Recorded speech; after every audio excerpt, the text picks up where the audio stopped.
Hello friends, sorry about the delay and the lack of notice, but I only really just thought about planning this 2-sector day as soon as I had time today. So here we are. I've still got a little bit of setting up to do. As I say, I've updated to the latest version of X-Plane 12.4 and I've not done a flight with it yet, so touch wood, fingers crossed, nothing goes. Let's get into the jet because we're a little bit behind time if we want to make our connection. Welcome to Hot Start Flight Support. How can we help you today? Well, we're taking CSCLB as usual. Now we've got no packs and just 2 crews, so this shouldn't make a huge amount. We are going to fuel the full 2 sectors here just to save time in case we are delayed at the other end, which makes sense. We shouldn't need a de-ice. So we're just going to need some fuel. Let's get going. Of course, Captain. I'll get that organized for you right away. Great. Let's head out to the jet, just where we left her. 209. Quite nice. Now, before I do anything else, let's just run through and make sure. So the stream is running. The bitrate seems pretty poor. Frame rate's holding up good. Let's connect to Xpilot. And our call sign for this trip is E39 Quebec.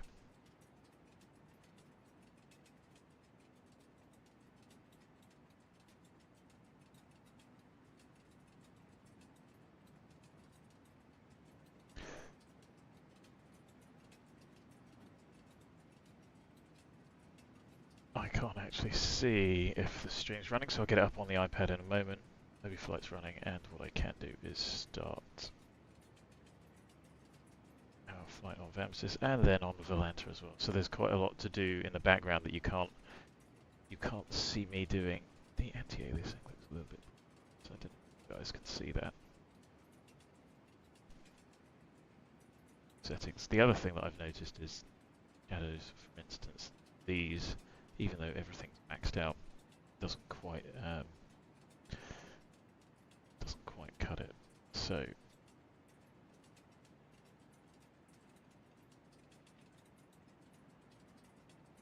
up and running with all the other add-ons, etc. I will need to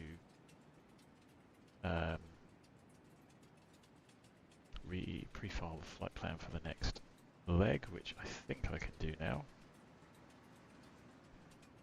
And that's going to be 853 Golf. Let me just check the flight plan. Yes, it is 1330.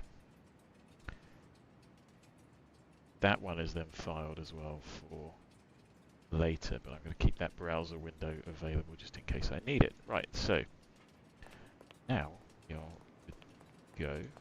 As always, if you are watching, do say hi. I'll start with the streamer. The iPad, right, 13 hours on the APU, and whilst we can't access the APU battery connection, I've done that via the menu.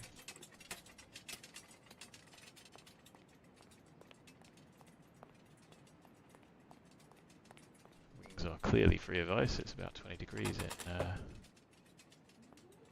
this was. So I did a sector, a non-streamed sector. I didn't quite have enough time to set it all up. Just here.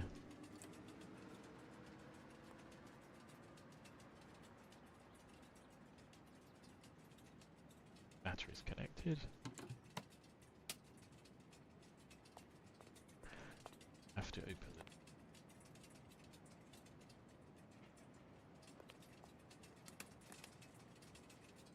the leave that panel open. Take out pins, and you see, what is it about that doesn't quite look realistic? Let's see, shadows need a bit of work.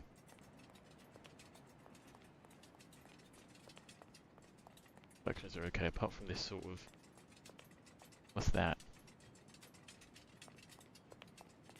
Little artifacts. The other reflections are really rather good. So, pins, covers, chocks.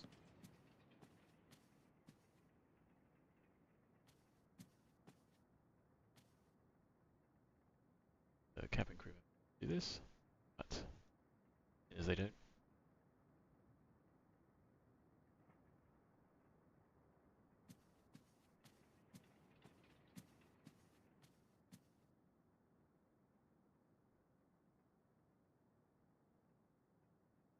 So, all those work. Circuit breakers, nothing should have changed. And in the sim it's probably not going to. You're going to check it. Lamp test down here. Works. Seat. And start thinking about getting going. So,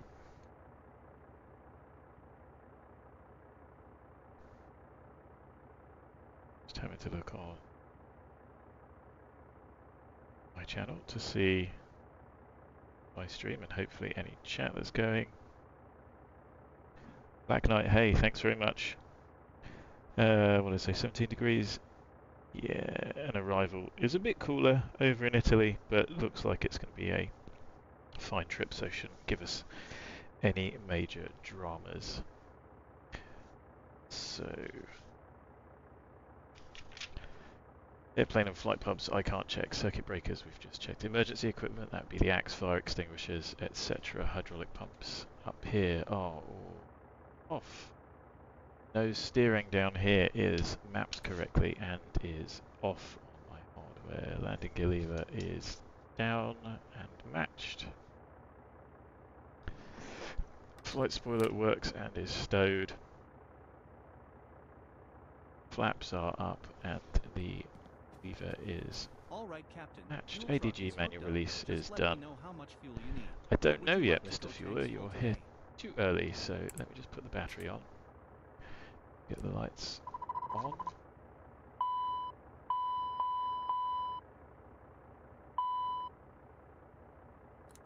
And we'll wait for everything to up. So as you can see, it was a night flight previously, so we'll have to turn all these up.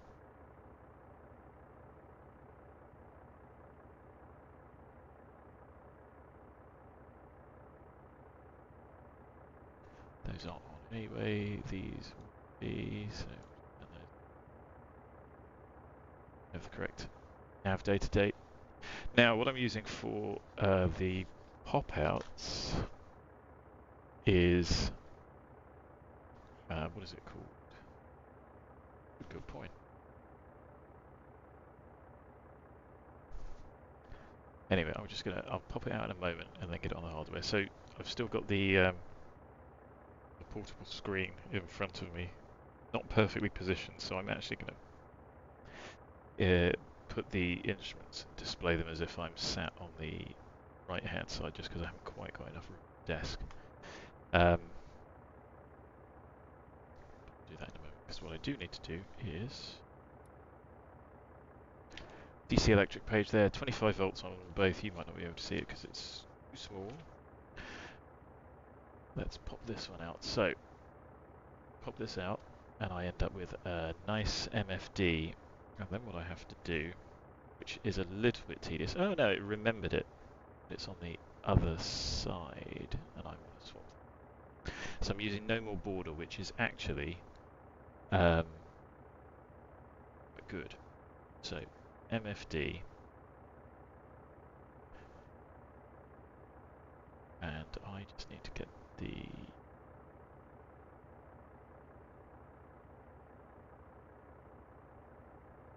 I just need to grab the values for this. And of course you can't see this, but I need to get it set up so that you can actually see them once they are once we're in cruise, just because of how I have my screen set up.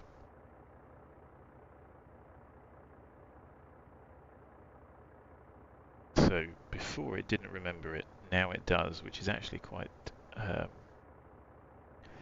quite useful. So it's a really good tool. It's a little bit it seems lighter and easier than borderless gaming, of which I was using the free version rather than paid for. Right, so I've just swapped that over, and then that way, just with the alignment of the screen, I'm going to end up with these two the other way round. You won't see that. I'll keep them the right way round. It doesn't really matter on screen anyway. So I'll pop out the PFD, which we can't see. At least we can't see once it's screen.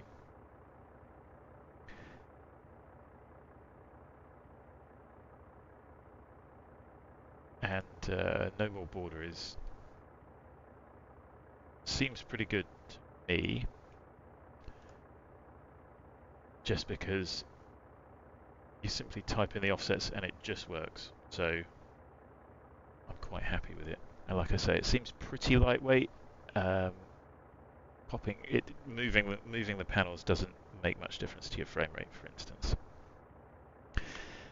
Anyway, so that wasn't a complete waste of time because I needed to wait to see how much fuel we had on board anyway. So a waste of time for you guys, and planning on my part, because I hadn't swapped them over. And I've forgotten actually that, well, I hadn't seen that No More Border did remember those positions of the windows, which is good. So in future, it will be ideal.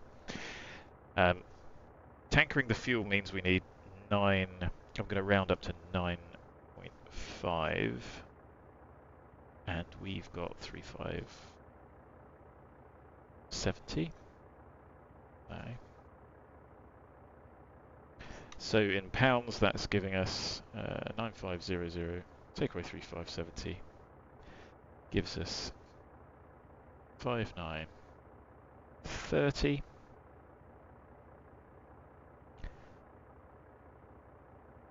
And there are 2.2 pounds per kilo, so divided by 2.205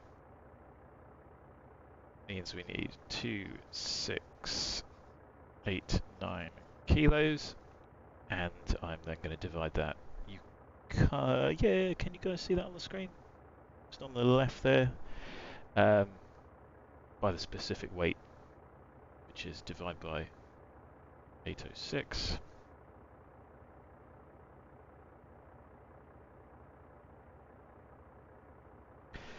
Means that we're going to need 3,336.65 litres.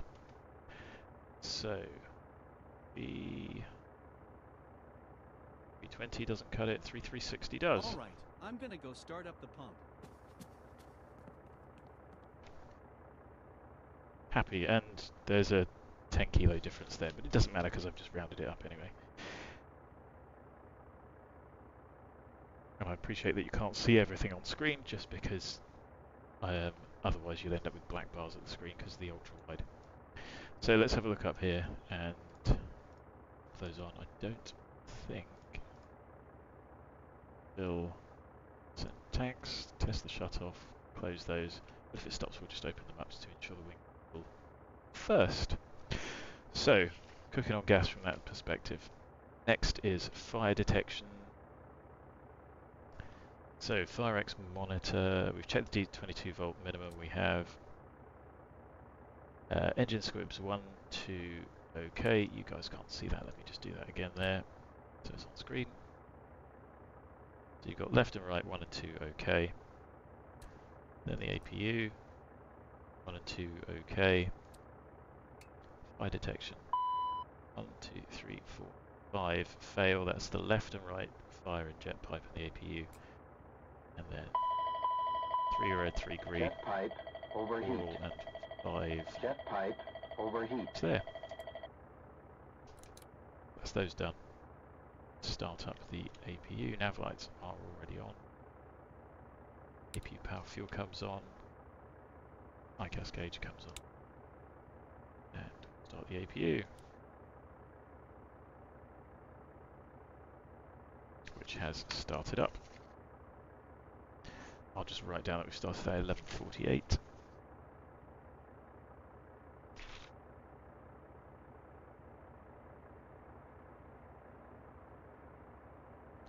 Everything else is running. VATSIM's on. Video's set up because Explain had forgotten that when I'd updated it. Kicking on gas. APU is available. Ding in a moment.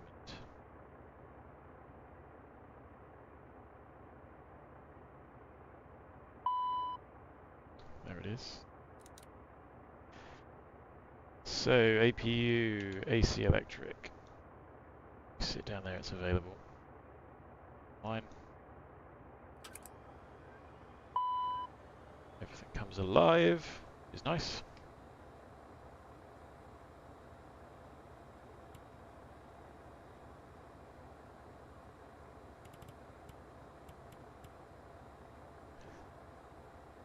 So 115, 400 hertz, and DC. You can see all the TLUs are on the battery chargers are on. Battery amps have really dropped.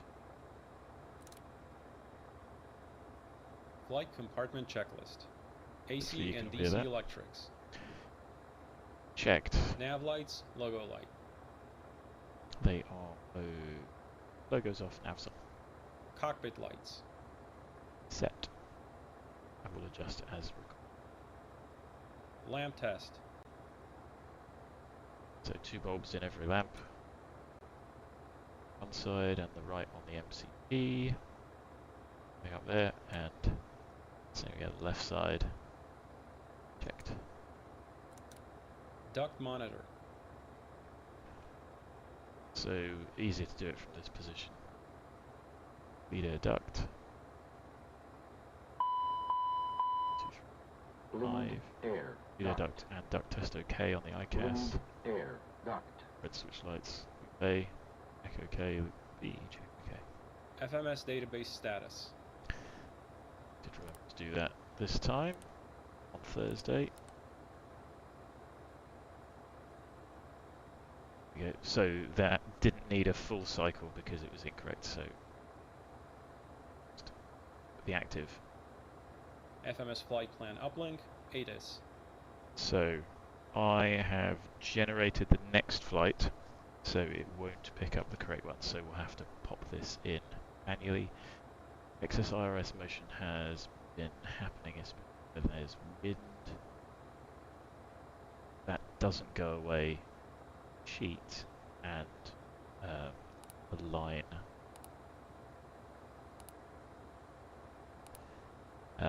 Simply align. There's an instant align on the developer menu, which solves that problem.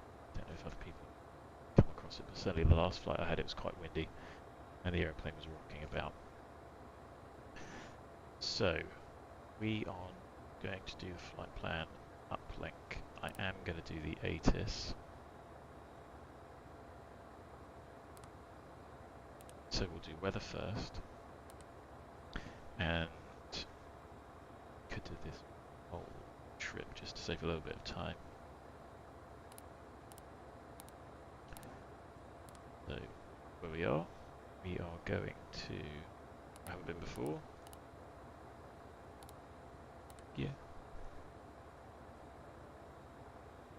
The alternates Rome.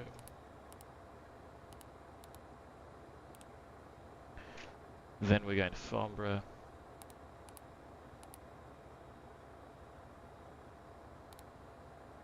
With Stansted as the alternate. So might as well just put all of those in. There is no ATC, I think, covering here, so I'm not going to bother with ATIS or VATSIM ATIS. Anti-skid. Easy check and done. Nose door. So clear left, round. Hydraulic 3A pump. I'll pop that on. While it's doing that, let's open up Refueling is OBS. complete, Captain. Do you need anything else? So complete. So 4 wing tanks. Yeah, because we didn't get to 5. So I've asked for 9.5. I've got the actual block fuel was 9.3. A little bit of additional rounding. 9.5 we've got.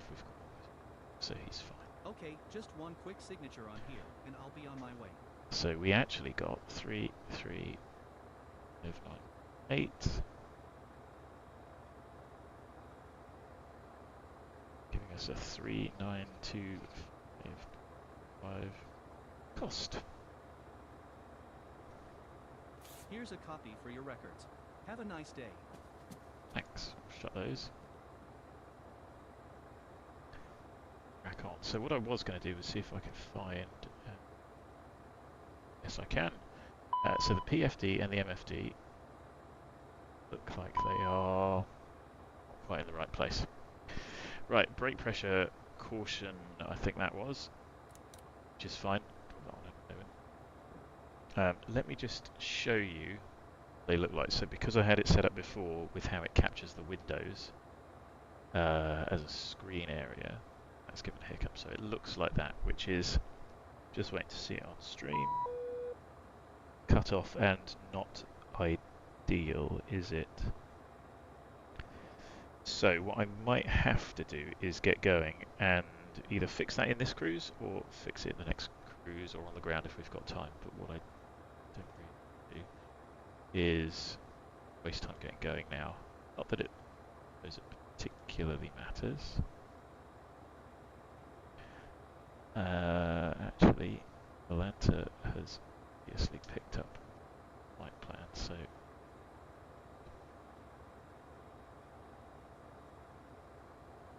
that.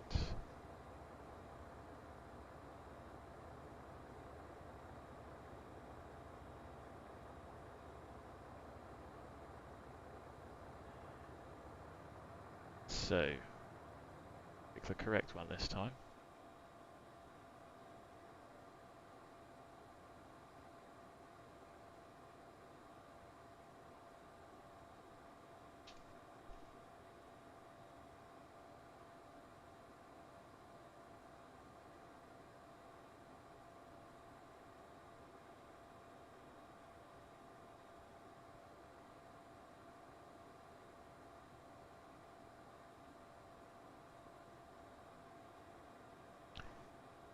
So that'll be why. So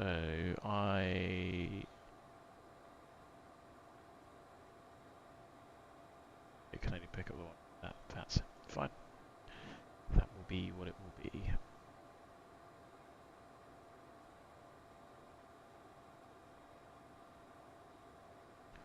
Right, at least that's running and correct.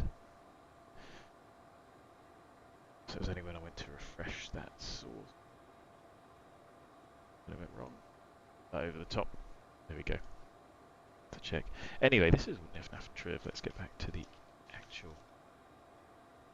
So 3A pump is on. Brake pressure. So you guys can't see it, but there it is down there, 3000 psi. Parking brake.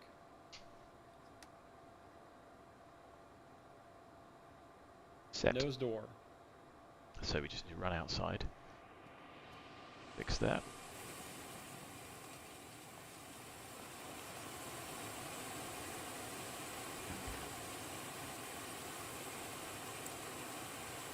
Take those pins out.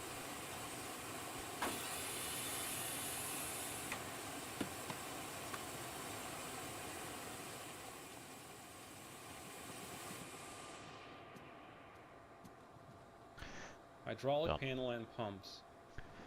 So you won't be able to see it, but it is down here. Let's have a look. Go on, 1B comes on, off, on. They all fire up. Sensible quantities, and they're all working. Electric panel. So Gen 1 and 2 are off. AC DC utility switch. Is on. Light out. Start ignition panel. All out. Lights out. Out, lights out. Fuel panel. So you'll see me do this one quite quickly. The tooltip, you can read it, but effectively we want all of those to light up to white. That one goes off. No. But there we go. Swap those over, they stay green. That one comes off, that one comes on. Out, off, out, off. And both pumps go to in up. APU LCV.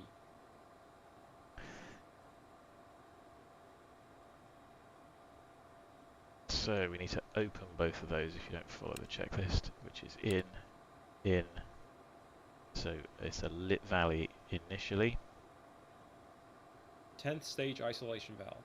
So open. Packs. They can now come on. You'll hear them spool up. not running. Air conditioning panel. Normal. It's set. Set to cabin and out extinguished guarded. Pressurization panel. Centered, way round, and like clear, out extinguished guarded. And 1023, I don't know, something like that. The aerodrome elevation, I haven't looked at the charts yet. What was obtrusive, Black Knight? Sorry, because there's a little delay on the stream. Tell me what you mean. It's also, the chat's not in my, it's not in my immediate eye line, which doesn't help. I don't see things as they pop up.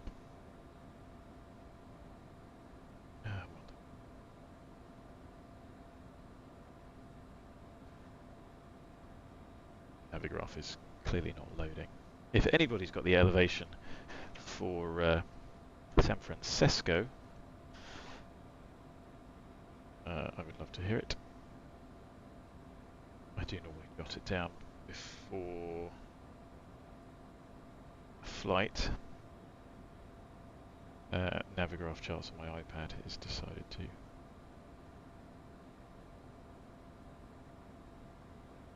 die. Wonderful. Can't even sign in.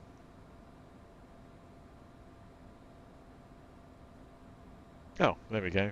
Restart opened it up. So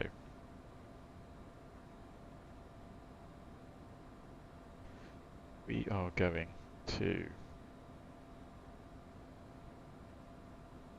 we're already late, to Perugia, San Francisco. Summary doesn't give us anything. So elevation 700 feet, which is about there.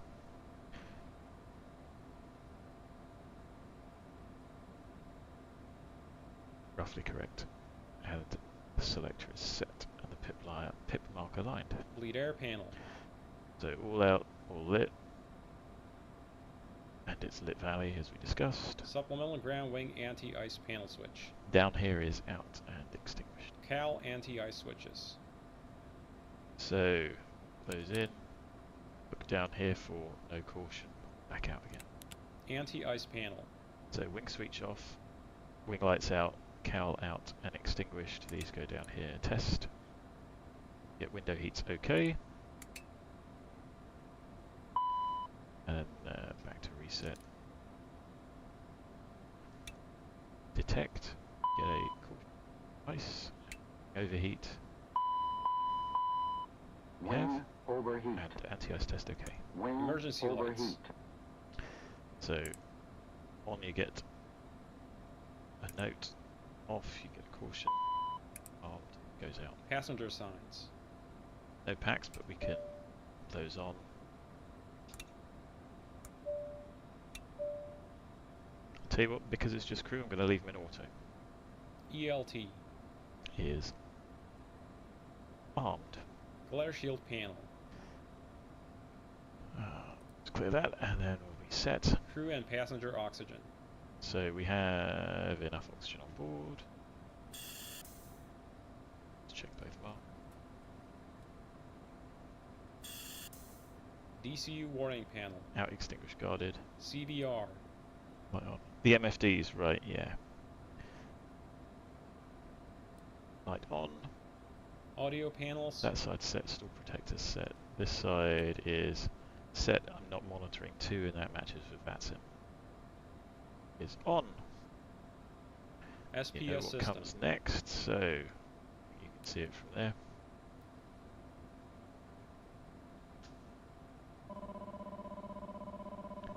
Trim all the way down. Ding.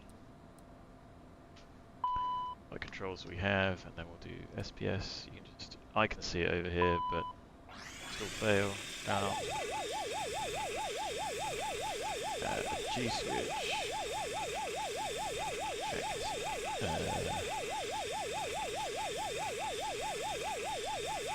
Disconnect. Check. Enunciated. Cleared. Integrated standby instrument. Let me turn that up a bit. There we go. The 029 is 30. Got that quite wrong. There you go. That was at destination, wasn't it? 023, yeah. I think it's 1024 here, but we'll get the weather in a moment. Check. So, integrated standby is Z. Close enough, I think we're sea level on the edge of the island. Clock. 4:55. Yep, only a couple of seconds out. EFIS, ICAS. So, connect. Main landing gear bay overheat. Fail. Ding. Overheat. Gear bay overheat. And Gear bay overheat. connect. Pause warning switches. So you see here they're out extinguished guarded and can go test.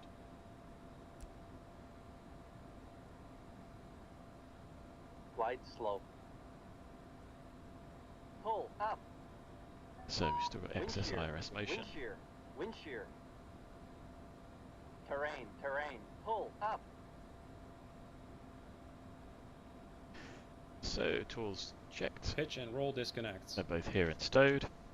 Ground spoilers. Check for this one is just auto, which they are. Thrust reversers. Emergency stow is out and they are both armed. Thrust levers. Left, full, free, correct, shut off. Correct, shut off. Engine speed switches. Both on. Engine vibration check. Hold that, goes up to 3.5, gives us a VIB caution. Oral warning. Clears. Those speakers work. Smoke detector. Smoke, and we're looking for toilet and baggage bay. See it there? Smoke. Trims. Mach trim. So, BIM channel 1 and Mac trim goes in and we get channel 2 in op. We then check the clacker in both directions. Both sets of switches.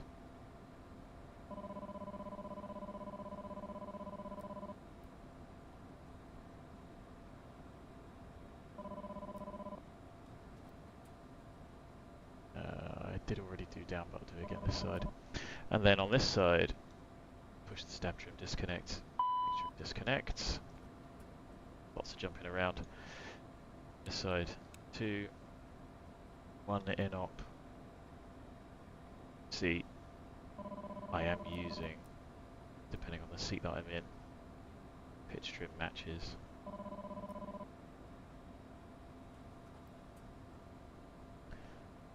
Bit of a tedious check, you don't want to die. Trim runaway. And then you saw stab trim disconnect on my joystick button. So that's passed. We then put the stabs in and the stab trim caution goes away. There's no stab one info message. Mac trim goes in, goes away. Pitch for takeoff, we're going to be pretty light. What am I talking about? No, we're not. Because I've fueled for the next sector, so 6 will do us. I'm not going to check the other 2. Yacht ampers. Are here and go on. Caution gone. Reversionary inhibit switches. These are out and these are spec. Fiddle around and press with those and you end up with screens all over them. IRS. So excess IRS motion is what we have. I have set the parking brake. I'm going to reset the parking brake. And I don't think that will help because as you see it keeps moving and our align time goes up. So I'm going to cheat for very good reason because I think it's either the ground, wind, X-plane, combination of everything. What I do have to do is try and remember where it is in the menu. So I think that it's in INS and there's a little option, I don't know if you can see it on screen. Yes, you can just see the right hand edge of that. realign RUs immediately. So I hope you believe me when I say that I am cheating because X-Plane is doing something squiffy. And of course, Toto gives us this this wonderful little menu here. I am being lame, only because I have no other choice. So there we go. Fine, as long as we're all happy with that. I had to do it on the last flight as well, so I wasn't particularly impressed. But either something with the chocks, brake, surface friction, I don't know. But it's giving us a headache. But at least we have that option. CPDLC. I don't think there's any need to log on. Who have we got? Madrid Control and Vienna, so I'm not going to bother. TCAS. Let's do the TCAS check.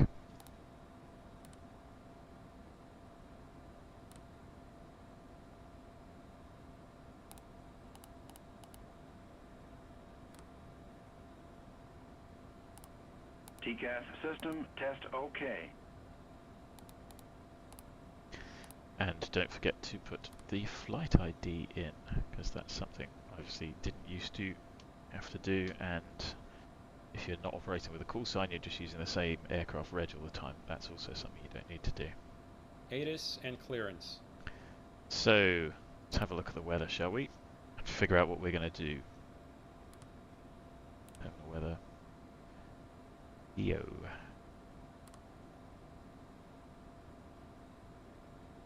$11:20. That's probably not going to change for 10 minutes, but as you can see, it's a nice day. I'm just going to write this down so it goes into my brain. 220 at 12. Cav OK. If anybody wants to quote the Cav OK definition, I've forgotten it again. So 1024, 1024. So those are set. And clearance, there is no clearance, so we're just going to YOLO it. Where's LIPP? They've just come along. Look. Pad of a radar. Don't think it's me. FMS flight plan. Wind update. So flight plan we are going to have to do manually, like I said, because the recall will bring back the last one that's been submitted on SimBrief. There isn't really a nice way around doing that when you've got more leg.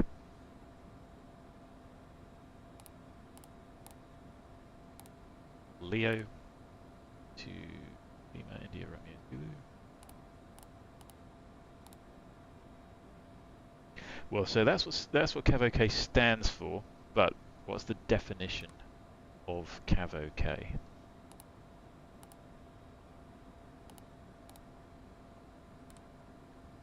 It's a little bit more wordy than that. We've got a step descent, I think. Yes, so I'll just have to make sure I put that in. The route is not particularly long, as you saw from the stream description, which I copy and pasted in because it's easy to do that. BATOX, Director Medal. This is not a Eurocontrol validated route. I didn't check those today just because I was short on time. Again, just YOLO it. Because sometimes you can fight for a long time with the standard route docs.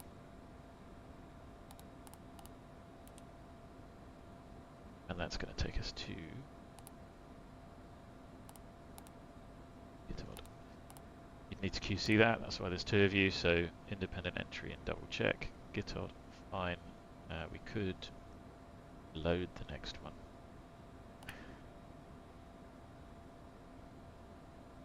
Valid. In a moment. So, flight plan, wind update, and perf. What I will do is recall plan, and that's going to be our fin number here, 6184, the MSM. But that's what I've put in there. That'll give us a secondary flight plan.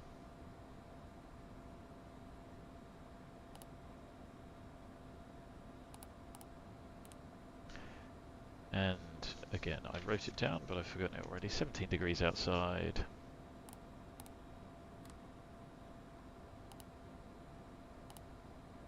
Now take off. So let's clear that. This fuel is correct. We currently are not really one passenger. They are one crew, but the cabin crew member is included in the basic operating weight. We are going to go initially to 340. Don't know how far medal is, but do as we're told.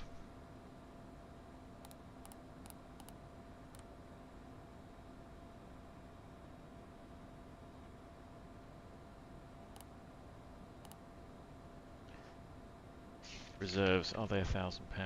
Yes, 881 for this trip. We've got 5 and a bit extra tons fuel. When we get to the destination, we should have 7.6, and our block fuel is 7.5, and we're not carrying. We're only carrying an extra 10 minutes of ATC fuel for arrival at Farnbrough.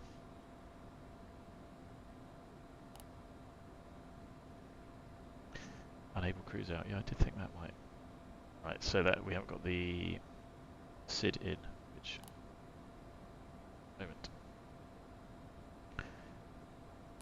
So let's have a look at the charts.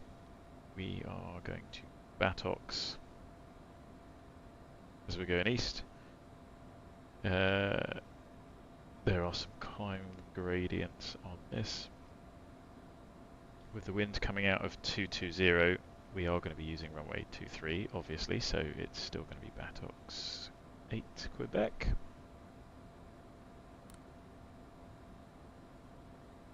So, is that an RNAV departure with any notes? It's an RNAV departure, no notes, that's what's been filed. So we'll take it.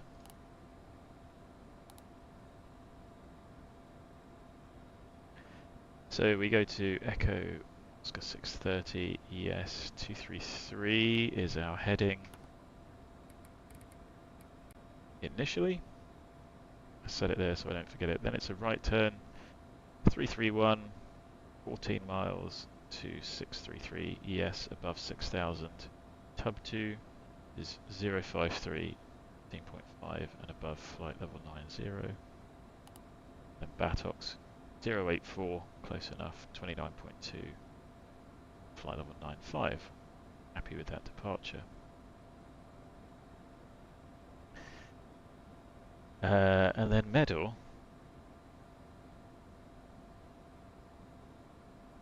Why on earth has SimBrief given us 340? Medal 180, so let's do the cruisers 180. How odd. Something went very squiff there. Medal is not that far away.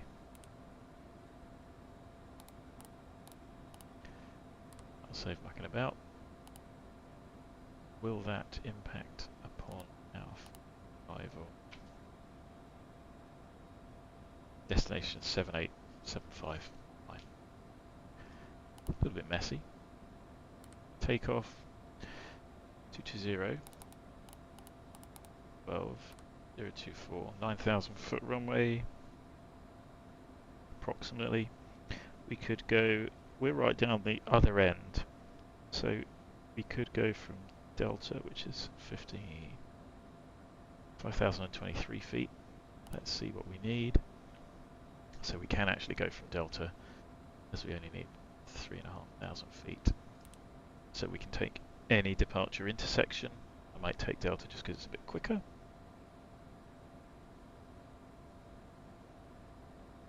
Yeah, pretty good. I think there's a couple missing from there. Greater than 10k. So I think it's no clouds below 5,000 feet or MSA, whichever is the lower. No thunderstorms. I'll get the definition out in a second. So there is a required climb gradient on this SID of 425 feet per nautical mile until leaving transition level, which is 6,000 feet. Well, sorry, the altitude is that, but the transition level will vary. That's a bit of an odd definition, and that makes it 7%, which we have comfortably, so happy days. So what have I done? Flight plan, wind update, perf. I have not done the wind update.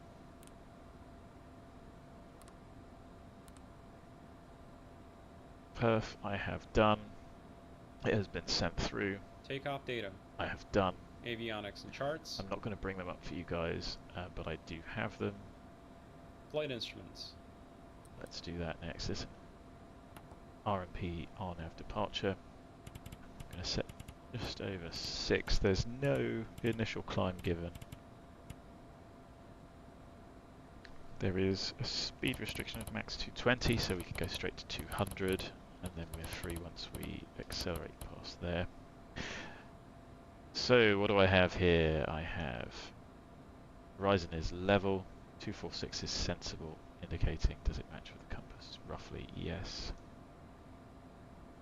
FMS is our navigation source with the first waypoint of 440 before we turn.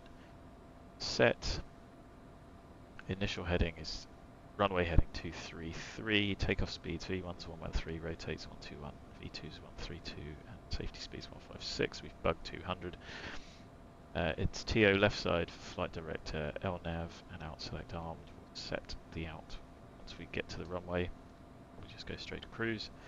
BSI 0 indicating roughly airfield elevation 1024 is set, and we have 90.91 TO.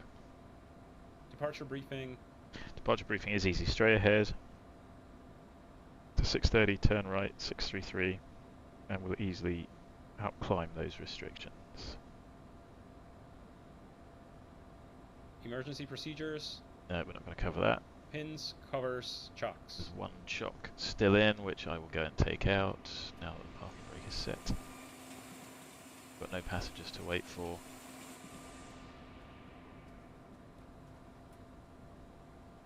Cabin lights, water heaters, master seat. Done, done, done. Flight compartment checklist complete. Engine start checklist next. Good, so let's get the door shut.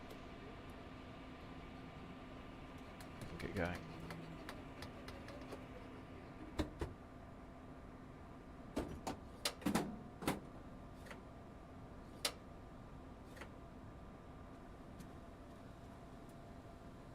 Engine start checklist. Doors. Closed. Parking brake and pressure. Checked and set. Fuel quantity and balance. So what have we got? 150, which is within limits, 400 and 800 in flight. Beacon. On. Fuel boost pumps. On.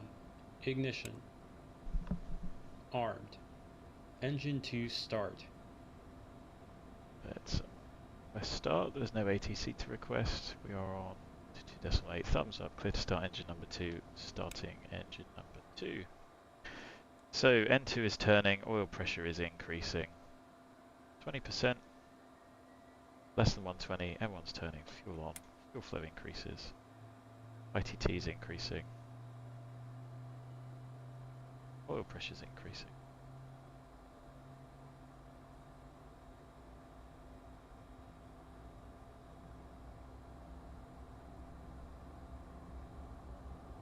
Fuel system. So one stable engine, pumps off, left is not running, so we're looking for left and right pump and left low fuel pressure.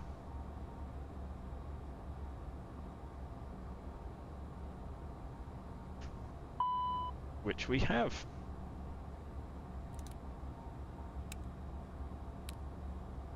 Engine 1 start.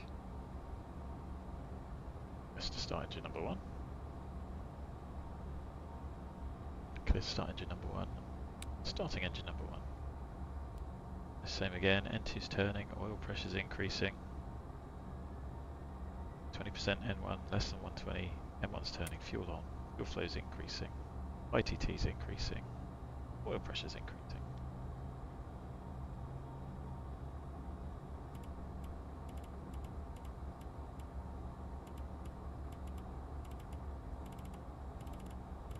Engine start checklist complete. After start checklist, next. After start checklist. Generator 1 and 2. On, checked AC and DC. Ignition. There we go, AC, DC, TRUs, all bus ties. Disarmed. Packs. On. 14th stage. Open. Cowl anti-ice. On, check 45 seconds. Flight controls. So, good. Left, or right, and correct. Left rudder, right rudder. Ground spoilers. So they are currently in auto. We move them to disarm and they don't deploy. We move arm and they deploy. Pop them back to auto and they stow. Flight spoilers. All up. Flights to half. All stowed. Cowl anti-ice. On. Supplemental ground wing anti-ice. Test on. Fuel balance. So still within limits, but I'll just open up the left to balance it out. Trims. 1, 2, set for takeoff. No steer. There is no chock in. Armed. APR.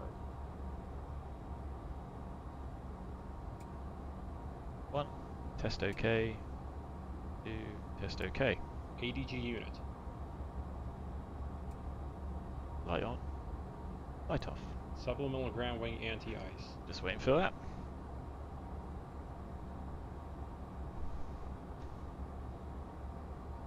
So we're going to taxi out of here, leave the apron, doesn't matter how, do a left turn, go to Delta, depart from Delta. Easy.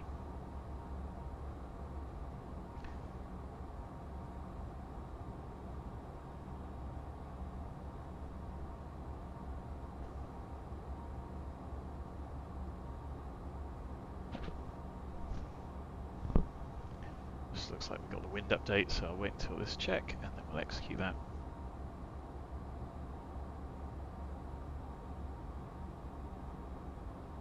There we go, test on. Cowl anti-ice. Off. Wing anti-ice. Norm. 14th stage isolation valve. Open it, check the light comes on, close it, check the light goes out. Wing anti-ice. So, advisory message is on. Left and right heat lights are on. Yellow N2 down here I have. Checked. Off. ATS. N1 TO. ATC TCAS. TARA. After start checklist complete. Taxi checklist next. So it's going to be 1228 with 9180 and we are going to taxi out the runway. There's nobody about. Will be a traffic. Fraction 339 Quebec, Challenger 650, apron 2, taxiing, holding point Delta for runway 23 via Gulf. That'll be a traffic. So clear left, clear right. Taxi checklist. Taxi lights. On. Wing and cowl anti-ice. Not required. Brakes and steering. So we are going to go straight to the left because it's a little bit tight here.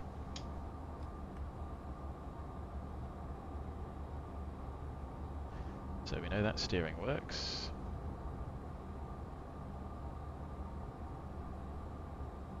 A bit different for us there as well. Brakes work.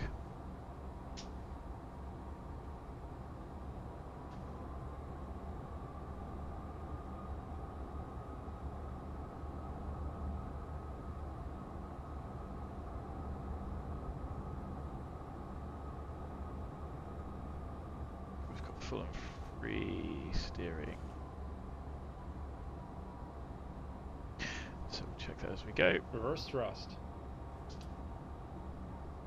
Left deployed and stowed, right deployed and stowed. If taxiing the de-ice, pause checklist here until a paper de-ice checklist is complete. Don't think we're going to need the de-ice today, so ball left, everything else increasing. Attitude steady. Flaps. 20.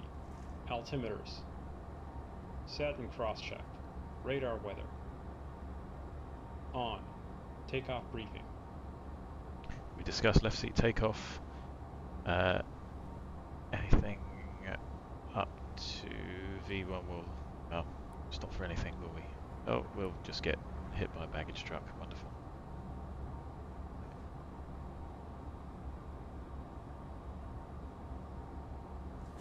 So up to 80 knots, I think you'd stop for any cautions. Definitely stop for any warning above that. Only warnings. And obviously V1 continue. I don't know what the engine out departure for this would be. This is Echo on the right, so we'll keep going up to the next one.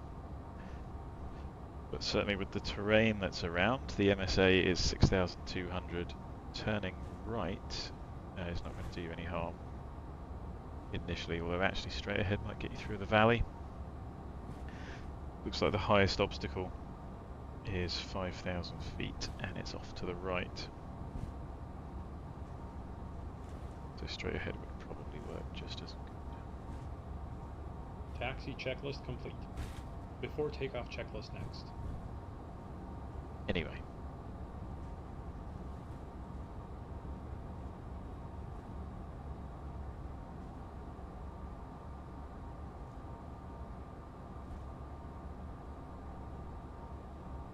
So there's no one about.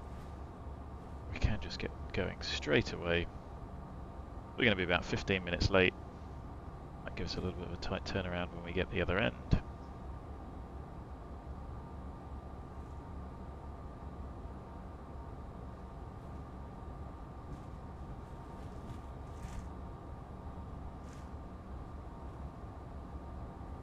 Before takeoff checklist. Passenger signs. Advised on. Anti-collision light. On. Pros. On. Windshield heat. Here's Delta. On. Wing and cowl anti-ice. Not required. Continuous ignition. On. ATC TCAS. TARA. Supplemental ground wing anti-ice panel. Checked. CAS. Takeoff config OK. Checked. Landing, pulse, recog lights. On. Before takeoff checklist complete. After takeoff checklist next. Albia traffic. Fraction 339 Quebec. Lining up, departing runway 23, BATOX 8 Quebec, Albia traffic. Nothing seen, nothing heard. Approaching 23.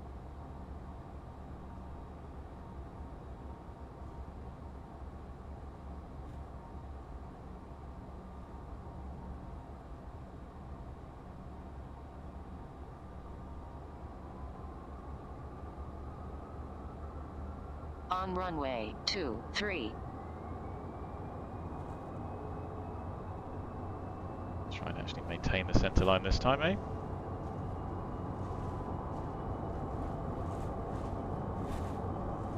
knots. Checked. V1. Rotate.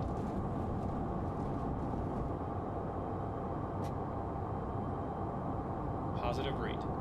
Gear up.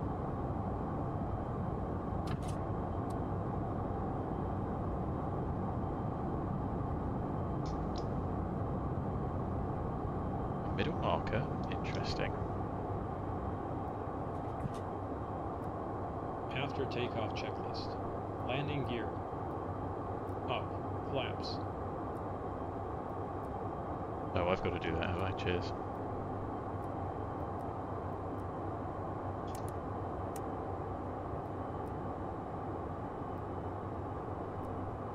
Zero. Thrust reversers. Off. Ignition. Off. Pressurization.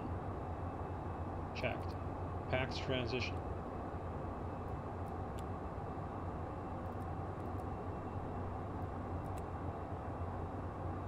Completed.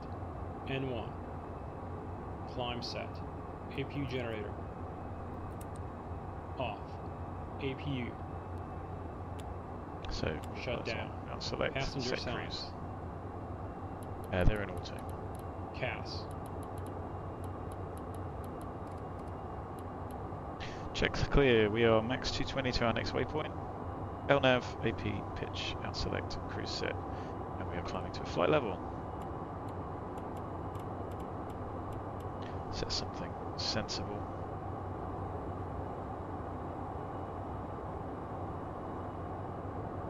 So I'll let this turn and then we'll go rocket ship. So it's a right turn 331.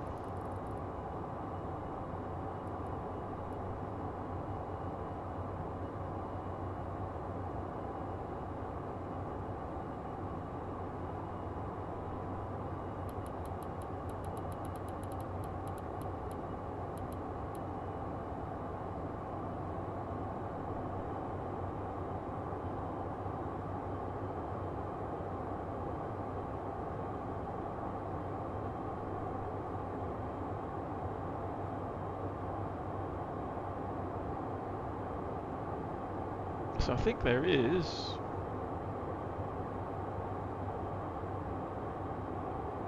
a definite performance impact on the CPU. I'm now back to being GPU limited, which is good, although not horrendously so. Right, let's go flight level change.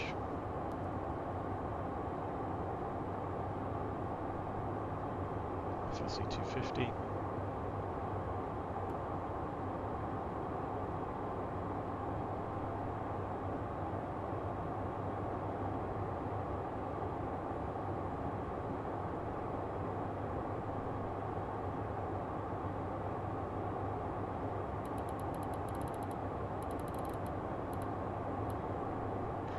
So, is that relatively aggressive?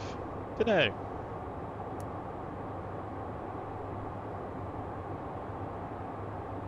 I suppose it wouldn't be too bad, would it?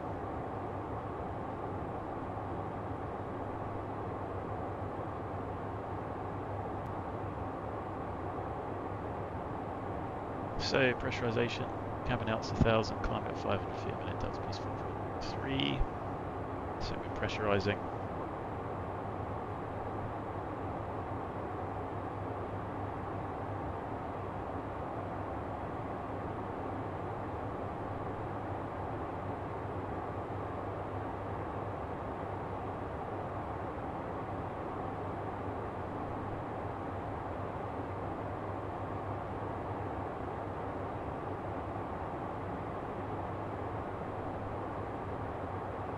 Maybe we could have made 340. Never mind.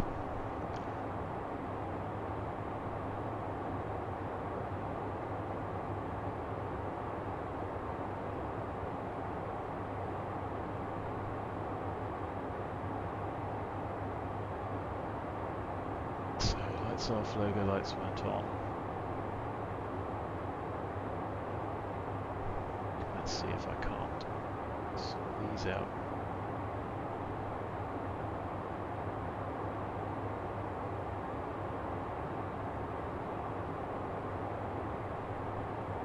So it brings the window in. So it's actually just the positioning that's the issue.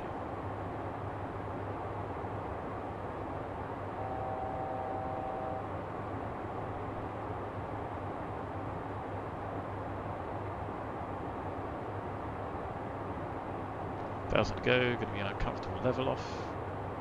300 in the cruise anyway. Is it that bad? Don't know.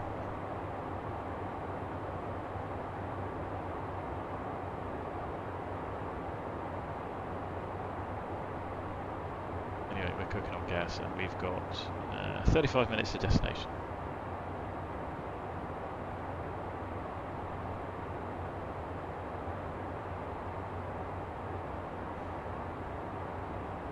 I think I just need to scale PFD and the MFD windows.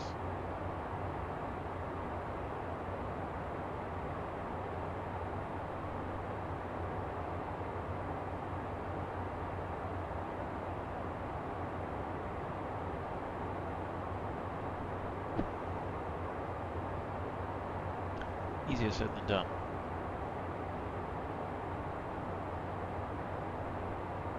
especially with my simple brain. Right.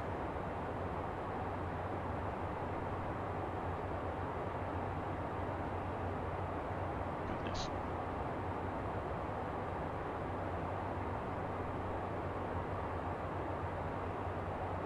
Yeah, why on earth would you... Let's have a look at this. So yeah, medal there is 100 miles. Seems a little bit straight up and straight down. More comfortable. Make a huge amount of difference in time. Anyway, that's us over tab 2. Easily met all the restrictions above 369 and then 95084.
So I can transform that window, but I can't scale it.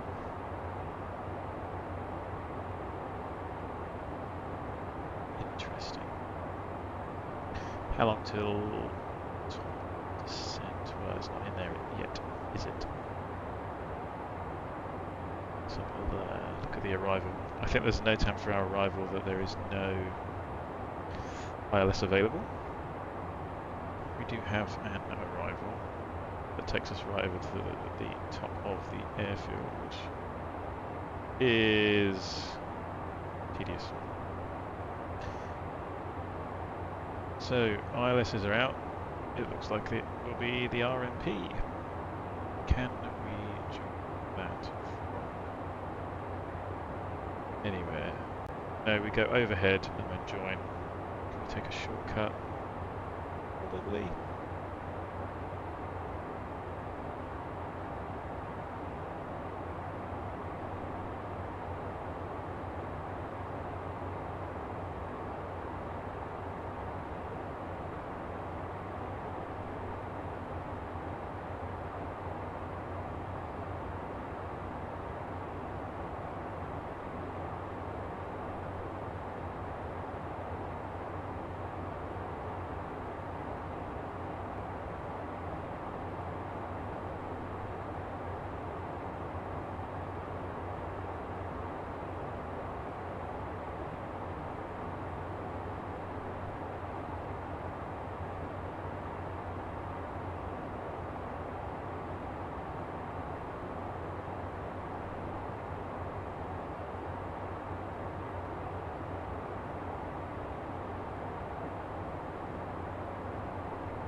So I can't actually remember position wasn't.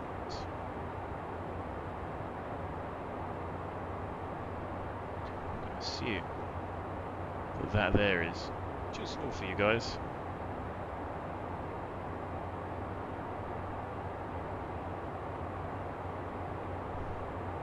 Oh yeah, that's tiny, but at least I can scale it.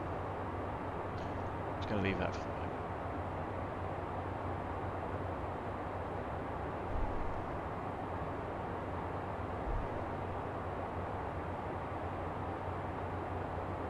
Whilst we focus on the job at hand. So, our arrival. Let's get rid of that message because I'm happy with that.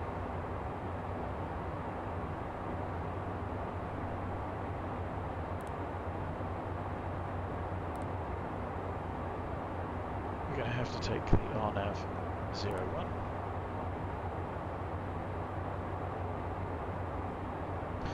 So, the MSA is 8,300, but most of that looks like it's all terrain out to the east.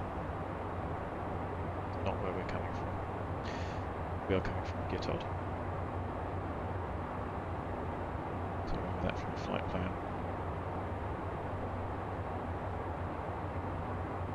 So I think we could go GITOD either Zulu 503 or direct. Direct to the fix. So I'm trying DeRox because PRU is the VOR and it's overhead, so let's try that and see what happens. So actually GITOD and then DeRox skips the arrival.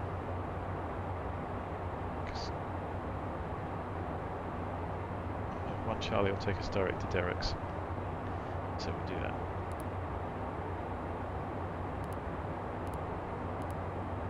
How can there be so many arrivals for this one place? I'm looking at GITOD, Charlie.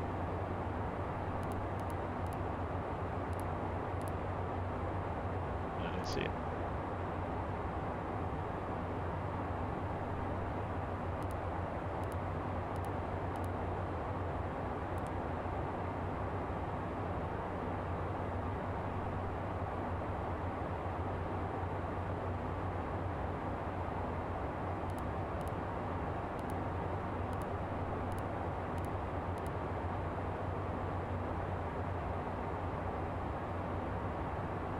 Interesting.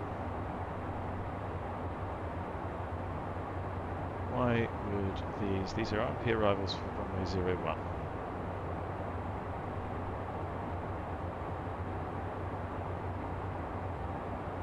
To Romeo, I also don't have.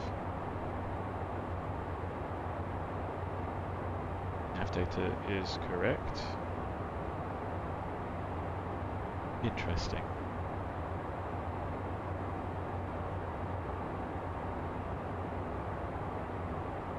Oh, that's why, because it's still the wrong airfield. There we go. On Charlie. On F01. By DeRox. DeRox. Fine. Hazard 501. 210 above 55. Interesting. 403. And there it is. 210. Then DeRox. 185. 550. 501. No.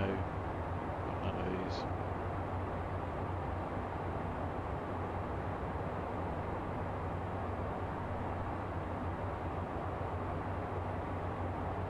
Let's go straight to 515.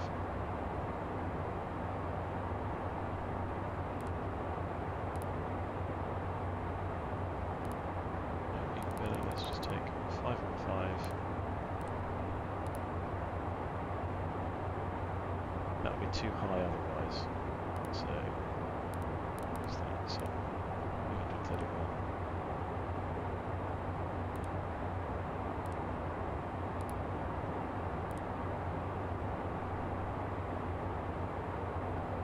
.403, max 185, and then it's completely different. It's max 200.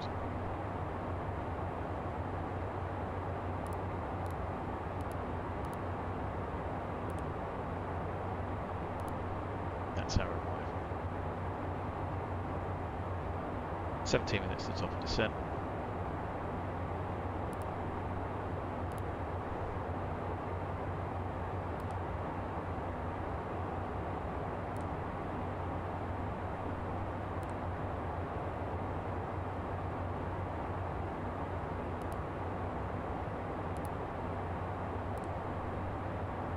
So RNAV01, RMP,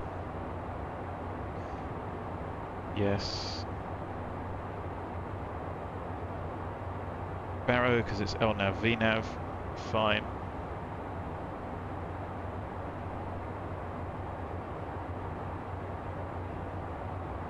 It's 1260.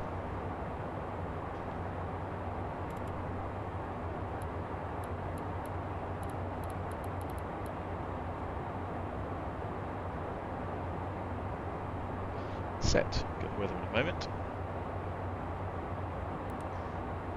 Arrival, and then what are we doing for fuel? So we think we're going to be 35.5.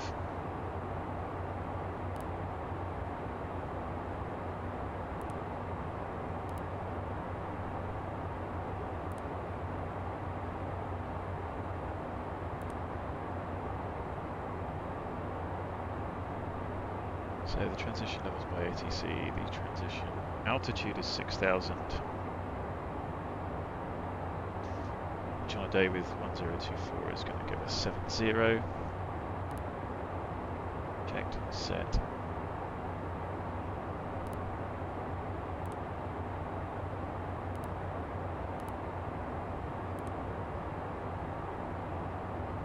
Let's go down here and get the weather rate.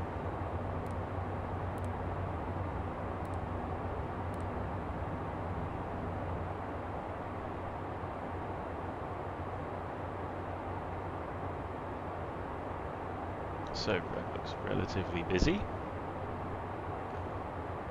Doing pre-planned outside. At some point I'm going to need to have a sandwich for lunch, but we can do that. We've got quite a long 2.5 hour sector back, so that'll give me an opportunity to go and get some food.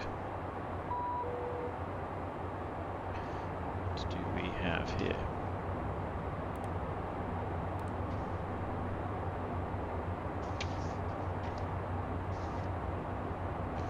So 12:20, half an hour old. 060 and 6 variable between 350 and 1010 plus. No cloud detected because obviously that's what it can do. 12, 2.2 and 1022. H2 sets. Do the same here. Good enough.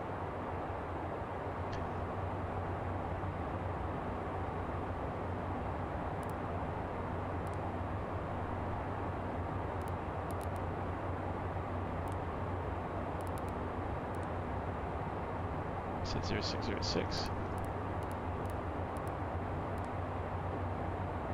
Still got a headwind, which I'm happy with.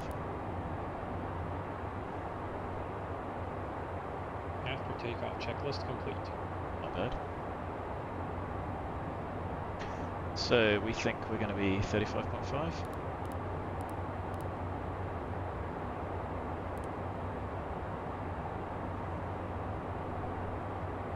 So distance and feet and length.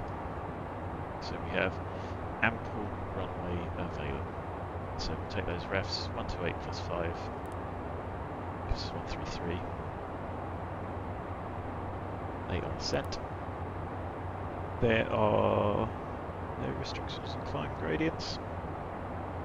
So the missed approach for this is proceed on track to 011, which is runway heading, climbing to 4.5 at 1350, not before the threshold. Turn left max 160. 1246 to RETQ. Uncompensated, not authorised below -28 and above 50, we're within those anyway.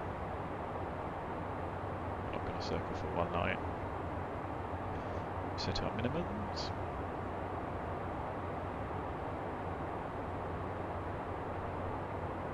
Which are relatively high.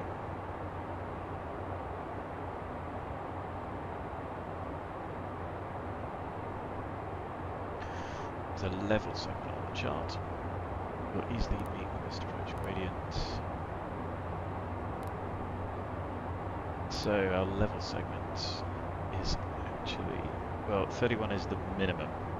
So it's 200. We've then got 3 miles before we start the descent. Yeah, I mean, if we keep the speed down, we'll be able to continuously descend. That's a 3.4 degree approach because there are some obstructions on the centre line between 515 and 3 miles to the threshold. So we need to go below.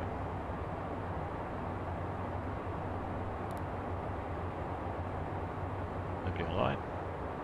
Don't even know if anybody is inbound to where we're going. Probably not. And I'm getting a bit faggish.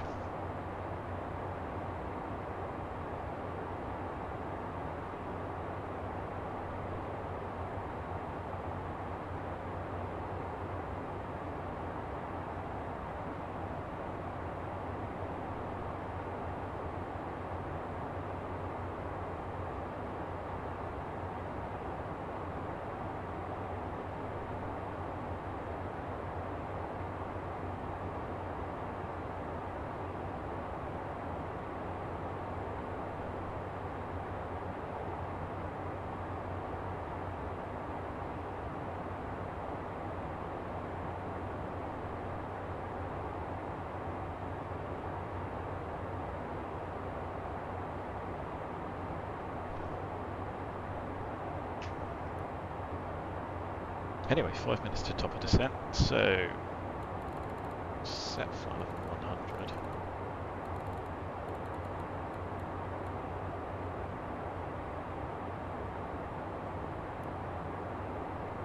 VNav is armed.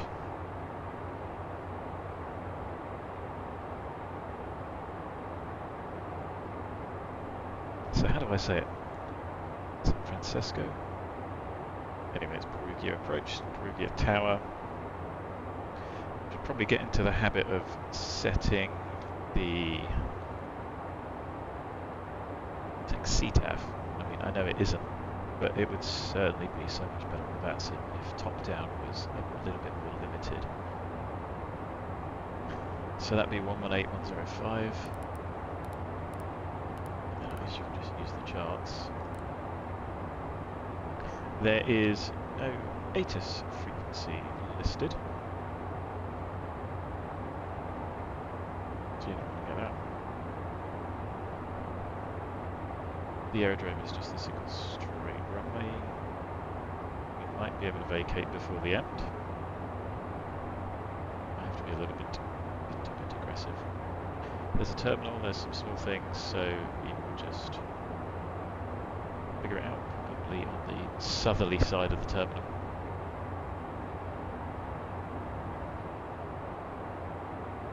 Here we are crossing the Italian coast.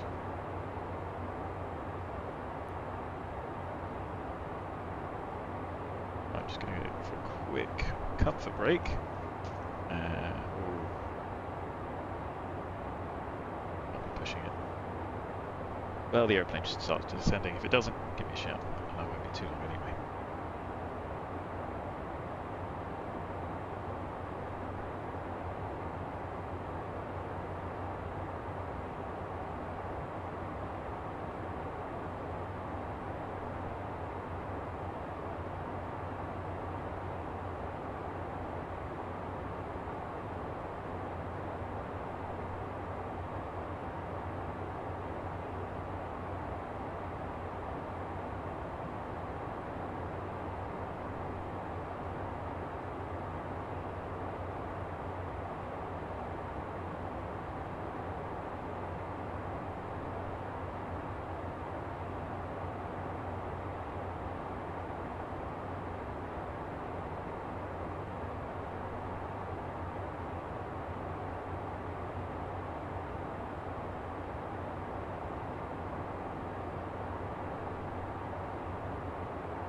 Right, good. So, VNAV path is there. I assume I missed the ding. One thing for the arrival, looking at the chart, GITOD is max 250. And I don't have a distance for that, but you can see it just down here. And then the speeds rapidly drop off, so just keep an eye on the speed and make sure it starts coming back. There was no need to wait. I ran quickly to the aeroplane bathroom. Anyway, there we are, top of descent. We'll keep the speed up because we are a bit late. Though we do have a 13:30 depart, 13:45 takeoff, and that still gets us in on time.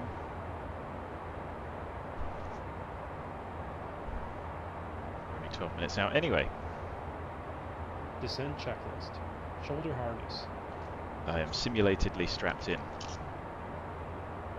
Passenger signs. They are on auto, crew only. Pressurization. Oh no, they are not on auto. There we go. Now they're on auto. Didn't match my hardware. Landing field 700 close enough. Fuel quantity and balance. They are both almost identical. FMS, landing data, charts. We have done. Approach briefing. We have discussed. VNAV transition flight level. I have set. Descent checklist complete. In range checklist next. So, seeing as we've only got 10 minutes to go, I'm just going to wait until we get below 14,000 feet. Should just give us enough time. I think you can do it below 15.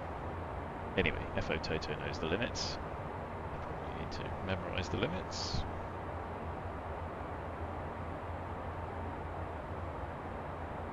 In range checklist. APU.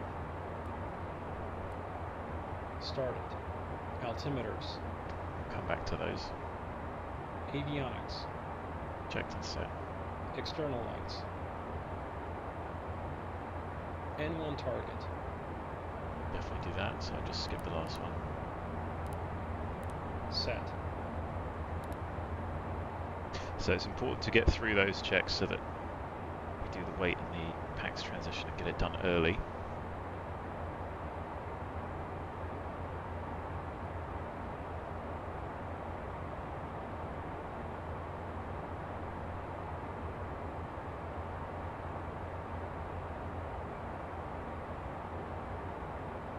Set 1094 for the VOR.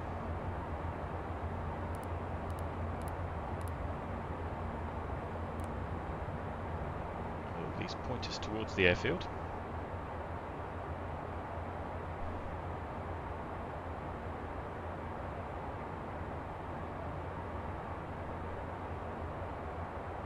How's the pop-out window? Is it too small to read? I don't know what size screen people are watching on. Yeah, it is a bit, isn't it? I guess I could scale that up.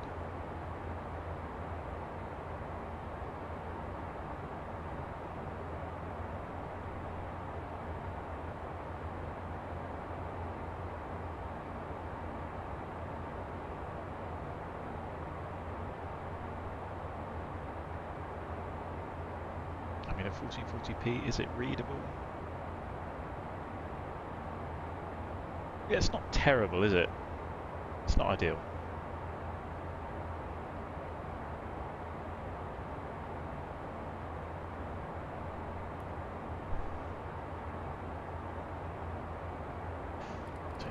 Needed to start bringing the speed back already. Because we're going to be below 10. Just come all the way back to 200.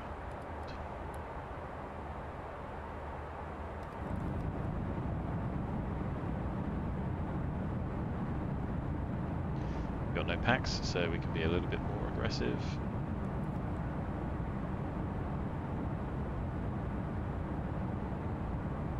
I'll actually set 210, which is for packs transition.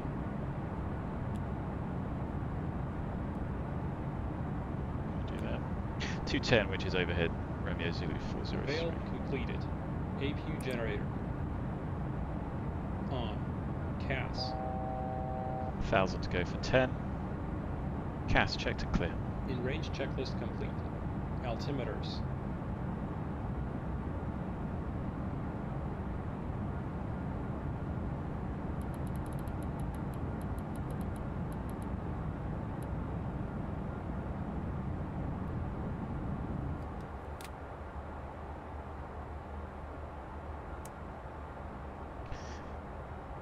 So we are going to go down to 5.5. And I'm actually going to set 5.5.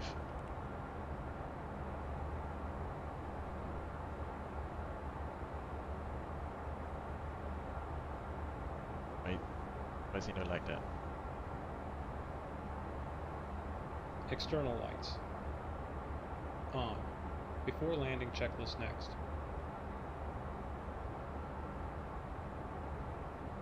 So I'll trigger the before landing so I don't forget. Before landing checklist. Landing gear lever. Because it can get lost, especially if it's busy with radio, etc. So I'm back to being GPU limited, looking at my frame rate, which is interesting. Be interesting to see what it's like when we go over to London, especially if X-Plane is dark. I don't know what sunset time is. I guess it will be getting dark by the time we get back.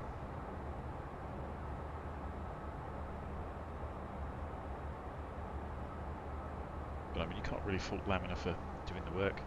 I can imagine how difficult and frustrating it is trying to find and fix problems, especially when there's so many configurations and so many different, so many reports, etc. So we're going to meet the restriction at GITOD. 255.5 above. Step down as we go. Looking good for arrival fuel-ish. I need 7.5 for the block, although that's got some APU fuel on it as well, so really it's a bit less than that, 7.3.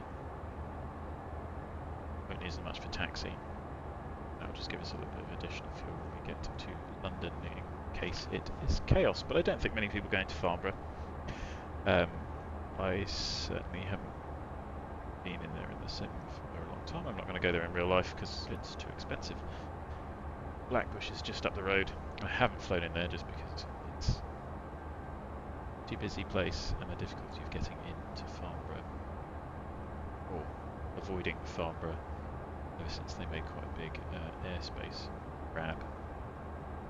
So, GITOD restrictions met. Oh, we're still 5,500 above, so I won't change. What I will do is start speed back. Let's make that so let's have 230.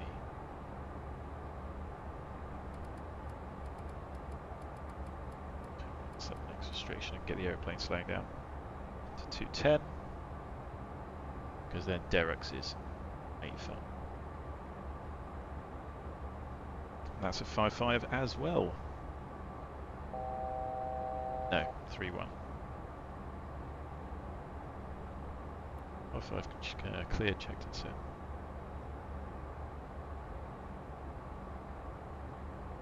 Perugia traffic. Fraction 339 Quebec, Challenger 650 just past GITOD, inbound RMP runway 01, Perugia traffic. And there it is. Nobody's about, we'll just call it.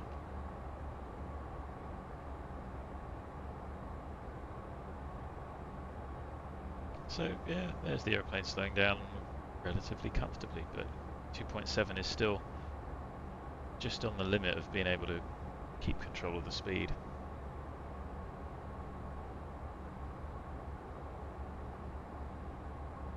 Yeah, so this is 12 point. Be distracted by chat.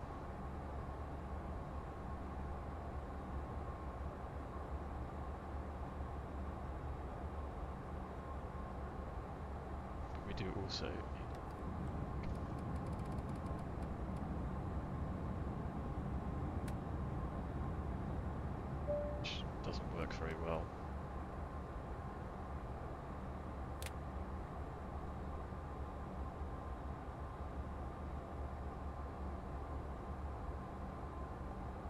so we may end up a little bit high, but rescue this.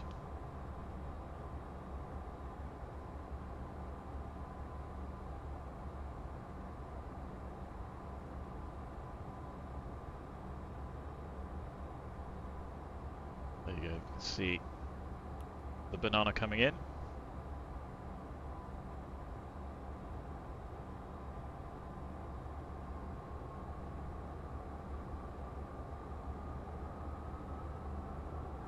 So back on V-path.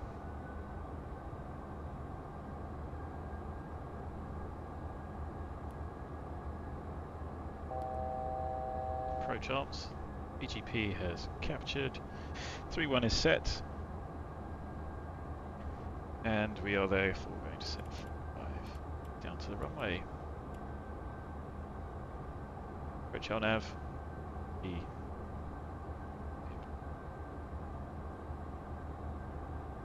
So we're 6 miles out. Don't need to get the gear down. 2500. Perugia Tower. Action 339 Quebec. Overhead Romeo Zulu 515. Inbound RMP 01. About 6 miles to Perugia traffic.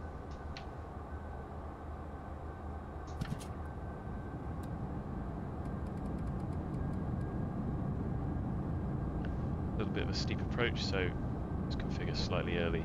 Down indicating. No steer. Arm centered clear. Anti-skid. Armed tested. Passenger signs. On. Heard them come on. Wing cowl anti-ice. Not required. Continuous ignition. On. Thrust reversers.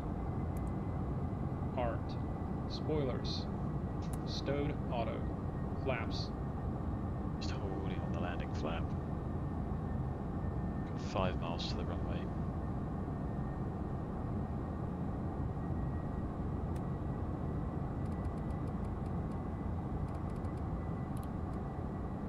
And at 5 miles, 2520. Yep, so Set. glide slope check. CAS. Checked. Before landing checklist complete. After landing checklist next. So still GPU now, limited, where I think I would have been CPU limited, but of course I haven't flown this route in the old one.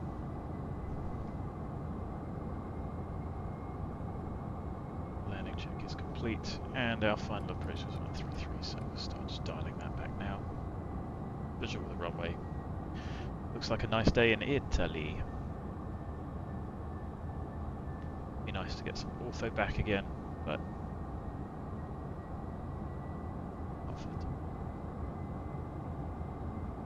I don't really want to try something buggy like auto. I would like the ground textures because that looks a lot better on the airports. So I can live with this, especially. So missed approach is set. Minimums are set. Severe cav okay anyway. Bouncing around a wee bit. Approaching 0, 1. Minimums.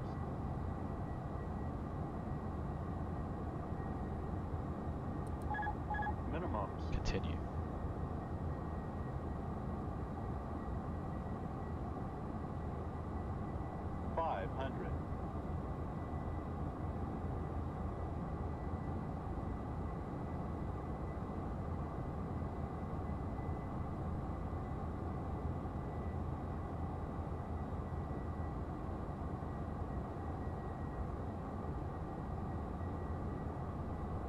A little bit low, so just a little bit back pressure to hold it off. Correcting. 100.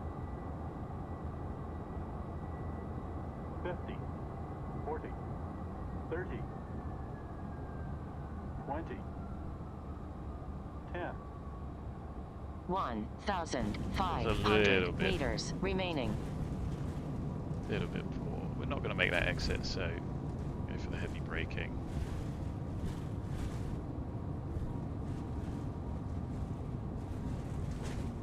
Back on the center line, there it is.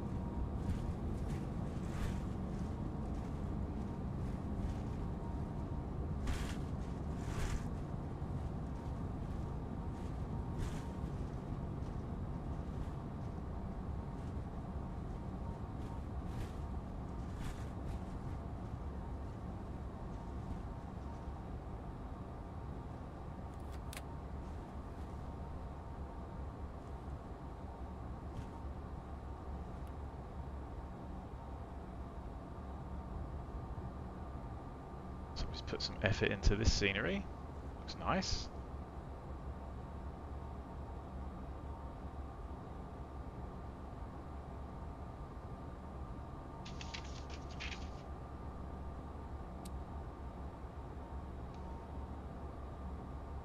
After landing checklist. Landing pulse recog lights. Off. Anti-collision lights. Off. Continuous ignition. Off.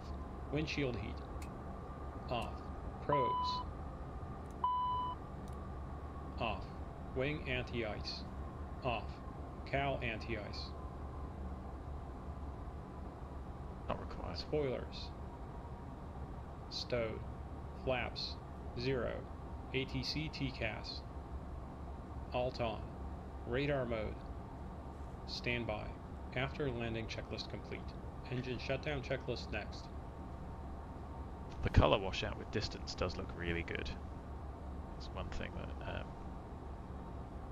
the lighting changes have made a huge difference. It's very realistic where you've got significantly glare and haze into sun. So we're going to go all the way down, enter the apron, which is over there on the right, and then do a left turn and just head down to the south of the apron. Just keeping our speed as much in check as we can.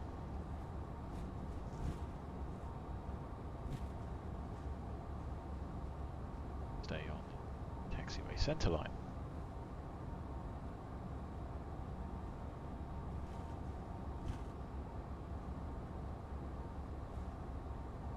There's the VOR, you can see the needle pointing at it.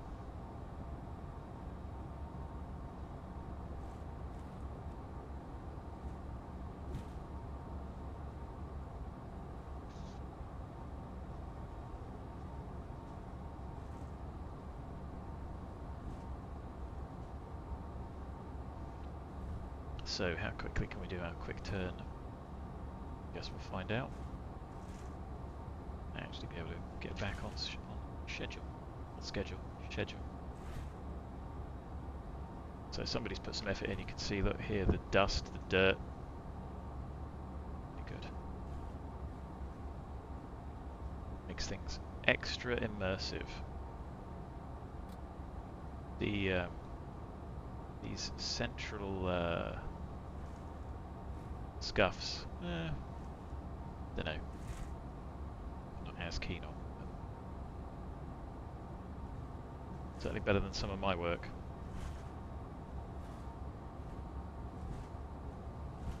Just need to change these awful apron lights.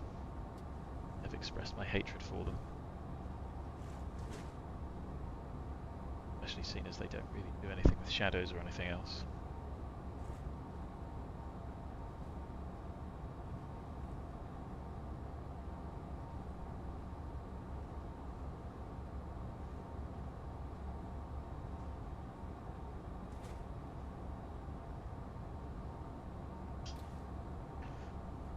I was just using reverse thrust there to keep the speed under control.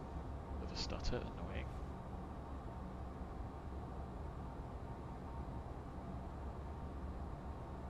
Pretty good. Maybe these are the new apron lights, I'll take it back. Scuffs look a little bit unnatural. Radar looks good, the tower looks good. All looks good. So I think we're going to go down for stand 104 down here.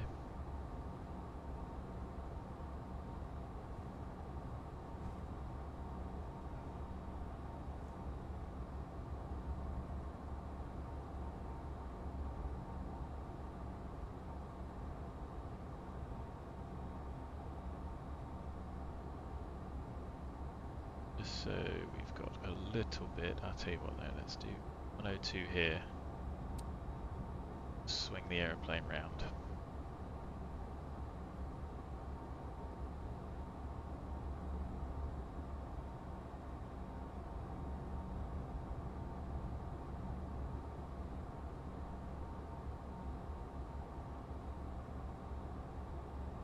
That's us on stand at 21. Engine shutdown checklist. Taxi lights. Off. Parking brake. Set. Reverse thrust. Stowed. Generators 1 and 2. Engine 2 shut down. Fuel boost pumps off. Fuel system. So we're looking for right low, which we have. Engine 1 shut down. Check ITT below 350 degrees Celsius. Checked. Anti-ice off. 14th stage off. Beacon off. No steer off.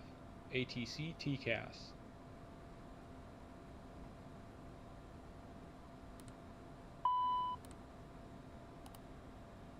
Standby 0. Parking brake if chocked. Passenger signs off. Cabin differential 0 psi. Engine shutdown checklist complete. Securing checklist next. Which we're not going to do, so we have to go up to checklists. Restart all checklists. Flight compartment checklist. No. AC and DC electrics. Quick turn checklist. There we go. Pressurization panel. Go through that in a minute. So 42-minute flight. Now this is where I have to do the admin. So I'm gonna get rid of Volanta.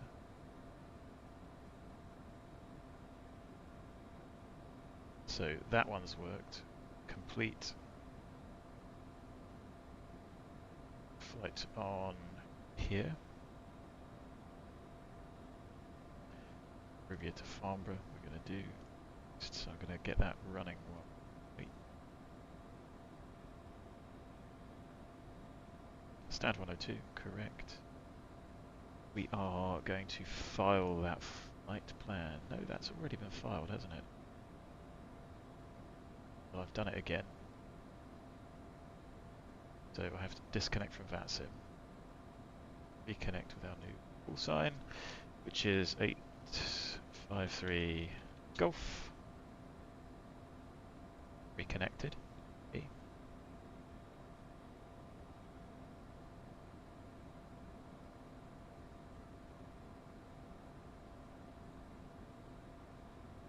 So that's all the tracking, monitoring, and all that jazz set up. So we've done that. Let's go to the FBO, get our passengers to turn up.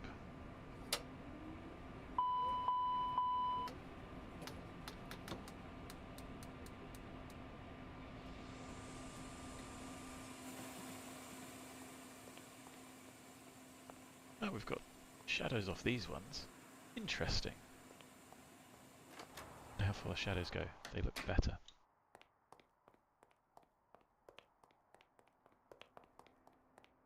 Welcome to Hot Start Flight Support. How can we help you today? So the packs were meant to be here at past, I think.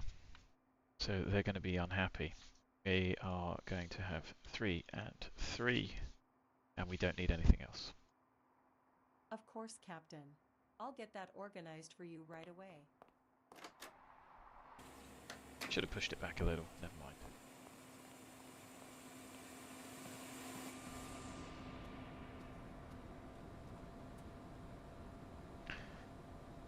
So pressurization panel, we're looking for at Farnbrough.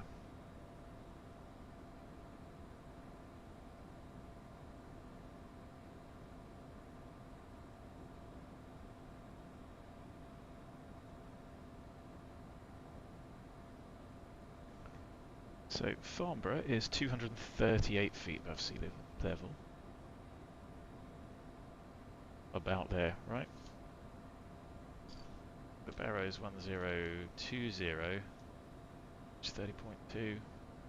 I don't know, like there will do. Anti-ice panel. So checked, not required. Fuel panel. Checked, don't need to check those again.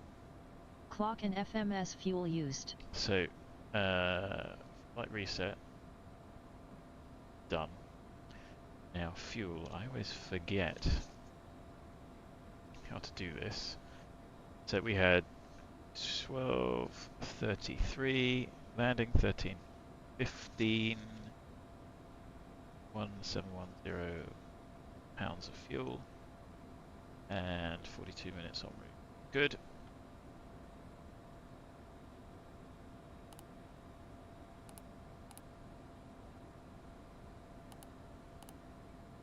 Right, fuel log. Fuel used. You delete it. I think. It's as simple as that. Trims, mock trim. So you can see the trim here. Okay. So we don't need to check them. Trim, Mac trim, and set 6. ATIS and clearance. So nobody's online. Data link. We can. Where's the weather again? CPDLC. Not required. FMS. HERF. So flight plan is here. Let's check these figures. So Stansted is indeed our alternate. We are going to LAKOX, yes. Then VERUN, yes. GOLAS, yes. KUKEV, yes. BANKO. Lima 615 to LUREN. Direct VELOL, direct ELDAX. Part of the arrival, yes it is.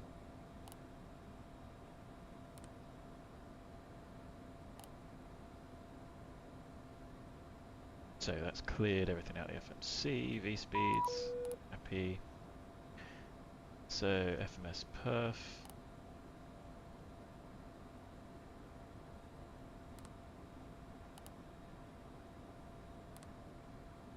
So we are going to have 4 bags, sensed fuel, flight level 400. Here, do have a step descent at DJL, or was that Dijon? That 1345 might be a little bit optimistic. Reserves, happy taxi fuel. Destination, landing with ample fuel. 38.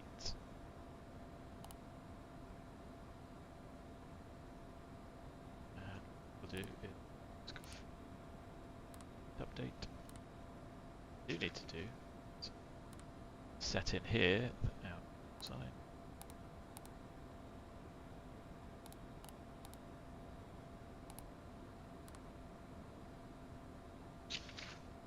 Takeoff data.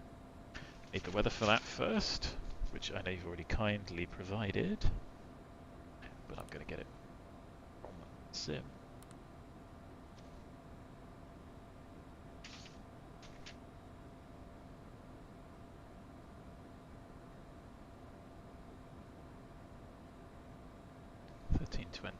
Variable 04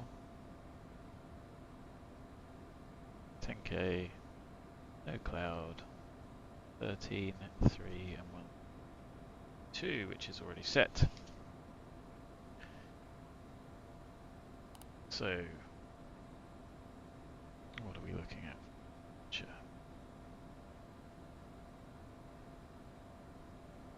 01 makes sense. LAKOX 5 Echo, what did we file? 5 Echo, I'm happy with that. That's an on-nav departure. So max 210. We'll check the climb gradient in a moment. There is nothing. So flight level 90 is to be above, we should easily make that. Hello, Captain. It's Jenny from Hey, Hot Jenny. Start Flight Support. Your passengers have arrived. Shall I have them brought to the plane? Yes, please. Understood. They'll be there in a couple of minutes. Anything else? Nah, we good. Always a pleasure. Take care. So, take off data. There's a variable at 4, so I'm going to clear that out. And I'm going to give us a T4. 01 13 1022. Got ample distance available. We're going to take the full length anyway, the runway that we just came in on.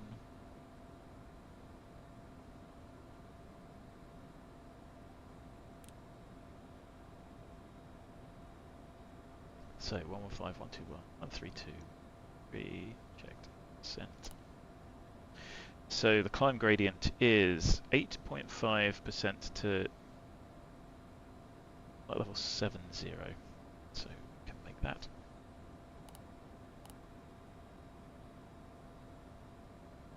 Avionics, charts. I have set and available.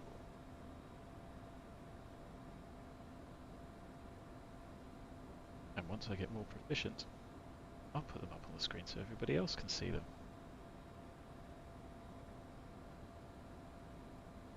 So, let's just check this departure. Legs. So, above 1500. What's that about? So the runway heading is 011. Just double check it. 011. 01. Then actually 210, 1500, then left, and some of these are fly over waypoints.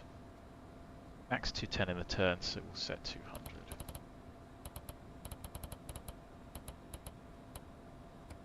Now we were somewhat close to the climb gradient, so we are going to do max performance. Yes, 30. Hello, Captain. How are you today? I'm alright, thanks. That's great to hear. I know. Well, we're all set back there, so we can get going anytime. Good. Done nothing else. So, avionics charts. Flight Yes. instruments. Check again. The nav, and that's me doing it over here. So, sensible 335, FMS 1100, 115, 121, 3. 200's bugged, LNAV, M1TO, M1TO, 9100, which will clip down, 1022, the barrow can go, doesn't actually matter, but I would just to make sure anything spurious, remove that, and 90 point M1TO, good. Anti-skid. Is armed and testing. Won't work because the parking brake is on. So let's shut the door and very quickly test that.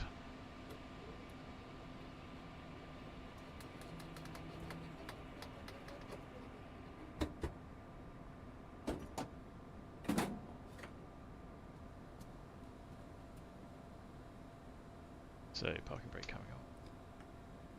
Checked. Set. Parking brake. Passenger signs. On. Departure briefing. Discussed. Emergency procedures. No. Pins. Chocks. Done. Quick turn checklist complete. Quick turn checklist complete. Okay. Flight compartment checklist. AC engine start checklist. Doors. Closed. Parking brake and pressure. Checked and set. Fuel quantity and balance. 80 within. Beacon. On. Fuel boost pumps. On. Ignition. Use Bravo because we used Alpha earlier. Armed. Engine 2 start.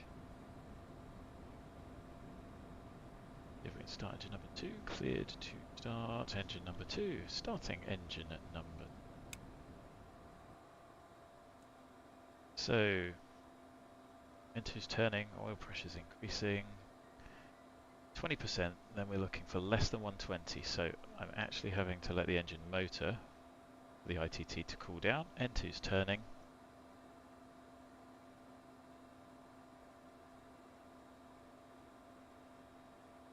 There's 120, fuel on, flow's increasing, ITT's increasing. Oil pressure is increasing.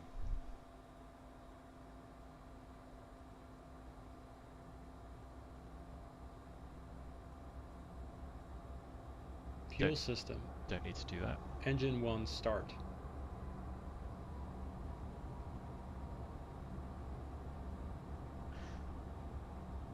Cleared start engine. Starting engine number. So N2's turning, oil pressure's increasing. 20%, not less than 120.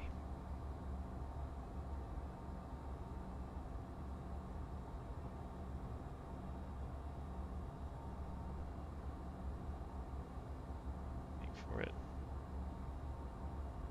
Fuel on. Flow's increasing. ITT's increasing.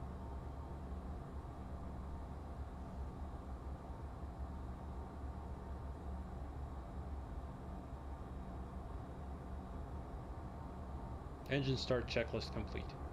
After start checklist, next. So 2, 4, 6, 4, 2 stable engines. After start checklist. Generator 1 and 2.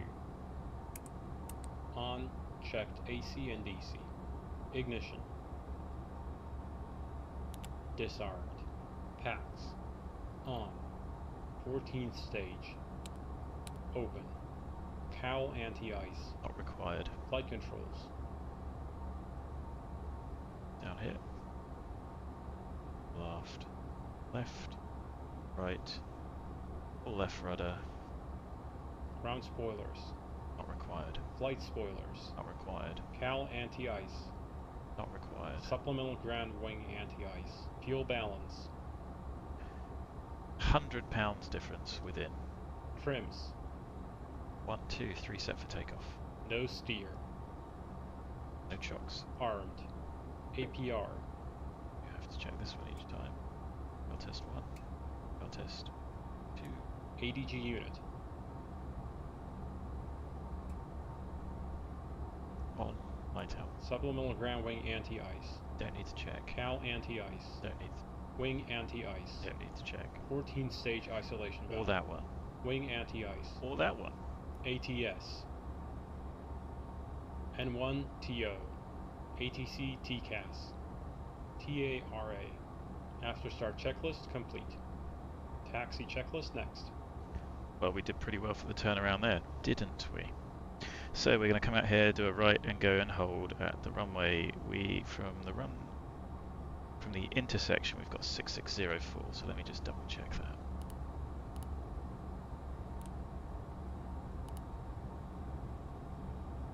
So we have ample, so we can take from the intersection rather than having to go around and backtrack. Taxi checklist. Taxi lights. On. Wing and cowl anti-ice. Not required. Brakes and steering. Clear left, clear right. Perugia traffic. Fraction 853 Golf is a Challenger 650 taxiing holding point Alpha runway 01. Perugia traffic. We are 13:40, we're 5 minutes early. No, we're not. We'll probably be on time for departure. We've got 7270. Minimum takeoff fuel is 6772. Planned takeoff 2.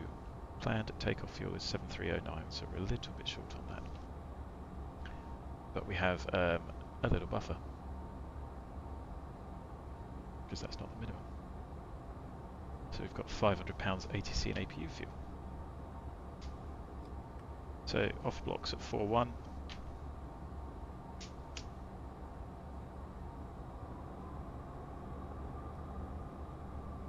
Brakes work.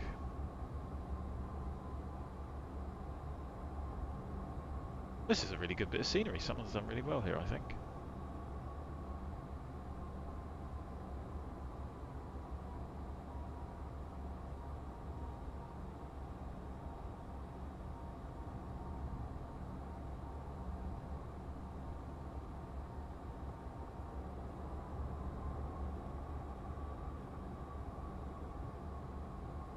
So the runway's only just down here. I think we'll make our our takeoff time.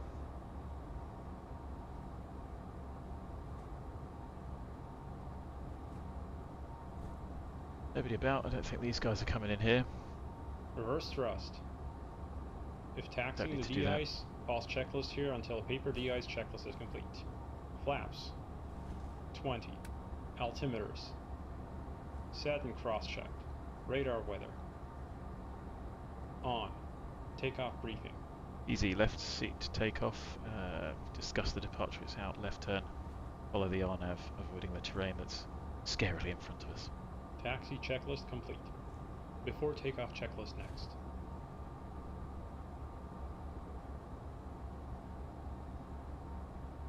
Yeah, this is really good. Somebody's put some drains down. Real effort in. Before takeoff checklist. Passenger signs. Advised on. Anti-collision light. On. Pros. On. Windshield heat. On. Wing and cowl anti-ice. Not required. Continuous ignition. On. ATC TCAS. TARA. Supplemental ground wing anti-ice panel. Checked. CAS. Takeoff config OK. Checked.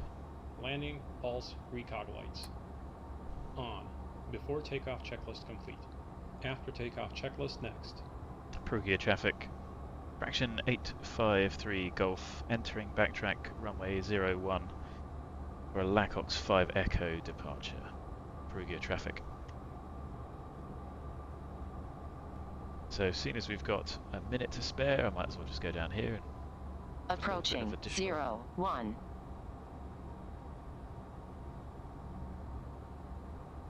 a bit of additional runway is never going to hurt. On runway 19, 100 meters remaining. Flaps, flaps. I haven't yet found a way to stop that spurious warning. Don't knock over the lamps. Oh, with the dust on the runway as well? Wonderful. On runway 01, flaps, flaps. They are set. Right, there's the runway heading. It's 13:45.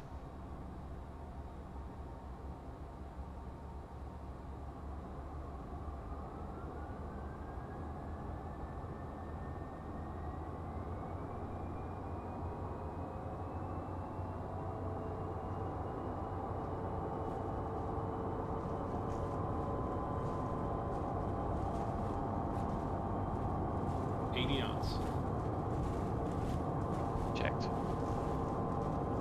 V1. Rotate. Quite the mess of the center Positive line there. rate. Gear up. So sporty departure.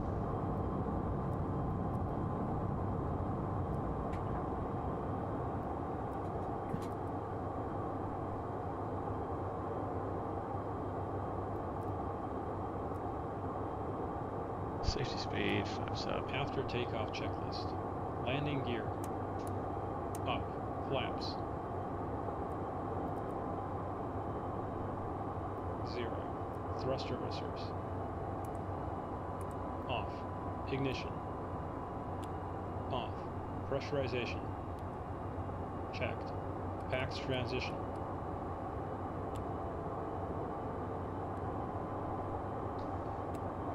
I don't really want to go above 15 degrees. N1. Climb set. APU generator. Off. Definitely don't want to do that. APU. Let's go pitch. Shut down. Passenger signs. This was max 210. Passenger signs can stay on.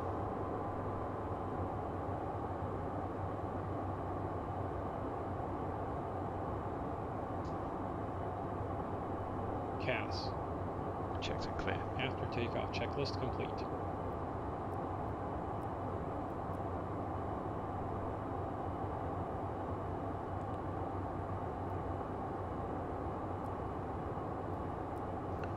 So what are we going to go to? Let's just whack up the out window whilst also flying the aeroplane. Get that done. God, this is a mess. Definitely need somebody to do the MCP for you. Right, let's sync there.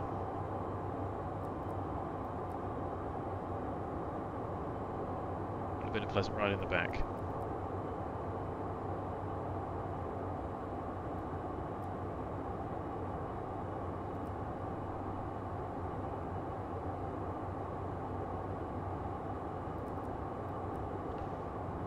Just let the airplane do that, shall we? We're still max 210.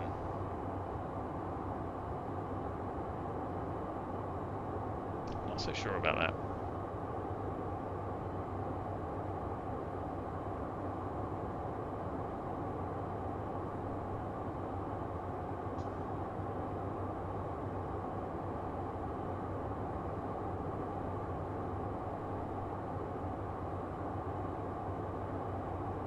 So this is a flyover and then another flyover. A bit messy. Yeah, 400's our cruise.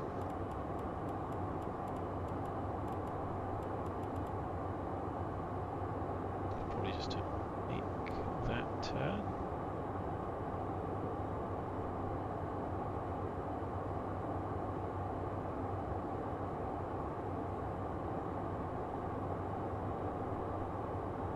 Inefficient either way. That's steep. Let's see how high is this.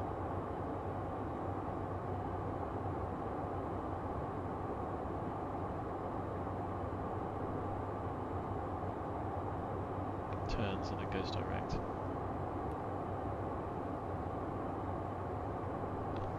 And what I find interesting is, I mean, we can have a look at the chart in the cruise. There's no real particular reason for, doesn't appear to be any reason for those flyover waypoints. Seems like a little bit of a mess. Anyway, there's the 210. To have all of the power, please, aeroplane.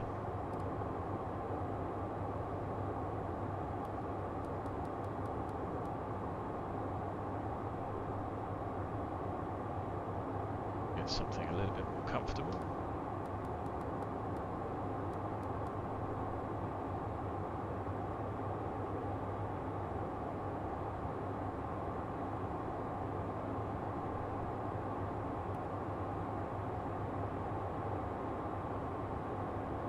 And then that'll be a good time for me to go and get some food and think about trying to sort those pop-out window captures out so that you can see what I can see.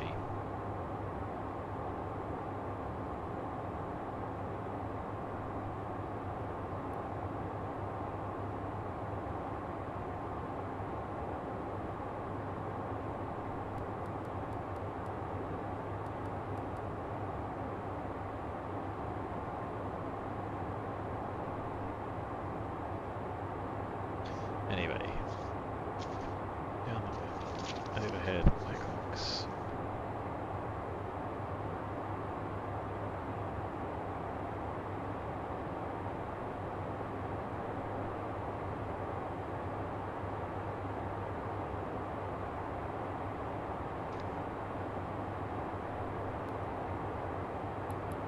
Right, flight level change 300. Everything's now gone. Excellent.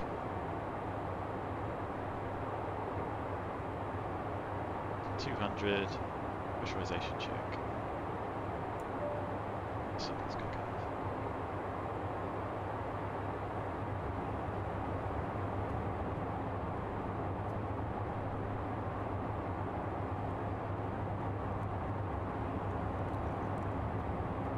Nice and spacious here if there's only 3 of you. Oh, looks like we're getting bounced around.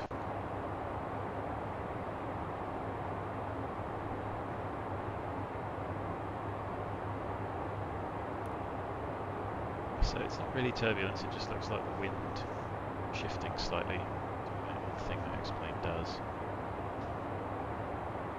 Anyway, an hour and 50 minutes, 1 hour 53 to Farnbrough. With the airplane setting, cruise.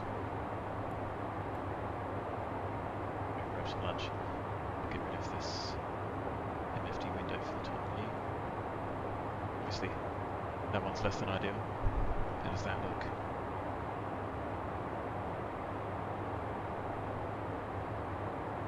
Terrible is the answer. No, not the end of the world. Difficult to think where to put it.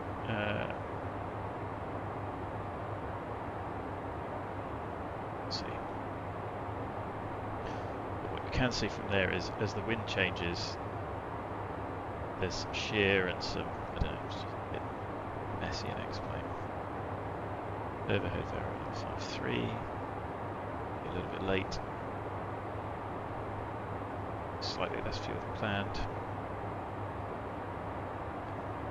No ATC.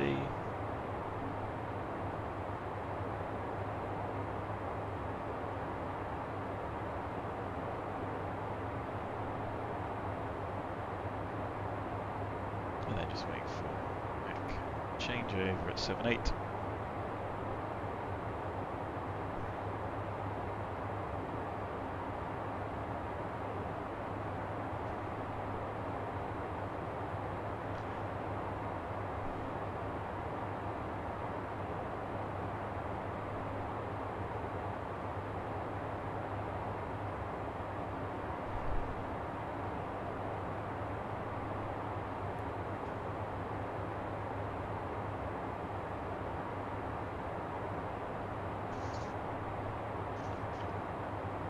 So 021 at Farnbrough.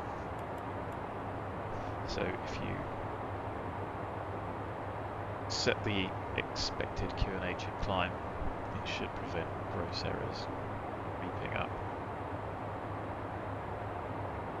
on arrival. It should, for system transposition, if you're 10 out, to expect 10 out, you probably wouldn't. So if you had 1021 set and you read back 1012, it certainly might make you question it. There's 7.8.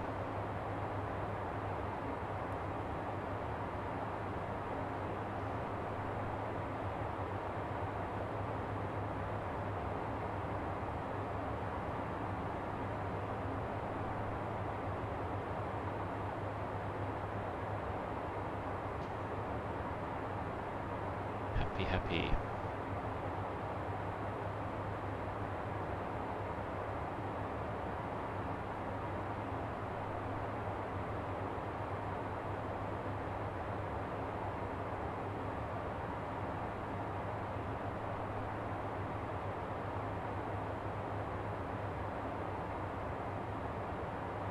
So passing 300, half bank not yet.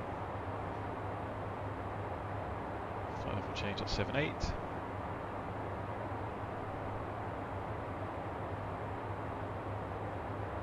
Hour and 50 to go.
only 3 knots, so I was expecting a bit more tasty weather today. Maybe it's out to the west.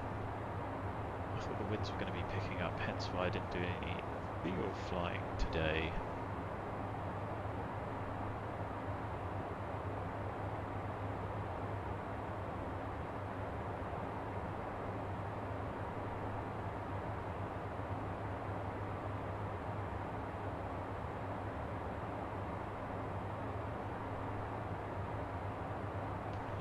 It's going to get worse, but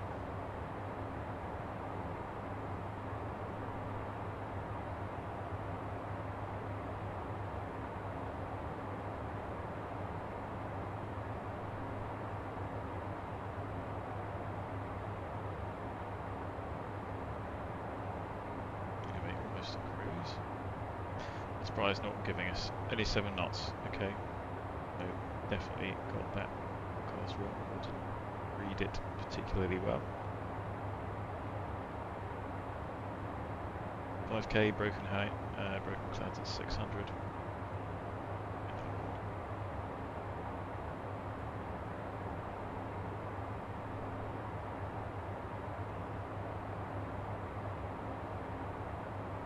Even if it was overcast at 1000, that's not bad, although I'm not sure front is coming across. If it's occluded, you don't really want to get particularly stuck in that. I don't know what the freezing level is. So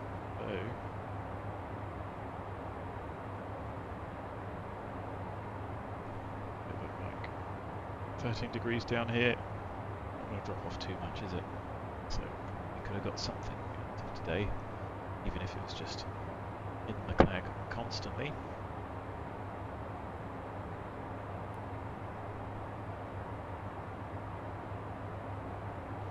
For traffic around us.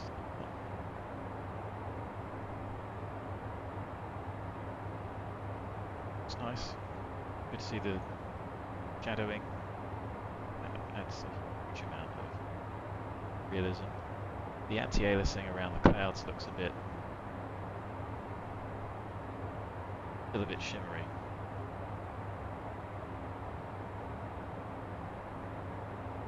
But it's still pretty darn good.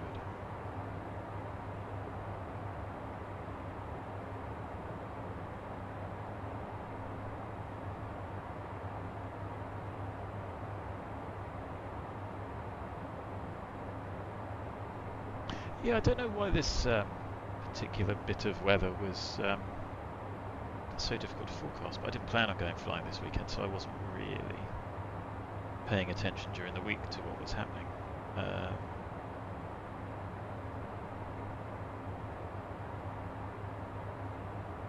Surface manager. Just looking for the black and white one. So Saturday, so just a warm front. Then kinda stationary.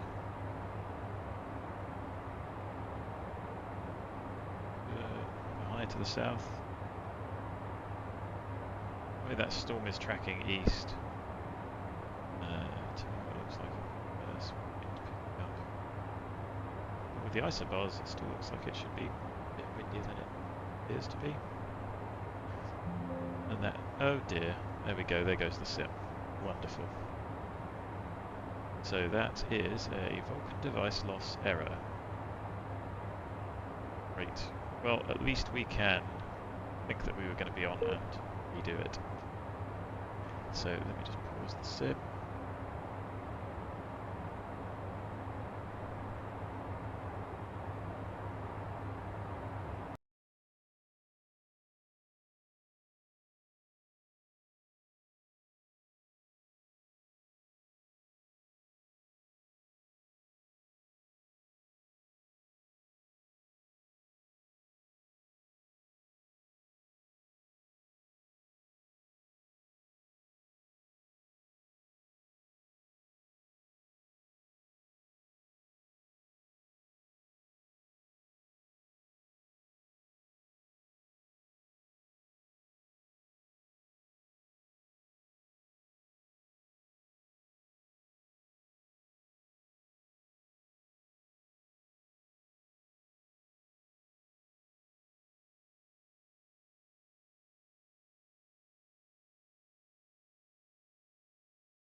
was that I just wait a sec just to see if it cleared itself. I have not experienced doing that, so this will mess up the flight tracking, I think.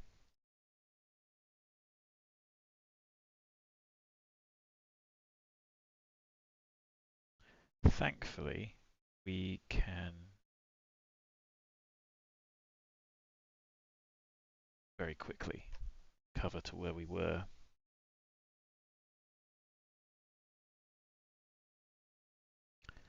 But I think it messes up Volanta a little bit because I can't put it.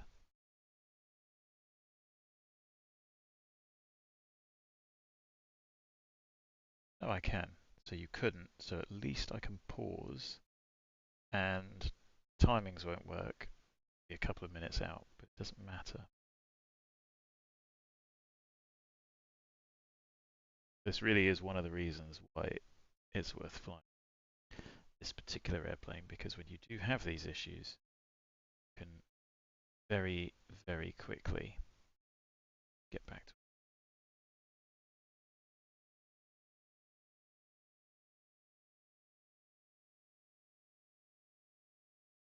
it. Even if it does go a bit squiffy.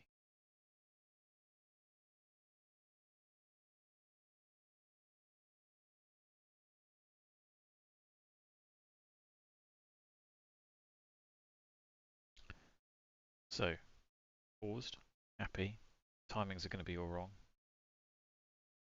These out again.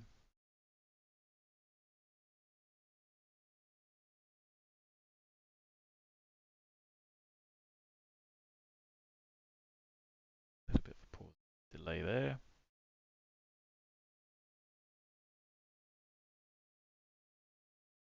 And I do hate to say it, but I think the Vulkan device error, sadly, a AMD feature, should I say.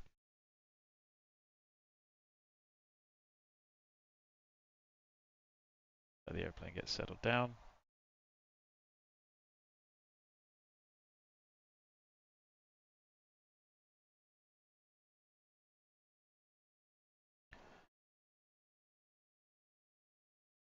And we're back online. Excellent.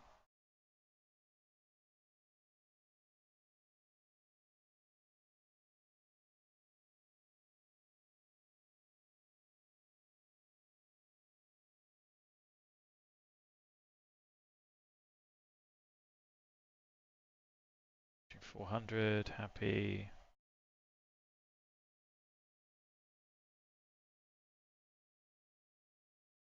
And that does make it somewhat bearable to be able to really quickly, I think that was really quick. What was that, a minute or two? Really quickly get you back to where you were.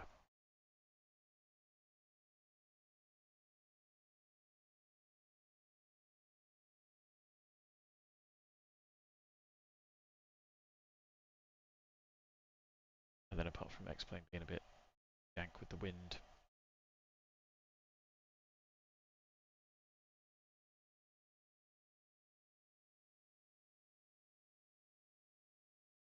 So I mean times won't match up, we'll be a little bit late, but whatever.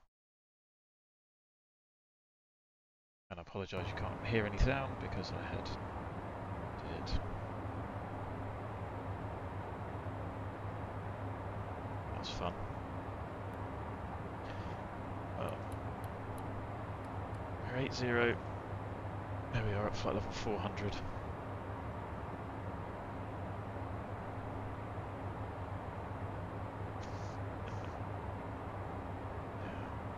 Oh, it is Dijon.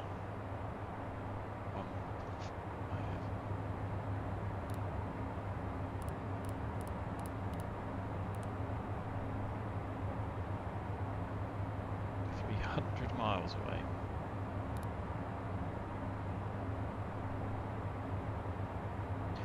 Now, that's just going to be an airway thing for Lima. Lima 615, is there an upper Lima? Because if there is, then I'm not going to go down. Let's have a look.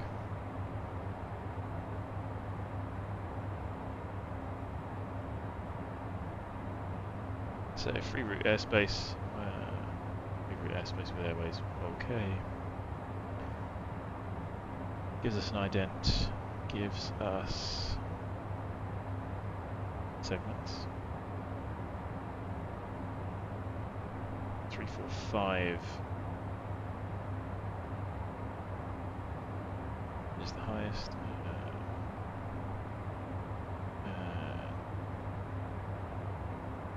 But it's free route airspace. I'm not going to do that step descent.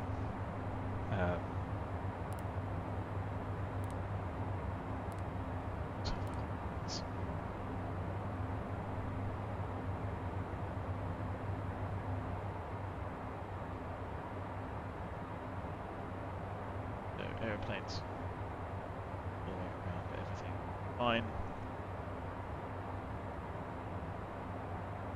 So in which case I'm going to go and make a sandwich and I will be back with you and I'll sort these other bits out, so I'll just stick you in the back. Yes. You. How's this scene? Not great, not terrible. Right, I won't be too long.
Well, that was a quick sandwich.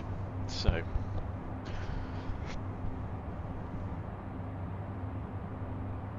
Right. Let's get back up the front.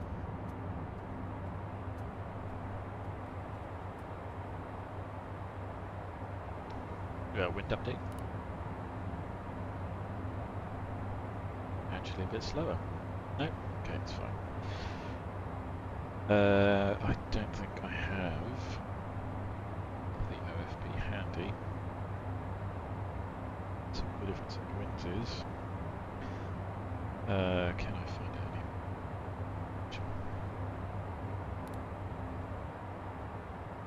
So with the OFPs, I take a few of the paper pages with the flight log, etc. and use those. Most critical 16,000 feet. BANKO.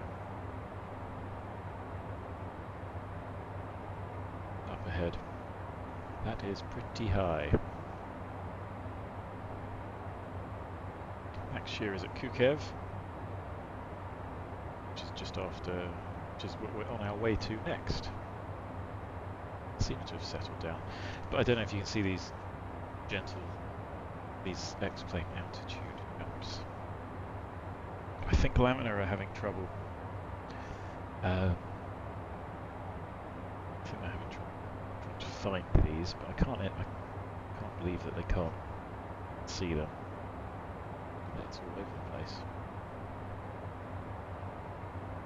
Anyway, right, there's the MFD. It doesn't take up too much of the screen, but then you can't read it.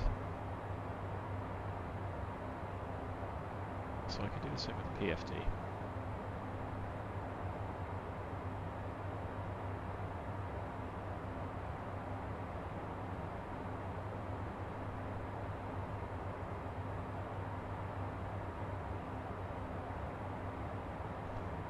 And I think PFD.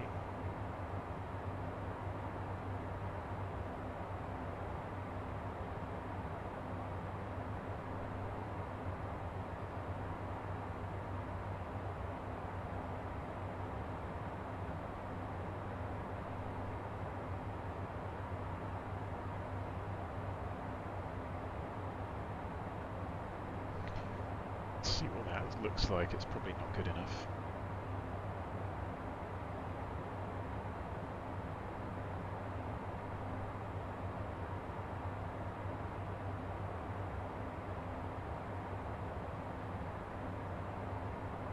So that's what you could win.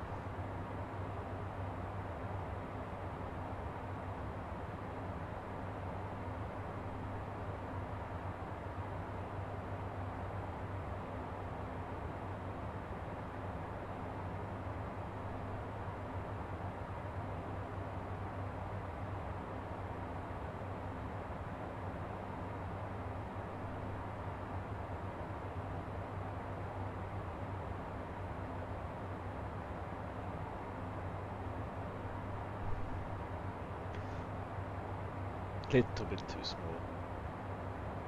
What would you reckon?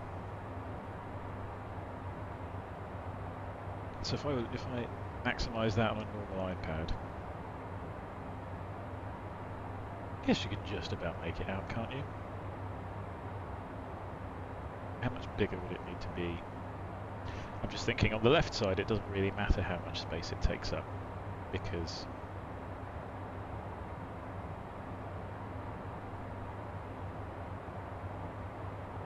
there isn't really anything there apart from the cockpit. It also helps if one snaps it to.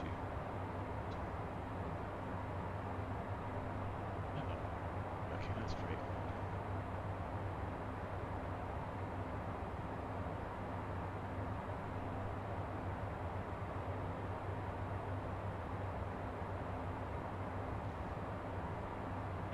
It's not attempt.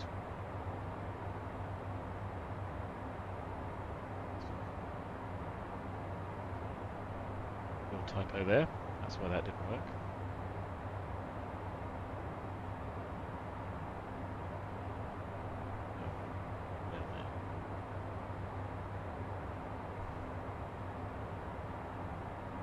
Couple of pixels out.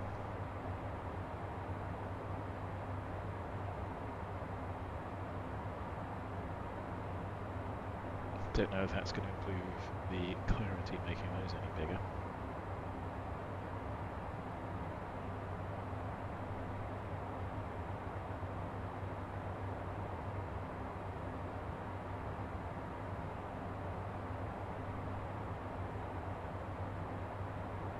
Maybe I just leave it as PFD only.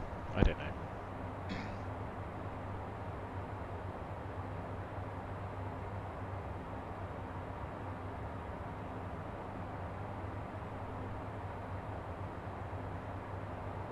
I'm certainly relatively happy with my view. I think I get enough peripheral vision. Of course, my actual view sort of stops over here, so I do get that little bit extra side. Same on the right hand side, your view stops here, and then I get about this much. Now it would still solve the problem because you just can't see the displays, so I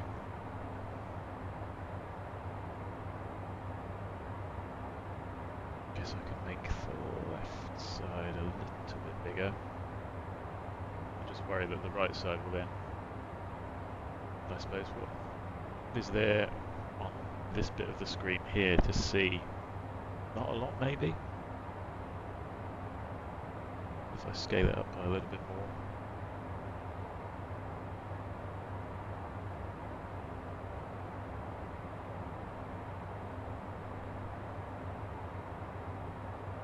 Anyway, what I was trying to do was find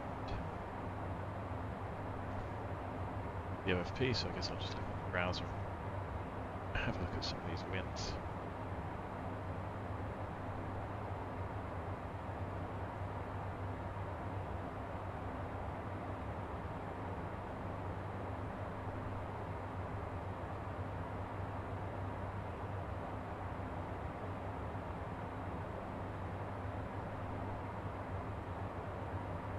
Interesting, but SimBrief have an app now?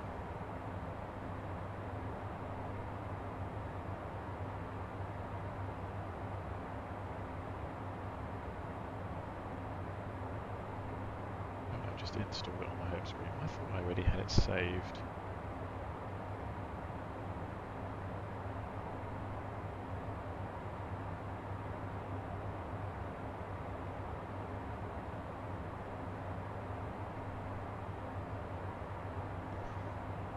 So let's have a look at our flow plan.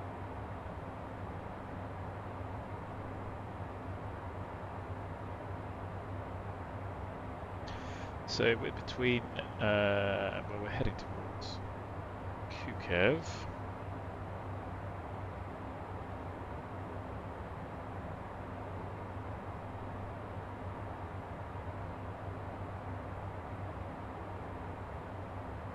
KUKEV is deal of lower. Got a little bit of a headwind, so actually better off up here for the time being.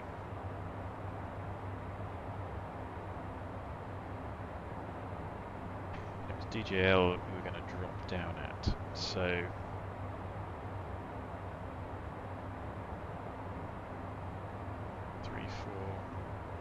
let's do look over at 9.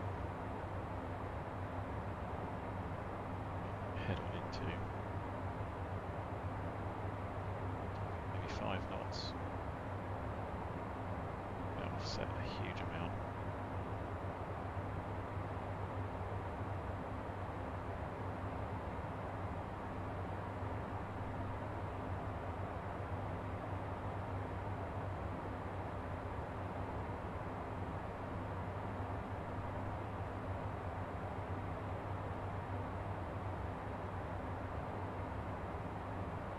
There we go. Here's our mountains coming up. That's what's given us that 16,000 foot more up.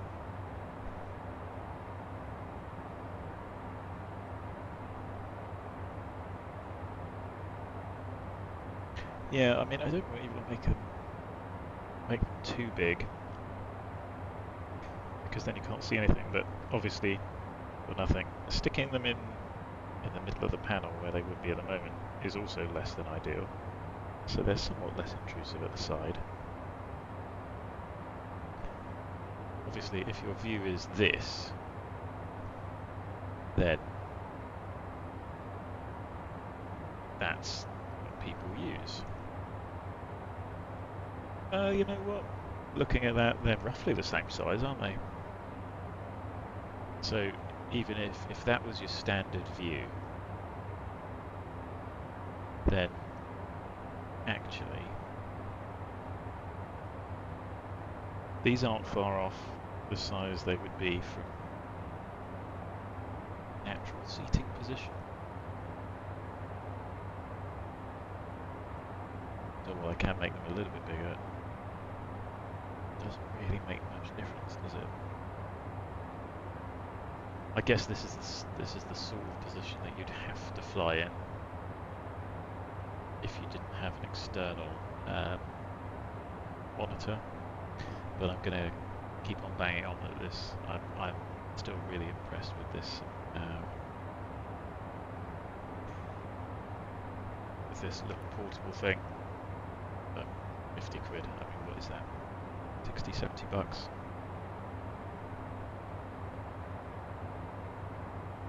Just does the job.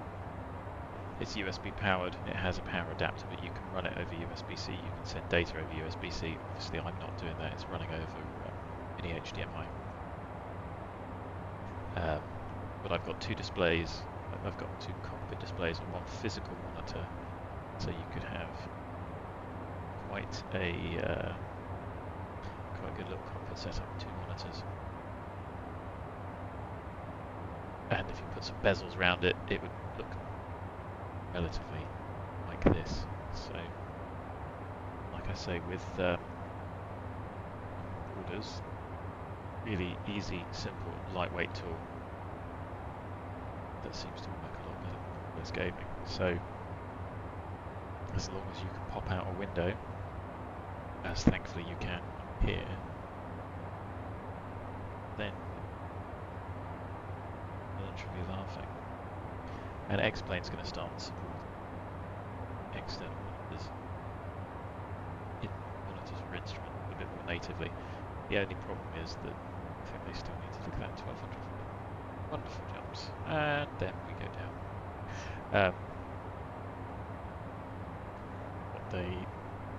I'm going to really need to be able to have two monitors on one screen, because that adds a lot of versatility. So, actually thinking about it, sat there with those like that, maybe I can make them a little bit bigger, but actually doesn't really make much difference, does it? Makes me feel a bit better. Maybe I'll make the PFD a little larger, but now that's going to do it all. We can play with it as we go.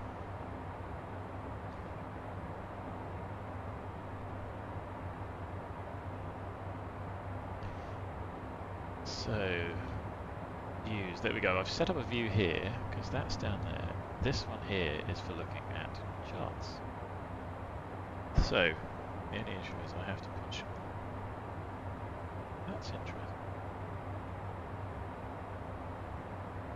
The light doesn't illuminate on my whole side. There's the G button.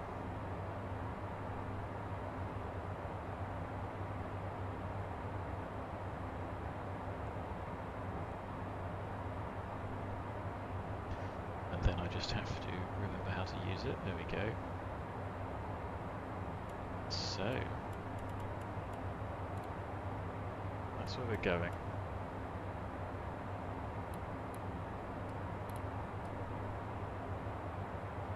Have a look at the airport briefings. Airport info, takeoff overviews. Interesting, a lot more VFR charts. I think those recently.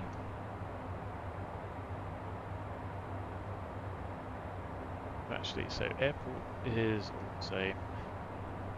Low visibility and minimums is not really worth having. The overview.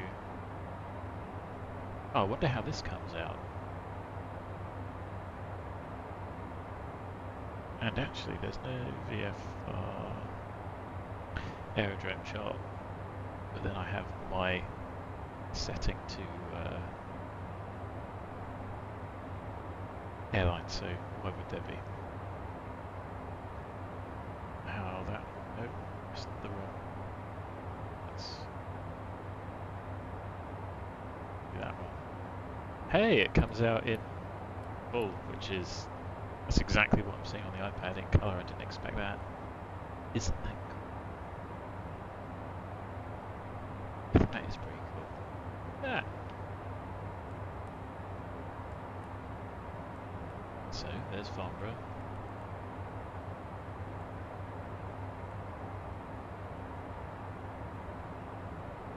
Danger areas. Where the overview is looking from. Close to Odeon. Lasham, I fly past there and a fair bit on the way down to the south coast. Lasham's a big glider airfield, but it's got quite a big runway, and you'll see Airbuses and things in there getting maintenance. So a congested bit of space down here. Oh, that's cool.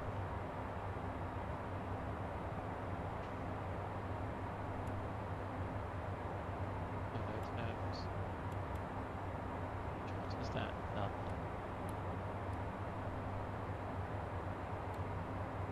Go back. Escape.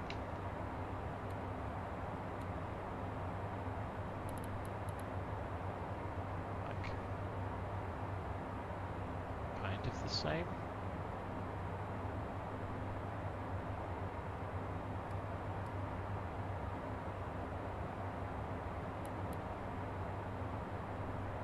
I guess it just explains it a bit better.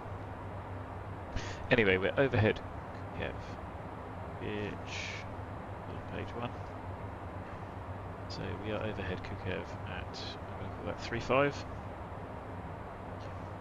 Not forgetting our slight delay, we've got 5.210, a little bit light on fuel.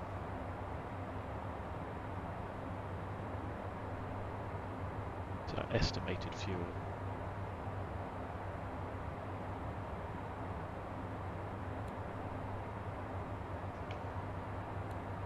So let's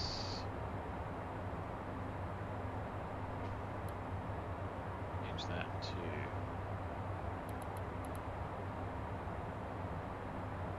that. Change.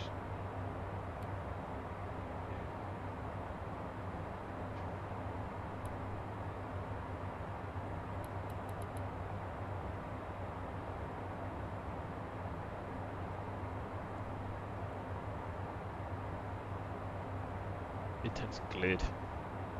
I don't know why I just went right gliders. Statement, graphic, circuits.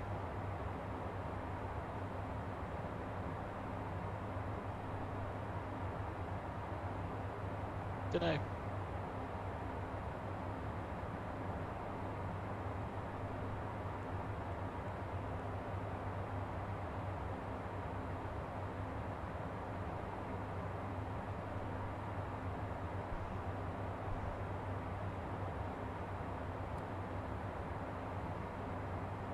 It's a very long bit of stopway.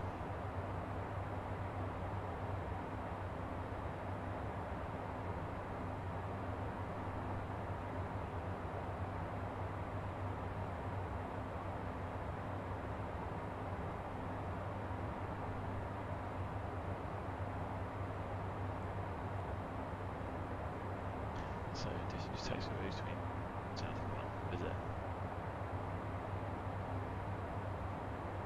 Maybe by a bit.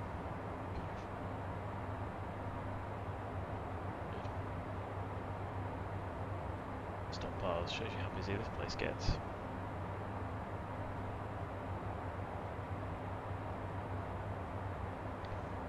No idea where we'll go. Park. Say which hangar is which.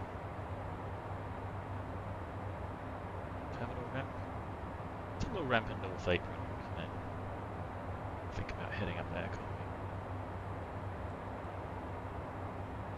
we? I mean, this is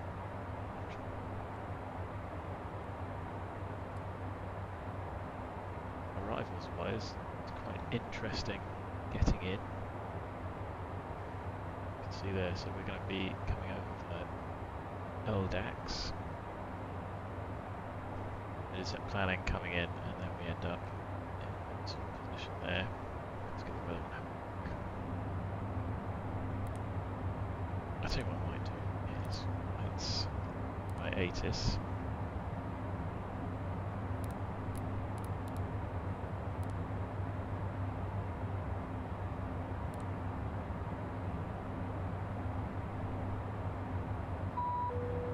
Nothing. Fine.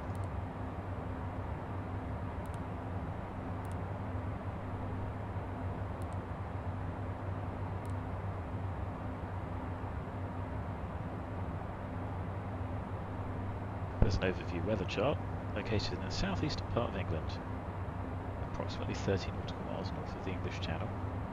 Low rolling hills, flat, mostly trees with urban development to the west. Basingstoke Canal passes the runway within a quarter mile. The highest obstacle is a man-made structure at 1,024 feet and some 9 miles to the southwest. Heathrow Airport is 16 miles to the east.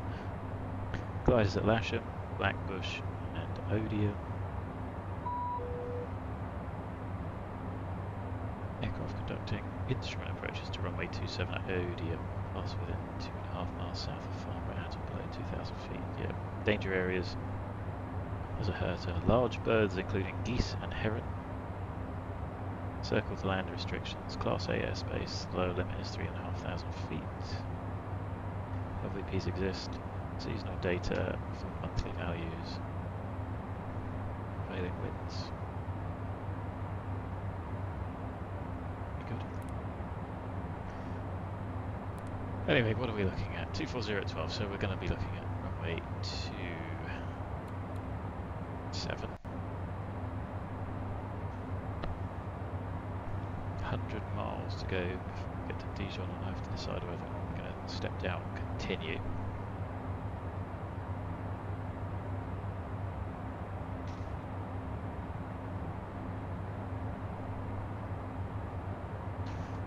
So let's scribble this down at 1420 Zulu. Get a bit of a trend then as well. 240 at 12. Broken at 800 feet. 13, correction temperature 13 9. So with that in mind,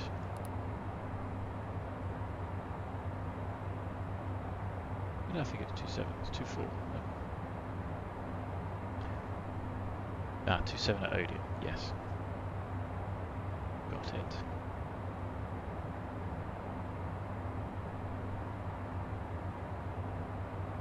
So it's quite a long runway, but with quite long displaced thresholds, so it looks a bit odd.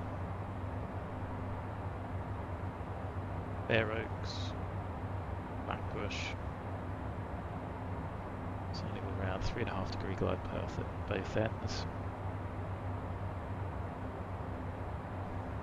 So there's, oh, I didn't realise they still had SRAs. But it's ILS, no GPS, and this gives an idea of just how bad the UK is for GPS. If you've got the money to run an ILS, it should definitely be cheaper and easier to get GPS RMP approach. I mean, maybe they won't because we've got LPV anyway, so you still need it for blast. Terminals on the southern side of the GA the hangars. Okay, I'll have a look in a second. So the difference between the ILS Zulu and Yankee is simply the hold. So Zulu is as directed, so we would need a Yankee because we're going to assume that we're offline. That takes us back to VEXUP, which is where we end up anyway. So I'll take that one and pin that one. We need the initial approach as well. So ILS Yankee. I think that's going to bring us in via VEXA. Because we end up terminating at VEXA. I need to go via Pepis. I think you go to Pepis if it's busy.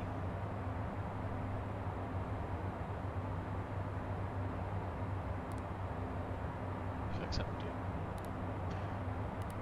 So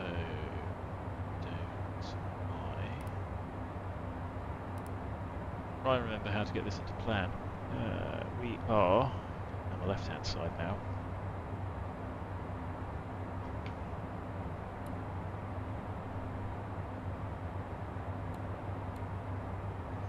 So there you go, you see that arrival brings us ELDAX all the way in, gets us to VEXA, and then back to VEXA for the mist, which could work. At least we can hold there if we need to. So that looks sensible. I don't know what's going on there.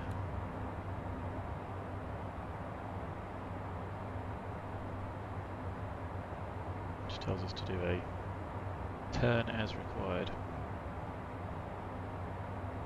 It will be interesting to see how the FMS flies that. There's a direct left turn to Charlie Foxtrot 24, which, if we look on the chart, only be at 2,000 feet. The actual FAF is 4.7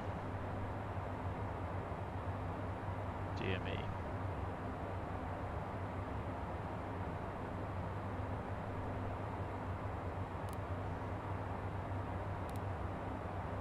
Well, we can tune on 5.3. That one in there.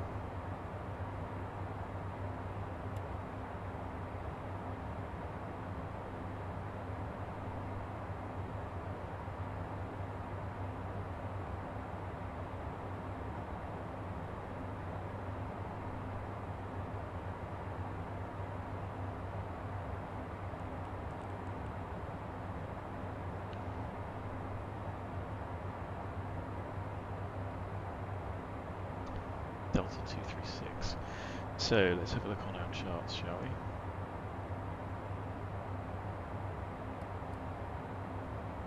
We will actually need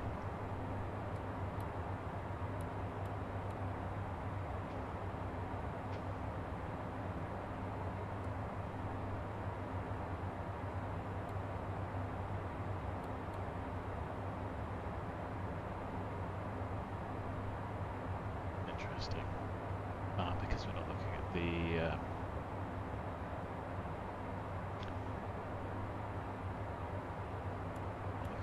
initial arrival. Change this to approach initial. So we're not going to go via Pepis. We are going to end up at VEXA, and then you see that there. The direct left turn, and then that gets us mandatory 2,000. Ooh. It's 3 miles to lose 1,000 feet. Okay. I think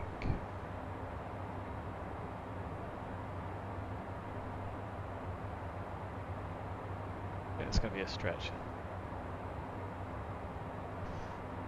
And then considering you're just flying the whole thing round, I don't see there's any reason you couldn't just modify that.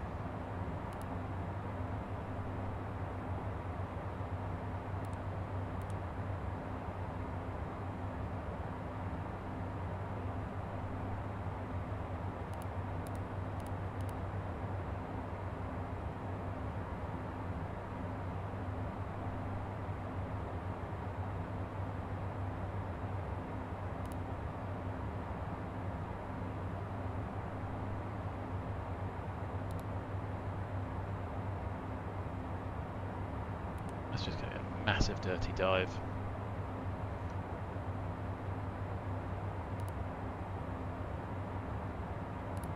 I don't think that is. So Foxtrot is at 2,000.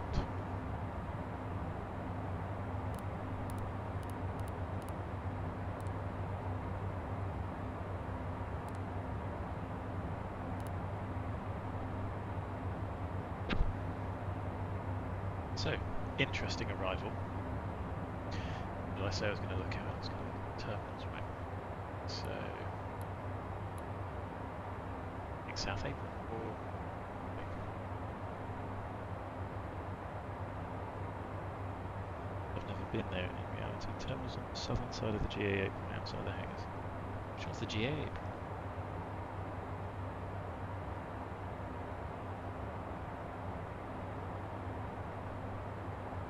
I know there's some pretty funky hangars there.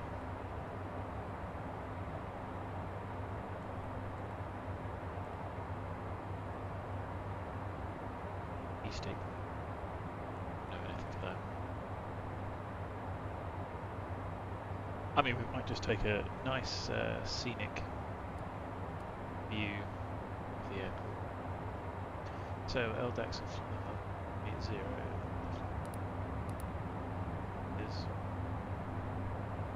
and no other. There is descent planning instructions for planning purposes only, but very nice and high. We'll respect the speeds.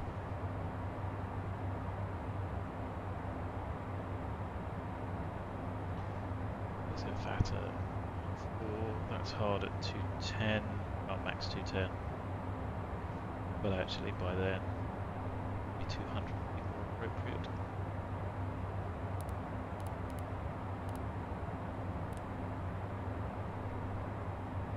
That should update. Interesting.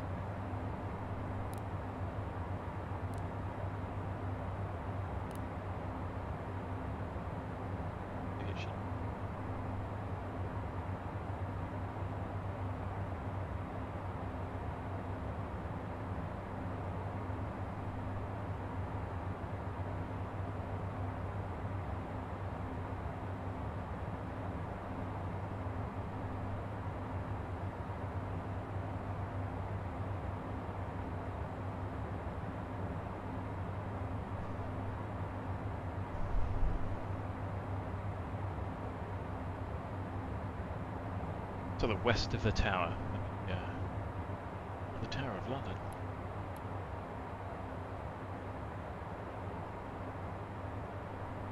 Oh right, that one, got it. West Apron.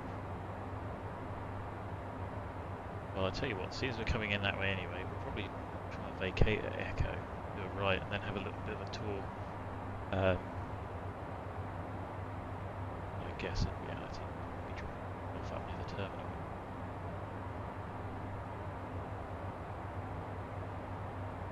The remaining paved surface after the end of the tour in both directions is available for stopway. It's a bit odd.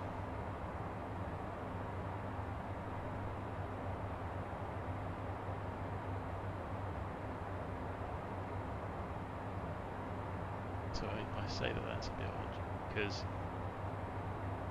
it's good surface, but they treat it as a stop rate rather than a displaced threshold, which I think might be something to do with smaller types in there. Stopway rather than declared as available.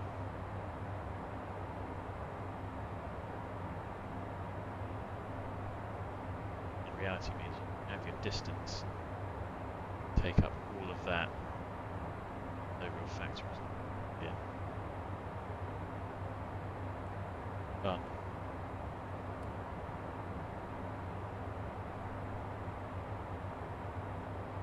So that looks like the actual end of the runway, even though it's not marked as such. Same there.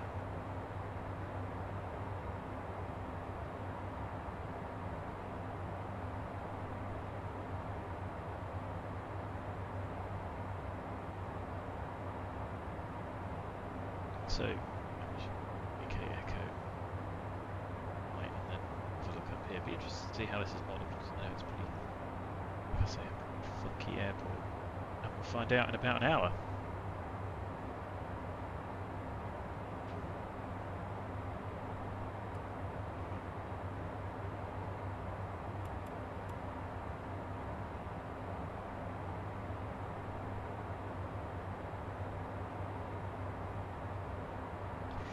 So if we lose 4,000 feet, what's going to happen? Our TAS.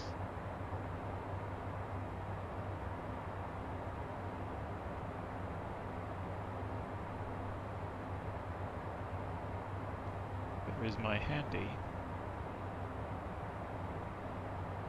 flight computer? It isn't even online.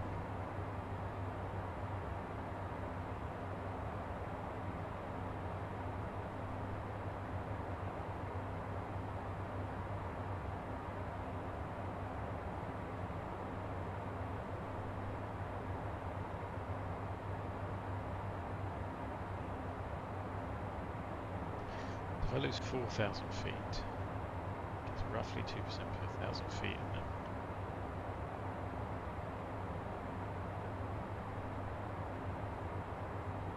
assuming the wind stays constant.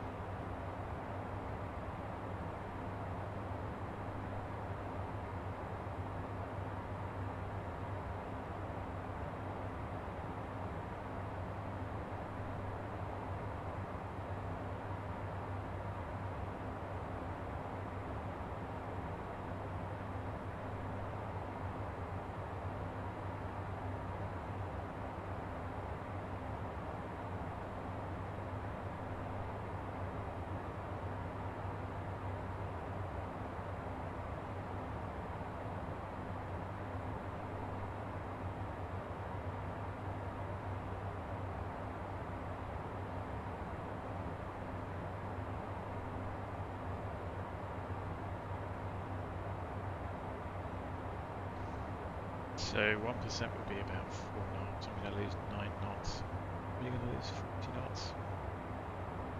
The difference of maybe 5 or 6 on wind. Assuming everything else is constant. I mean, I know it isn't.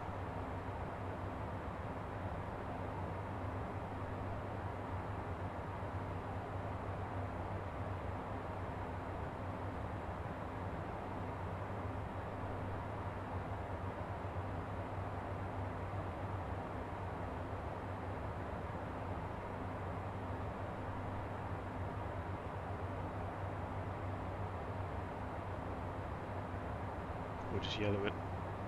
What have we got? Anybody online? Not that I can see.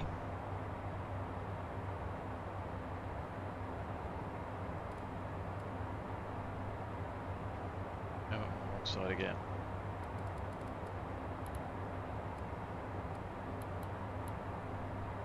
So, there we go. That's what we're looking at.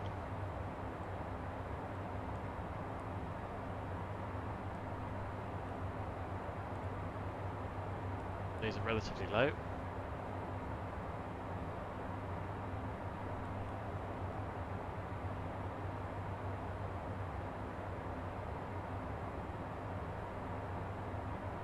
So if we don't hear anything, we're just going to fly the approach as published.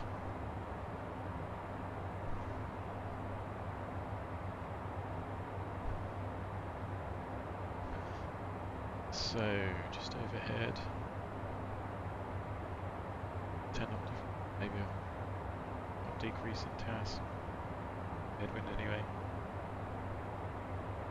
Let's keep on going. 6 minutes until top descent anyway.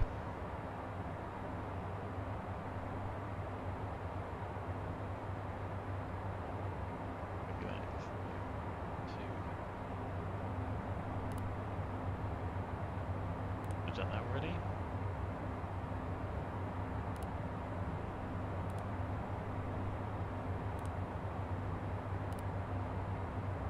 So, transition altitude 6,000, so 101970 again.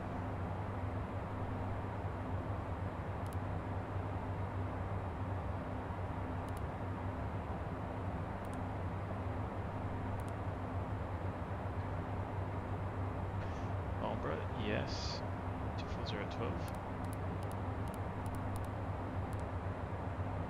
13 degrees.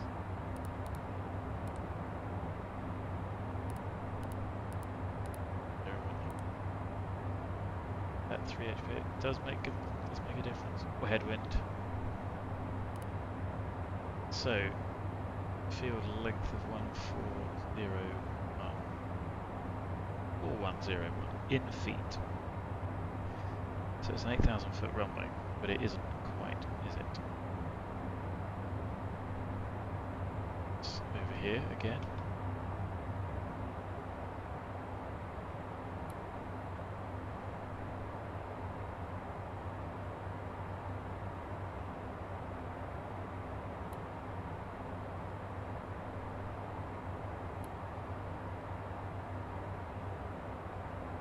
So where is Tora listed? You have to work it out.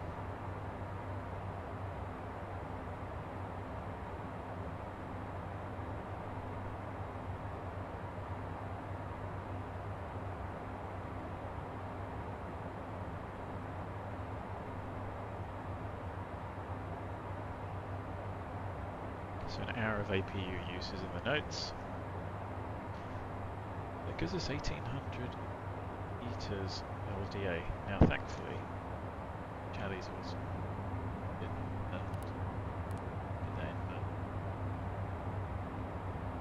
does give runway 24 as 1800 meters.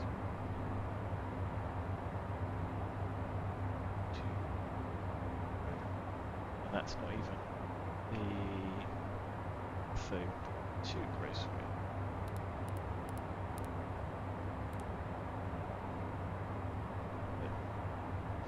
Gets us down to 1.5 because we're quite light. I haven't had that for a while. As I said, this was planned on tankering and then arriving with minimum.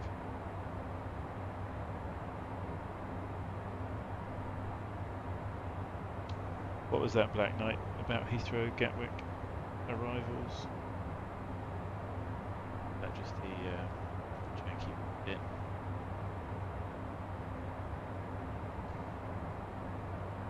So we're happy with distance. We have to go to the no. Might just miss it. I'm not going to stand on the brakes just to get us in there.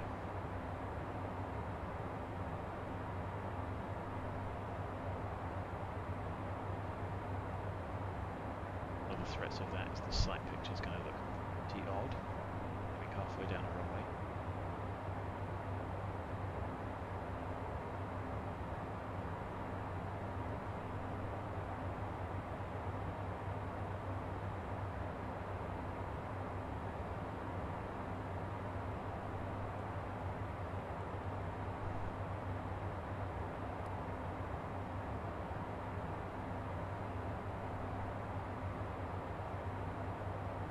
So what I'm in there, taking those distances away is straight from that threshold. So, a headache.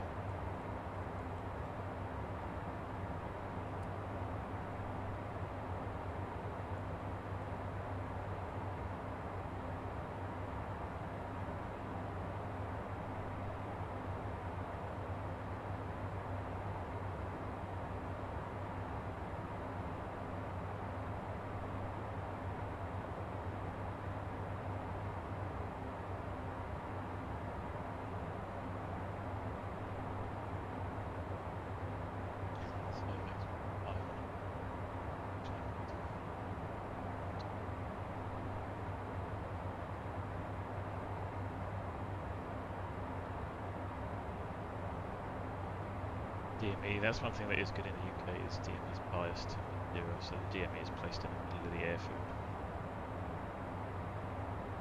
Biased with time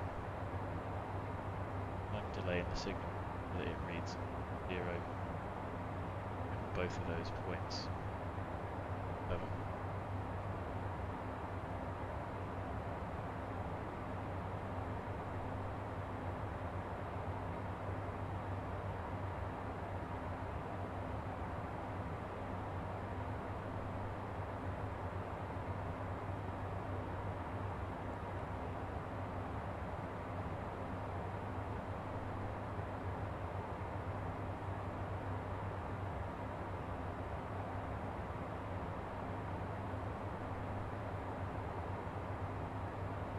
Traffic around. You can see if anyone coming into it.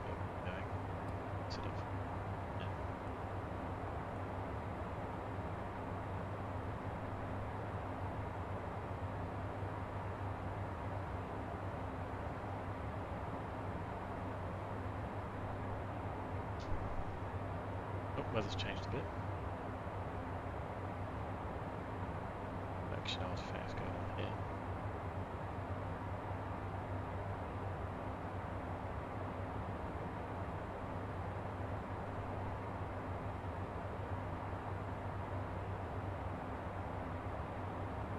Oh, we should have gone into Jersey. Jersey's online. But I thought Farnbrough might be a nice change, seeing this in there. I think maybe only twice in the sim world have I flown into Farnbrough. A53 Golf is us.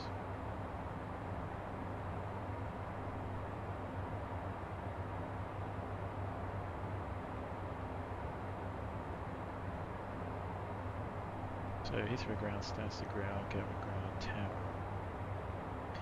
The only arrival on VATSIM at the moment.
So it was a little bit of an early descent. No restriction to meet.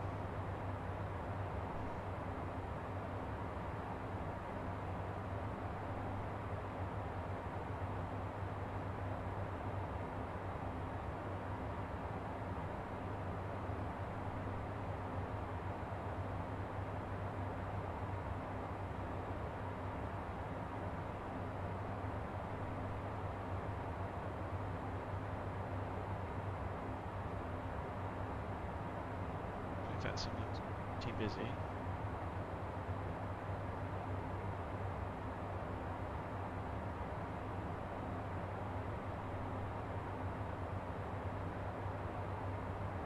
Don't think I can check. There was a way on the VATScope.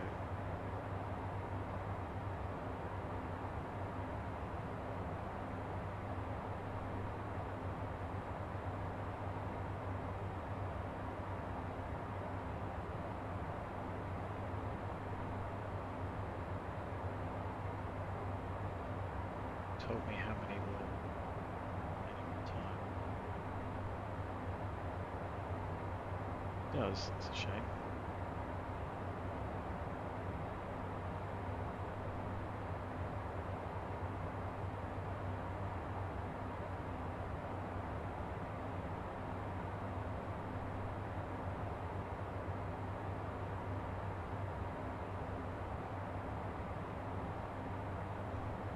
I don't know if VATSIM publishes its own stats.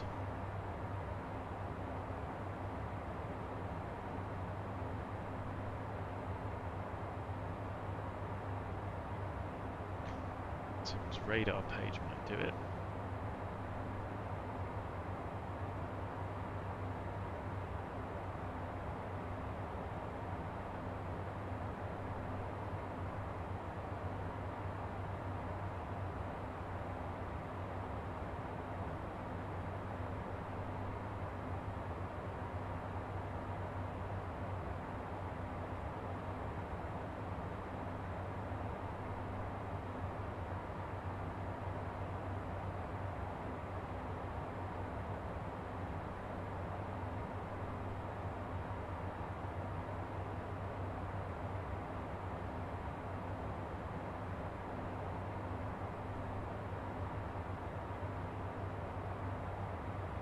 So VATSIMradar.com. That show me, yeah, connections. Pilots 2,401 online. It's a fair old number. I think see there's a. I mean, I appreciate that's worldwide, so spectacularly, but still a fair few.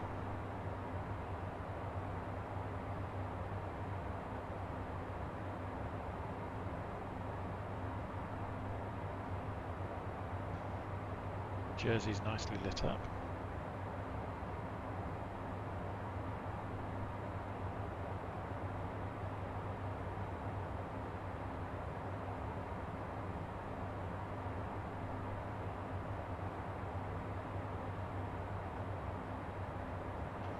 This is Manchester.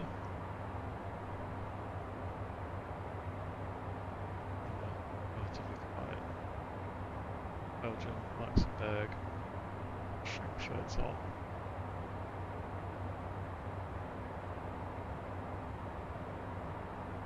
Aces from Ramstein.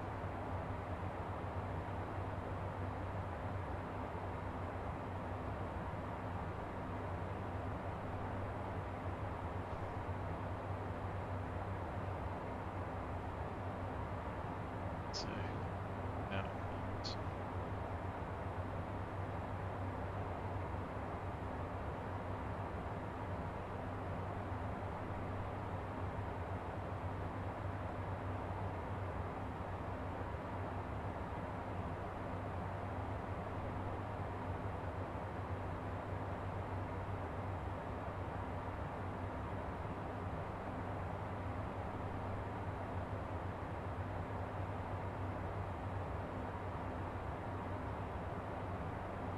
Interesting, we are getting overtaken by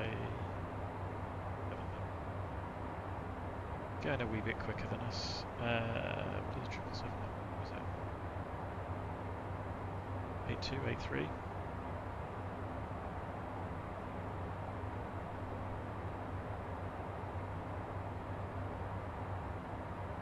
We're going to get 380 over the ground. 5 and they're down at 32,000. Maybe I did make the bad decision. Shall we just wind our way down and try it?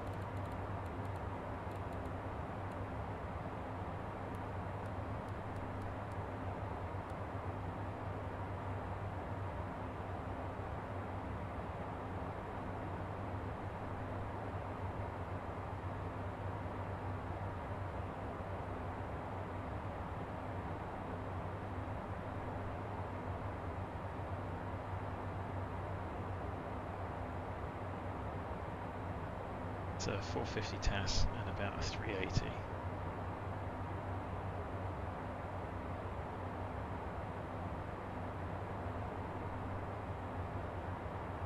It's maybe 70 knots on the nose. Okay, I did make the wrong decision, and then the weather's just changed.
It looks like it's Belgium Online Day. Bruges.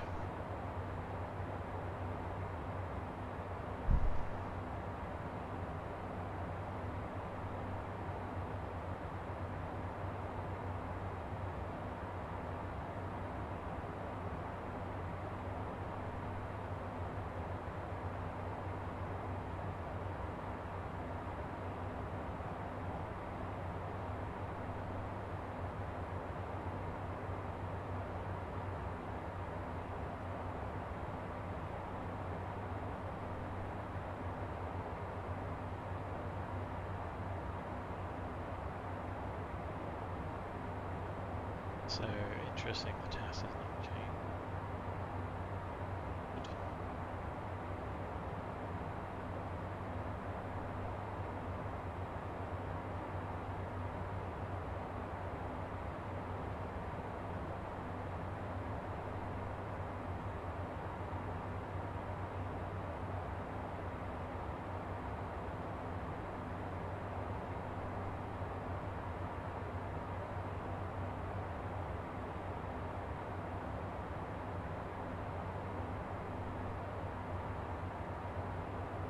What was that, Black Knight? What was the last comment? Sorry, I was miles away.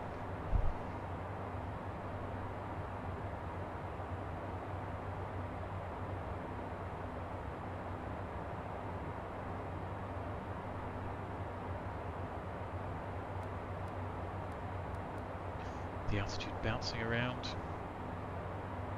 the airplane down a little bit.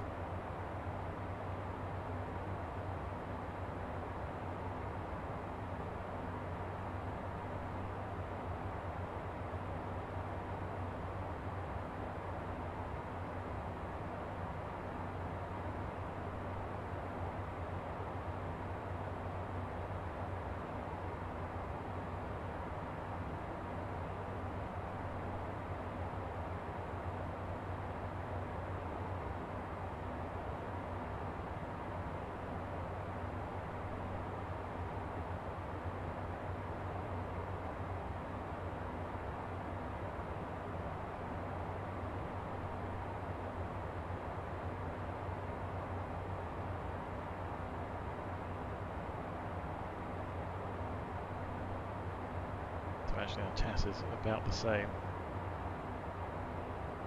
There's slightly less wind, but you know what, the fuel might have been a little bit higher.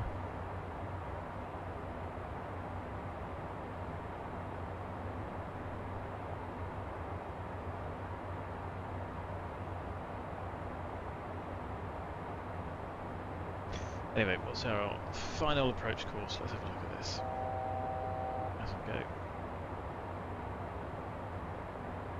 241.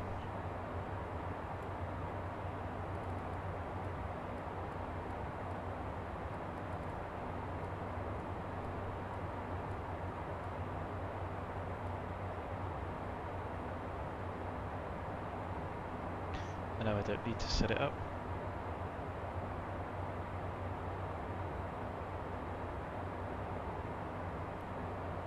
But just in case it doesn't auto-tune. 5.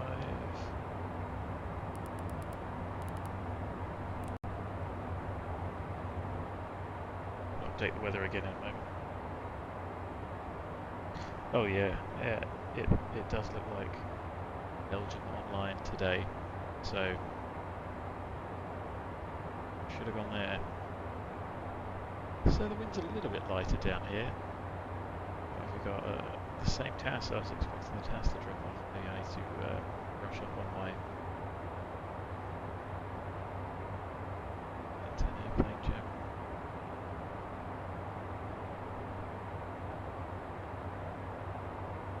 The fuel flow a little bit higher, probably.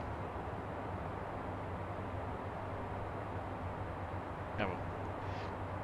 They had more time for more champagne, so.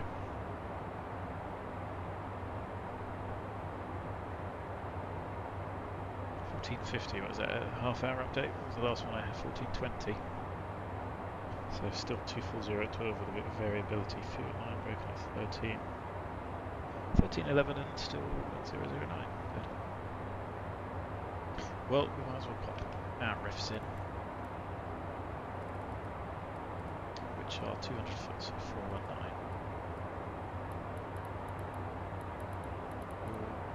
20.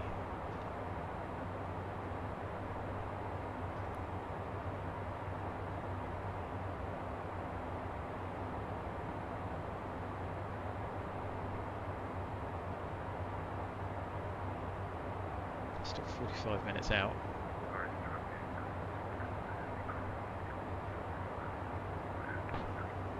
First bit of VATSIM audio. There's always a lot on text.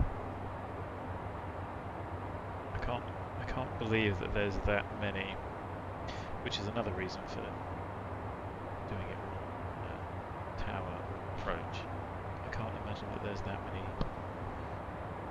many pilots that don't have a mic or have some form of disability.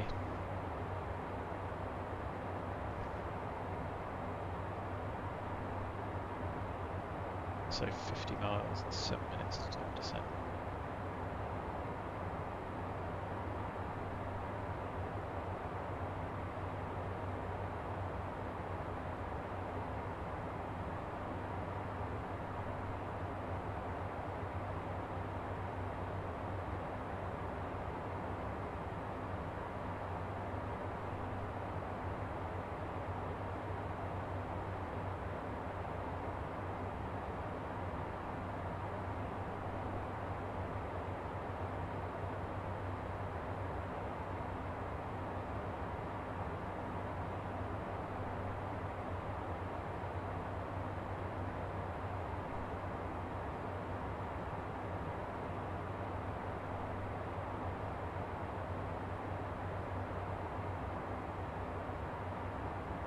Maybe it didn't make a huge amount of difference.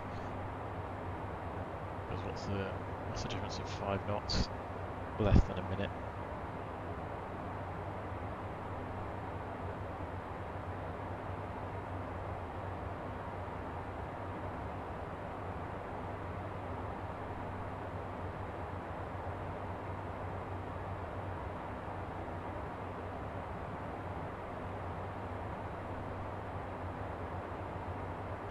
Time for a final comfort break.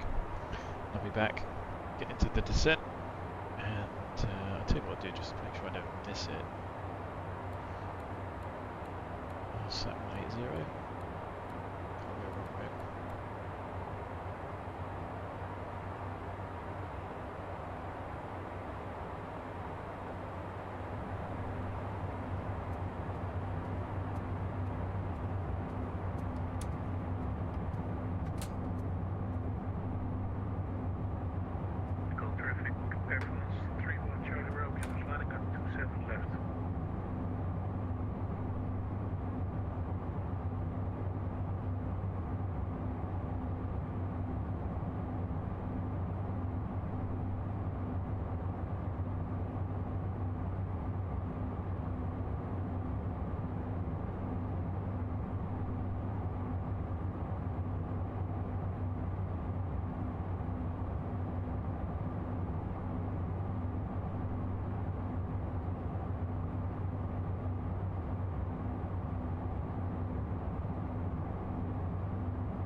can't believe the taps and the toilet don't work. It makes the airplane unflyable. Oh look, what just happened there? A massive altitude change.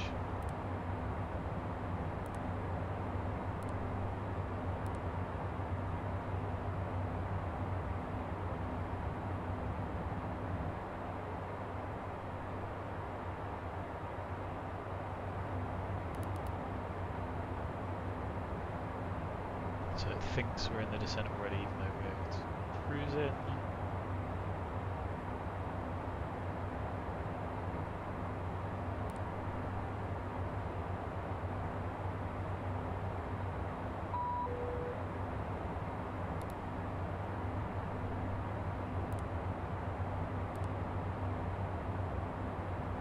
There it is, 1450 Zulu.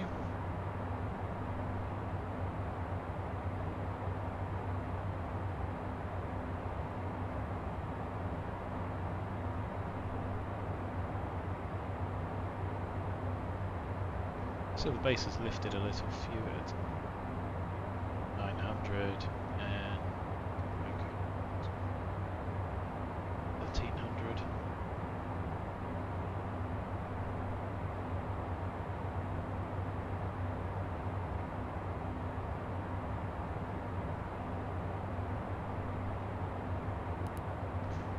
Nothing in the TAF to give us any real concern.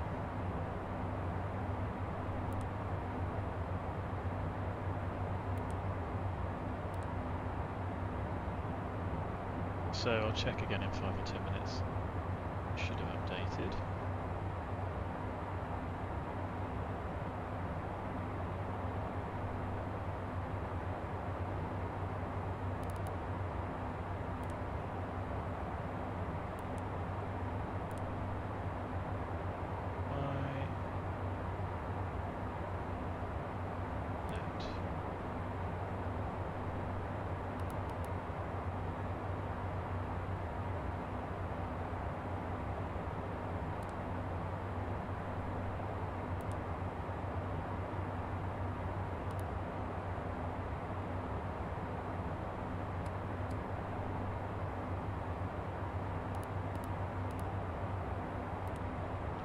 So why can't I save it? If it matters.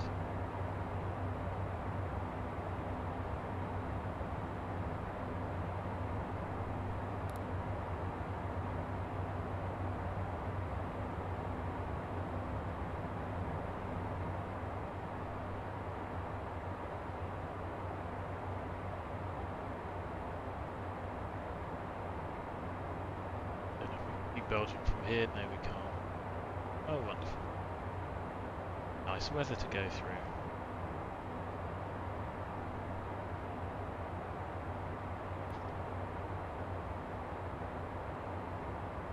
Oh look, a massive altitude jump.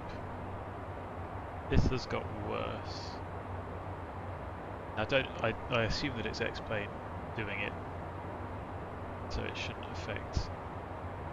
be the aircraft that affects it. What is that? Literally, what is that?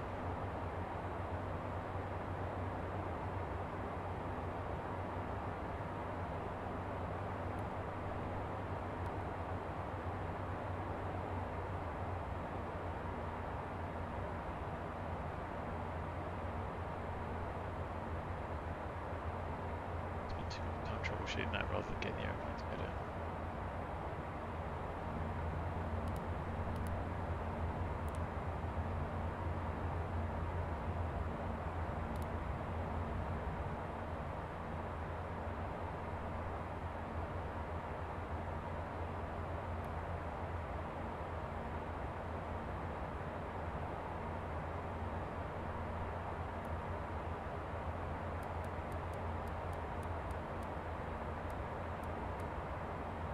Capture the path anyway. Didn't need to be that aggressive, but Descent checklist. Shoulder harness. simulated, secure. Passenger signs.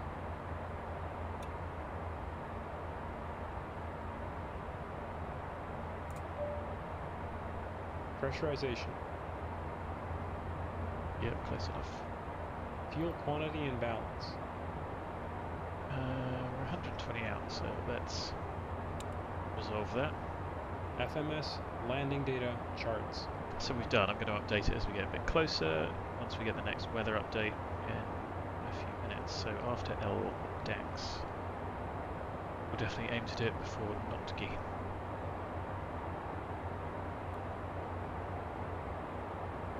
Approach briefing. So we've discussed what we're going to do, VEX-7 in, and how we're going to get there. It goes right over the top. Localize goes right over the top of Fair Oaks. We've been to Fair Oaks.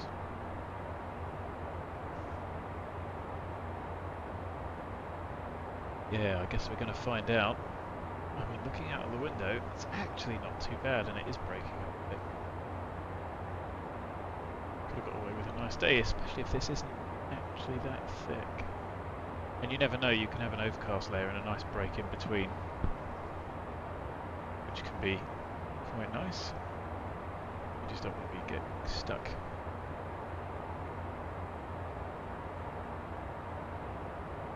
In between layers and then getting thrown about by things you can't see. VNAV transition flight level. Descent checklist complete. FMS, landing data, charts.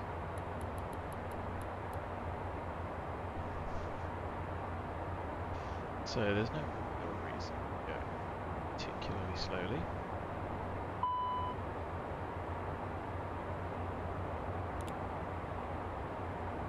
That was the solenoid.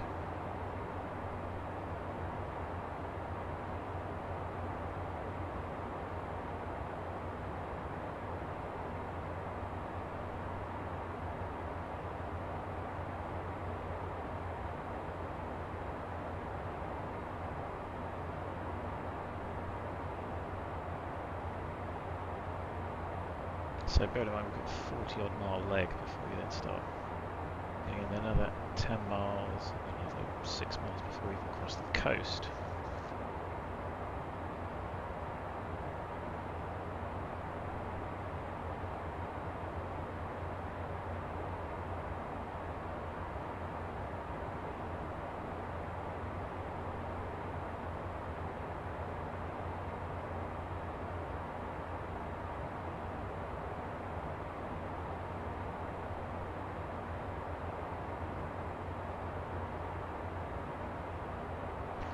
Well, looks like we're going to go into this, so I've continuously the chance of rain.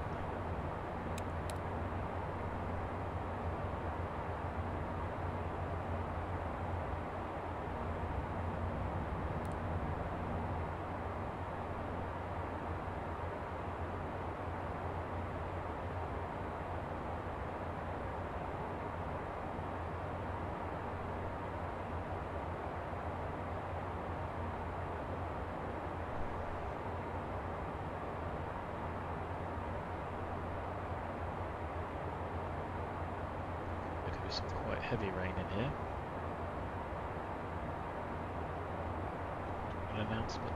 I used to have a button mapped to this control, but I don't anymore.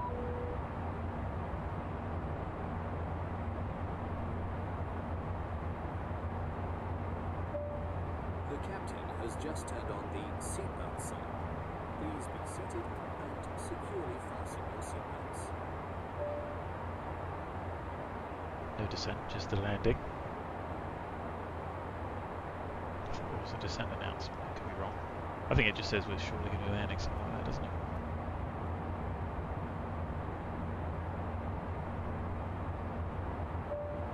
May we have your attention, please? We're approaching our destination and will be landing in a few minutes. Please place all storage compartments and tables in their fully stowed position. All portable electronic devices must be turned off. Ensure that your seats are fully upright and that all loose articles are stowed. And observe the seatbelt and no smoking signs when they appear.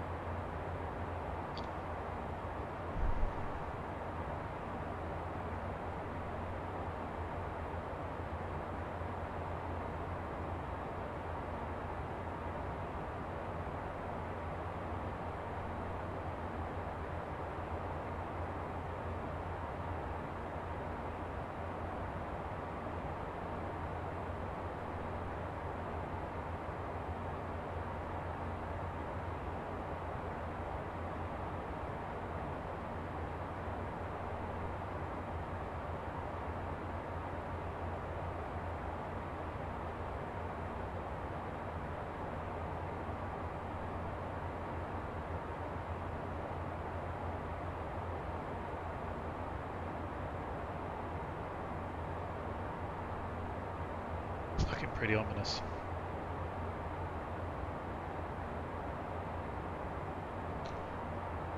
Yeah, it's certainly prevailing from the west, so don't know how bad it will be.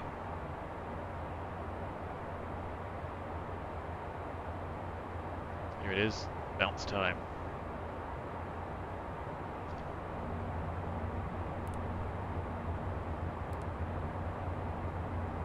Here it is, 1520, let's use that one. 1520 gives 23011. Scattered at 1400 feet. 1900 feet. Still 1311.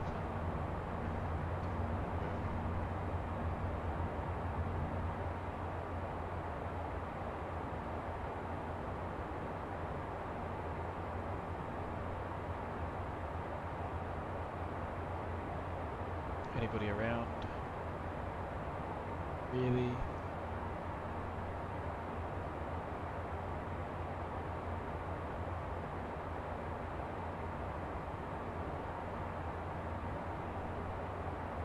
Straight down the run pretty much.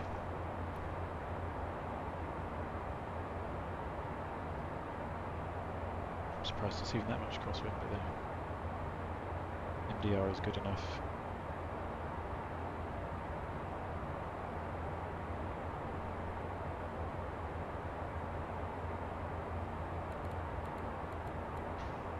So I'll reduce it down to 10.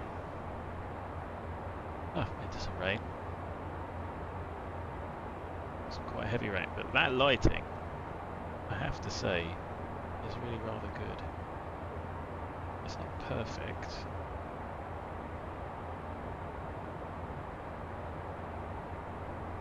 There's something just not quite right, but actually those being in between layers with rain and the way that light is bleeding through is pretty impressive.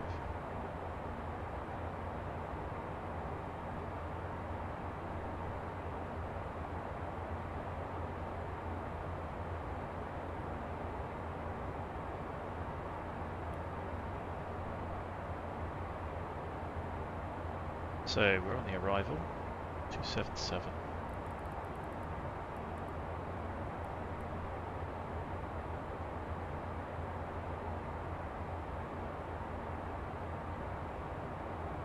Pointing back at Blighty. Didn't take long to get back from Italy, did it?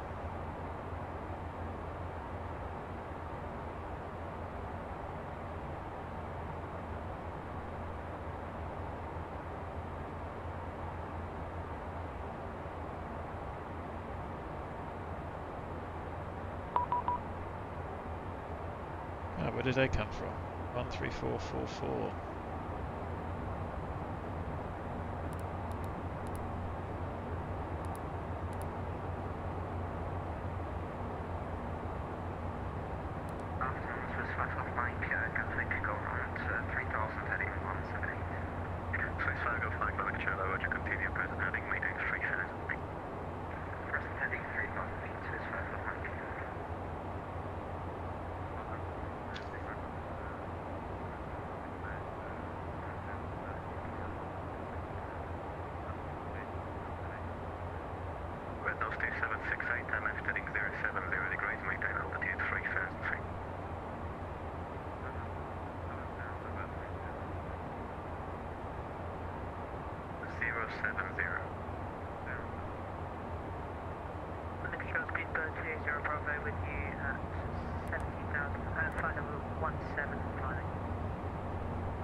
Never going to get a word in here.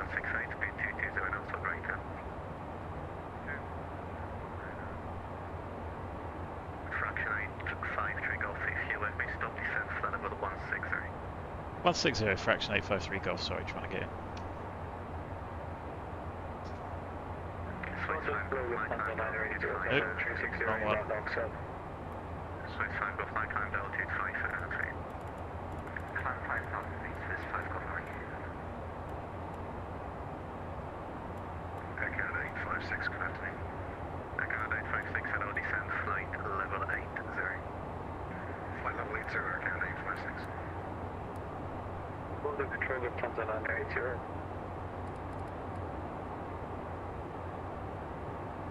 Standard 908 there, and I'm going to show the low, roger.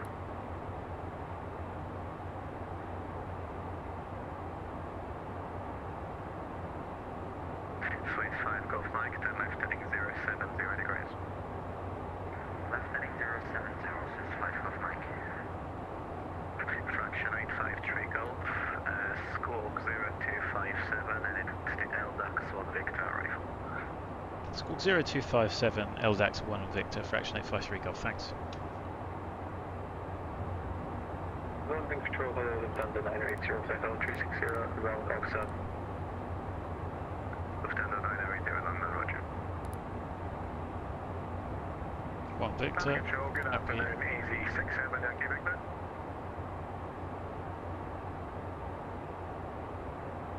I'm not going to change the ILS if we Level 1 Bravo arrival.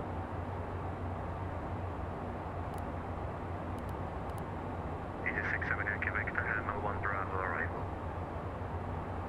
Roger, Hammer 1 Bravo arrival, easy 67, Yankee Victor. Under control, good afternoon, easy 6 4 Papa Delta. Easy 6 4 Papa Delta, Nana control, low Squawk 0217, confirm the 11 in plan. I think it's Squawk 0217, flight 0, flight level 350, easy 6 4 Papa Delta. Roger.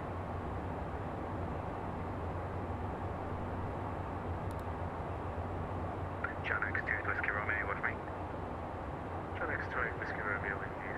We're climbing to flight level 350, runway 200 direct to company. John X2 Whiskey Romeo, roger.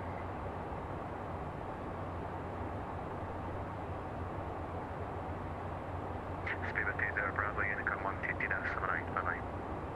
Unicom 150, that's 5, that's NC, Speedbird 20 Bravo. Looks a bit more sunsetty than it does in reality.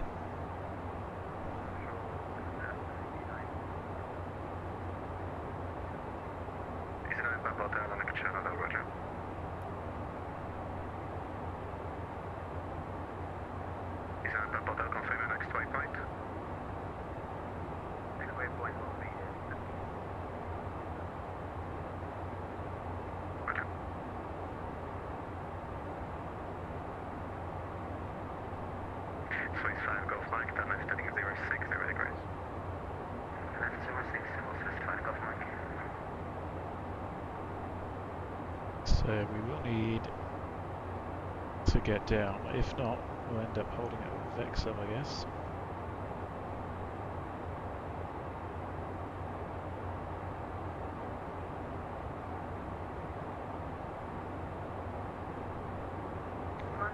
It's good. Pepis.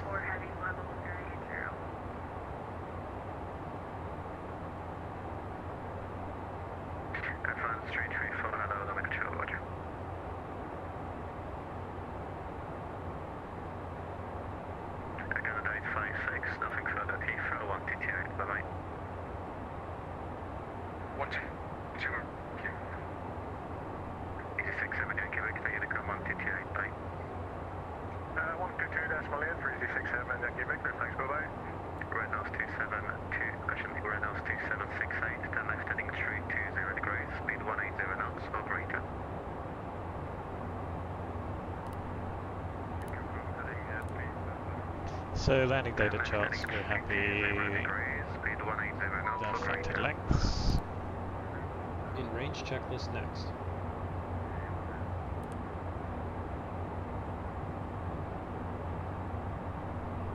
Lufthansa 680 Unicom 150, that's 78, bye-bye. Confirm Lufthansa 980. Apologies, Lufthansa 980 Unicom 158, bye. 128, Lufthansa 980 travel.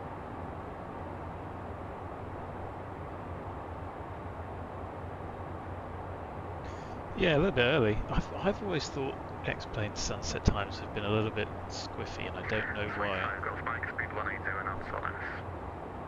Speed 180 or less with 5 Golf Mike. Nordic 1800, Unicum 128, 90.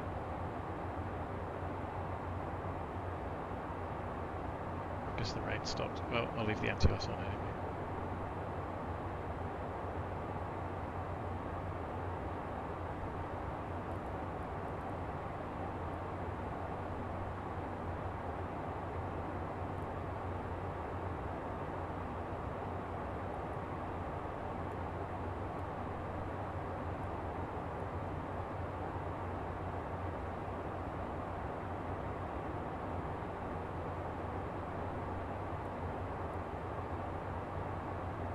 So we're at Hotkey. Let's start bringing the speed back.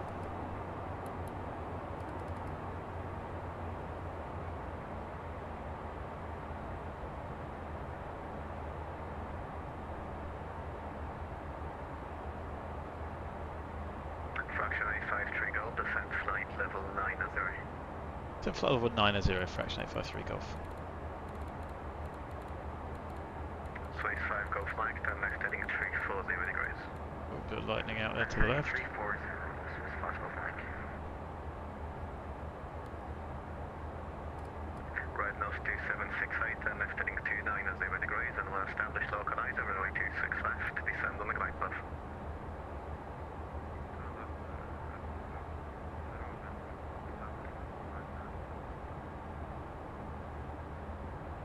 When established, descend ILS.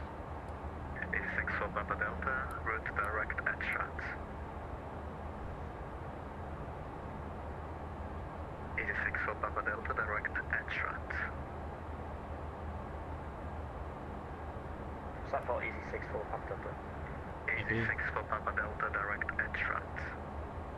Direct at Strat, so easy 6 for Papa Delta. Chanex 2 Whiskey Romeo, direct Xamap. Direct Xamap for Chanex 2 Whiskey Romeo. Swiss 5 Golf Mike, descent to altitude 3,000 feet, then left heading 320 degrees. Descent 3,000 feet and heading 320, Swiss 5 Golf Mike.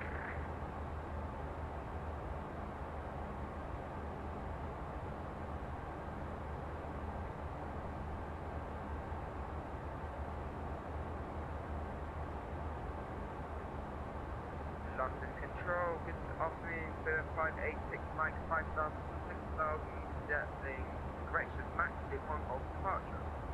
Speedbird 586 Mike, London Control, hello, climb now, flight level 290.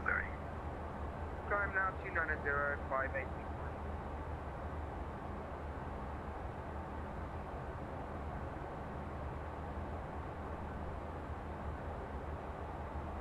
Red nose 2768, turn right 5 degrees to establish descent to 2,500 feet.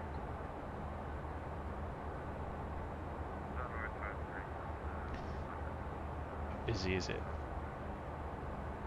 Did you just pass it? Negative, turn right 5 degrees, descent to 2,500 feet to further on the line.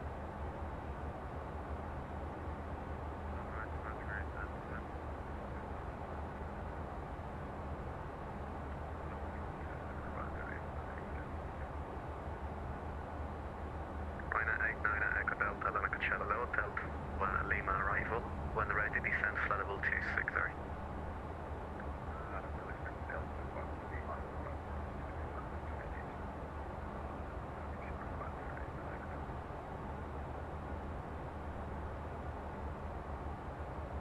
Red nose 2768, speed 160 knots or greater, maintain until 4 DME.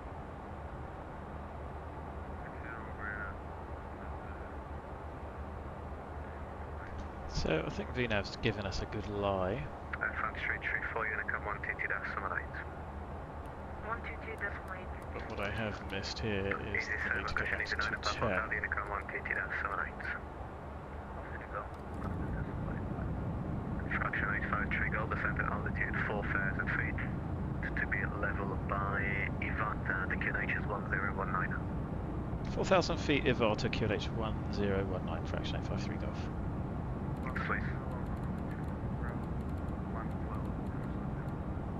Swiss 5 Golf Mike, turn left heading 290 degrees, once established 265 descend ILS. Turn left heading 290 once established. Right glide path Swiss 5 Golf Mike. November 3 to Alpha Bravo, the initial climb is altitude 4,000 feet. Climb flight level 15, actual climb flight level 80.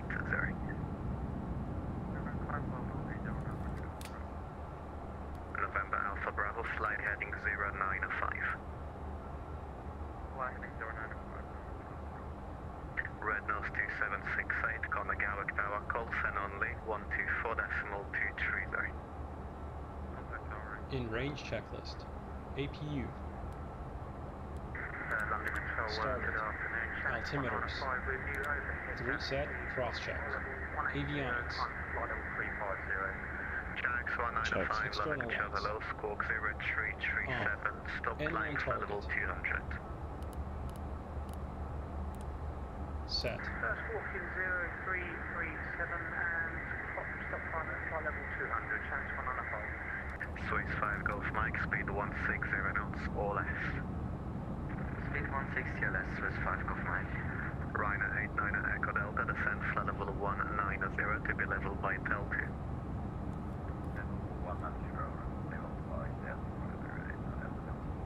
Swiss 5 Golf Mike on Nagawa Tower, call sign only 124.230, bye-bye. Quebec Tower 124.230. Call sign only Swiss 5 Golf Mike, thank you, bye. Janex 195, climb flight level 220. Flight level 220, chance 195.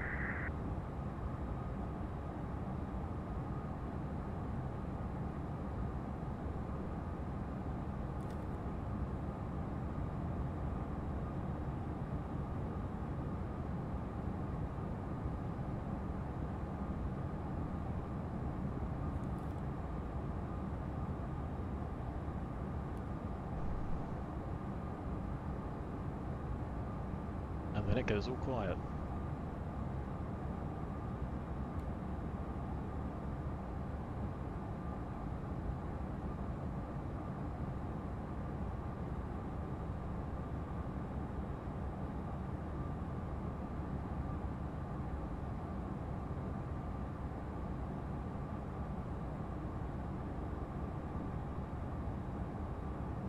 London Control, good day. Walker Par 570 with you, flight level 300.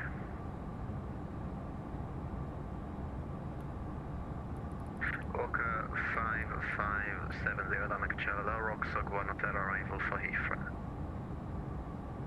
Rocksock 1 Hotel 4 Walker Par 570. Easy 6 for Papa Delta, Unicom 128, bye-bye. Unicom Easy 64, Papa Delta, thanks for help. Janex 28 Whiskey Romeo, Unicom 128, bye-bye. APU path transition. Janex 195, climb flight level 240. Flight level 240, chance 195. Avail completed. APU generator. On. CAS.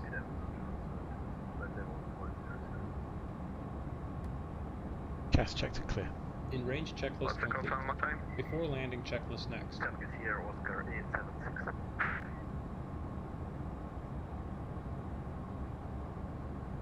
United Master should be in Unicom.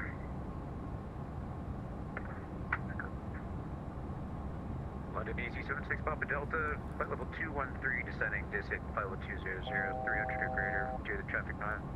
867 Papa Delta, London Control, thanks, appreciate the speed, Squawk 0371. 037. Confirm 0371. Copy, there's 0371 for Easy 76 Papa Delta. Okay. London Ryder 690, good day information, folks, descent flight level. On the 690 Victor, London Control, hello, descend flight level, stop descend flight level 200 and speed 250 knots or less. Speed 250 less, stop descend flight level 200, Ryder 690, perfect. Fraction 853 Golf, descend to altitude 3000 to be leveled by VATSIM, will be vectors RLS runway 24. And altitude 3,000 feet by Vector Vectors ILS-24, fraction 853 Golf. Top Swiss 17 Yankee Tango, request clearance to Geneva, please. Top Swiss 17 Yankee Tango, Lima Control, hello, your clearance is on request, standby.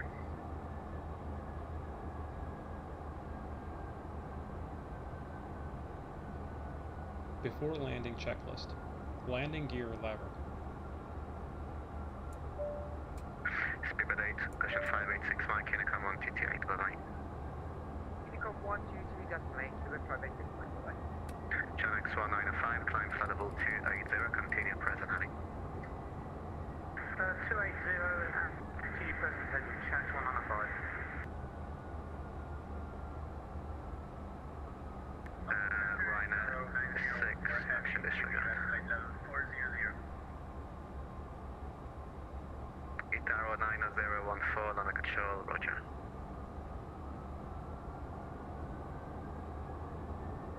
Top Swiss 17 Yankee Tango, clear.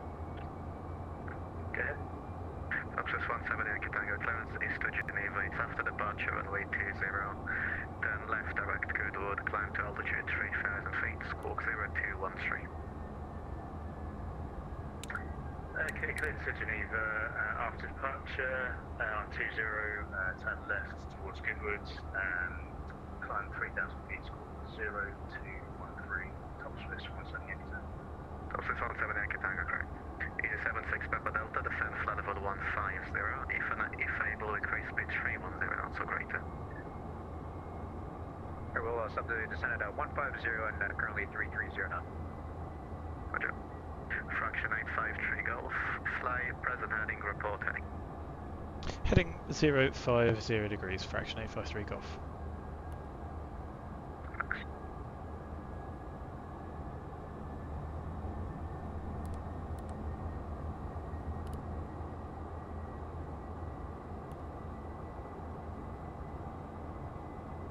Channel X1905, climb flight level 300. Climb flight level 300, Channel X1905. Under control, Speedbird 7292, are on frequency. That's 7292. Yeah, I used the HUD last time, and it is quite useful. But since this isn't LVPs, I'm going to not make the glass smudgy. But it is a good bit of kit. However, the aeroplane, the path was all over the place in that turn back there. Fraction 853 Golf, turn left heading 330 degrees. Left heading 330 degrees, fraction 853 Golf. Ryanair 690 Victor, descend flight level 150, cancel Kidley level restriction. Cancel Kidley level restriction, 150, 690.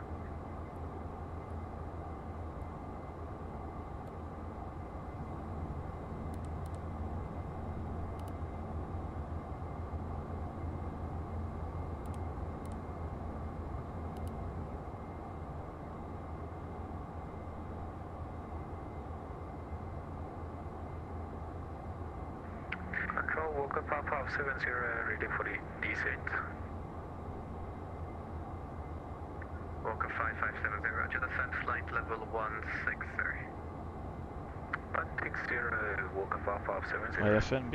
Channel X1905, resume on navigation, direct begin, Bravo India Golf. Resume on navigation, direct begin, Channel X1905. Of ground contact out to the left. Control, good afternoon. Channel X97 Papa level 180 and Silver. Channel X97 Papa, London Control, hello, climb flight level 280. Level 280, Channel X97 Papa. Ryanair, disregard. It's me, it's definitely me.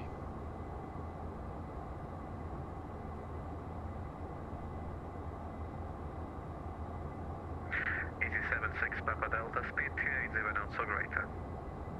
Radio Ryanair, easy 76 Papa, Ryanair 690 Victor, speed 270 knots or less.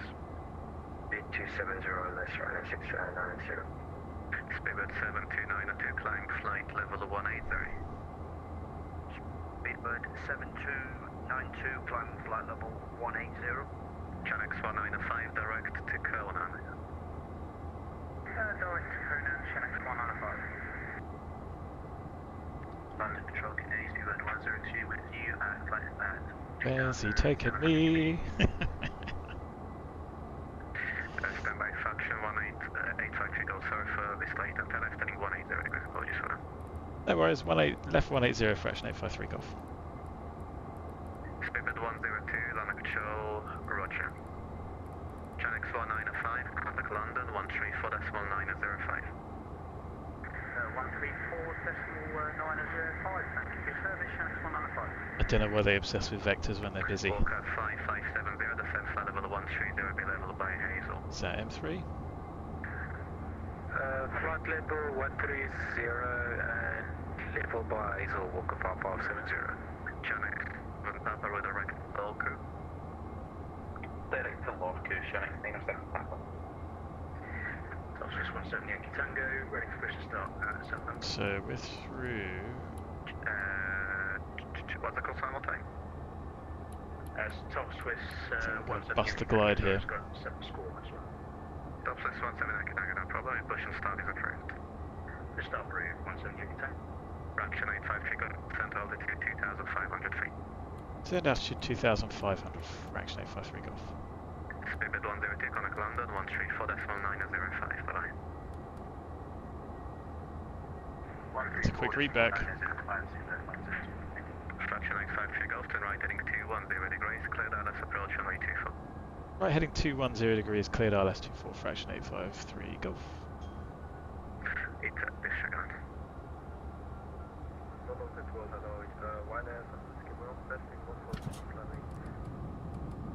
Ryanair 7 Whiskey Bravo, London Control low, climb flight level 183.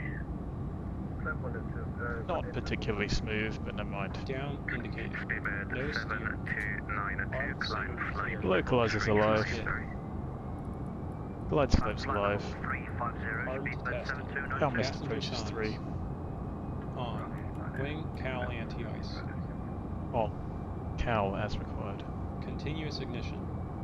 Glide slope armed. On. Thrust reversers. Armed. Spoilers.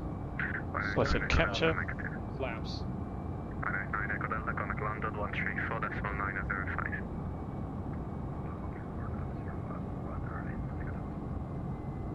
Land control, good observer, Ryanair 647, passing level 200, climb level 290, close to Cody. Ryanair 647, London Control low, squawk 0353, climb flight level 290. Squawk 0353, climbing level 290, Ryanair 6427. Fraction 853, Golf runway 2, before you're clear to land, it's 23011 knots, once again at stand of chase, bye-bye. Clear to land, runway 24, thanks. Action 853 golf. Pass. Fraction 853, Golf, once again at stand of chase. Speedbird 256 Lima and Bournemouth, with information Charlie 7378, stand 3, and we are currently requesting clearance to Brussels. Speedbird 256 Lima, London Control, clearance on request, standby.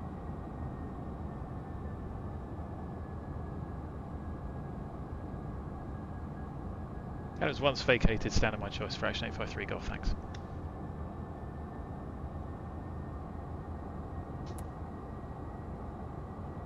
So, there we are. Stabilised. Oh, I don't think Farnbrough has strobes. Yeah, round and round we go. I could have prompted, but guy's busy. I don't know why they didn't just let you fly it. Fly the initial approach as published. 647, confirm requested flight level, sir. 490.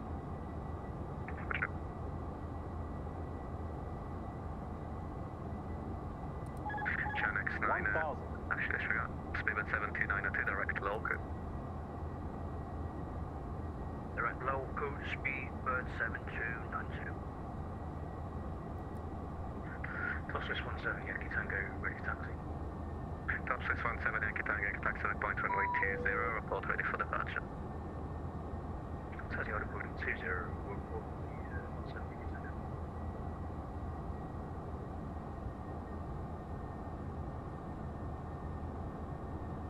Approaching 2-4.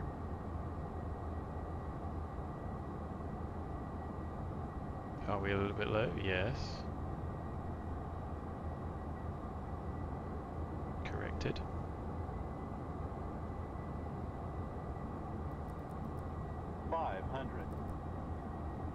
Gen X 907 Papa climb flight level 3. Still a little bit low, okay, that's helpful. Flight 300, Gen X 907 Papa. I mean, they would definitely be on with it looking like this. Oh, really? Come on, explain. 447, Make a decision. control, roger. Approaching minimums. 4726 after cleared for takeoff, winds 2409 knots. Clear takeoff 26 left, snap 447. Slightly low. Minimums. Continue.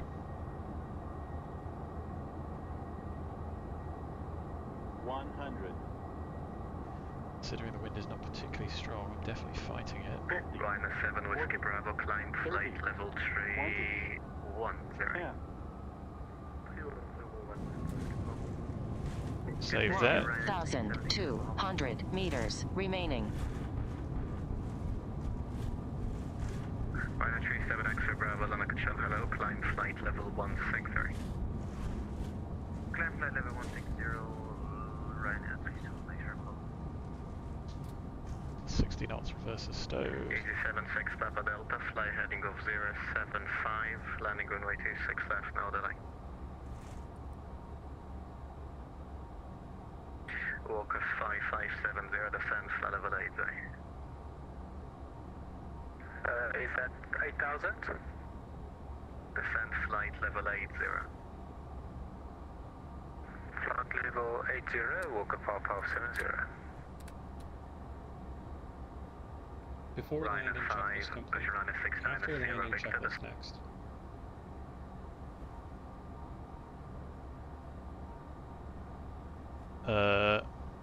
What? After landing checklist. Landing, pulse, recog lights. So we're a bit Off. stuttery here. Anti-collision It's lights. the GPU that's taking Off. the hit now. Continuous ignition. Off. Windshield heat. Off. Probes. Off. Wing anti-ice. Off. Cowl anti-ice.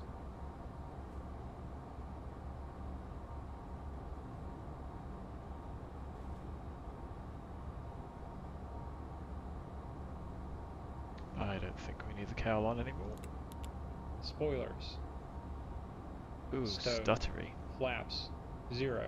ATC TCAS. Stuttering seems. Alt on. Radar mode. Seems we Standby. need some work, doesn't it? After landing checklist complete. Engine shutdown checklist next.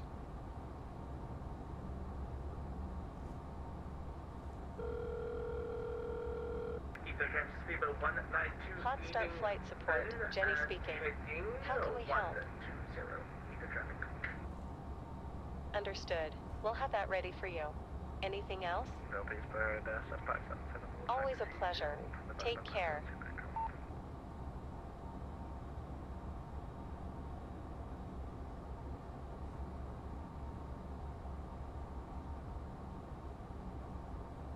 This definitely looks like it needs some work. That's rather close to that fence.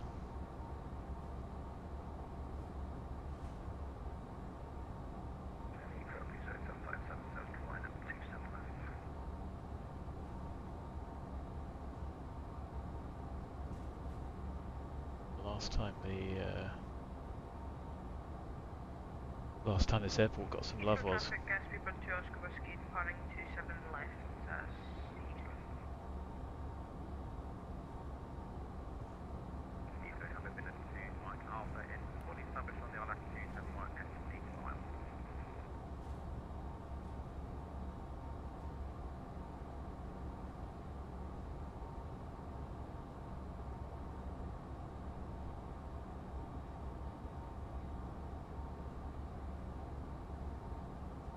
So I mean, it's still got 28 frames, EPU limited now. So I mean, in that regard, performance is better, but yeah, it is definitely seems stuttery here. These markings. I need to traffic speed that actually would be holding the number of Bravo, correction, November 2 whiskey. Pieces of the sub-flight from the point 279, some exit 1 golf.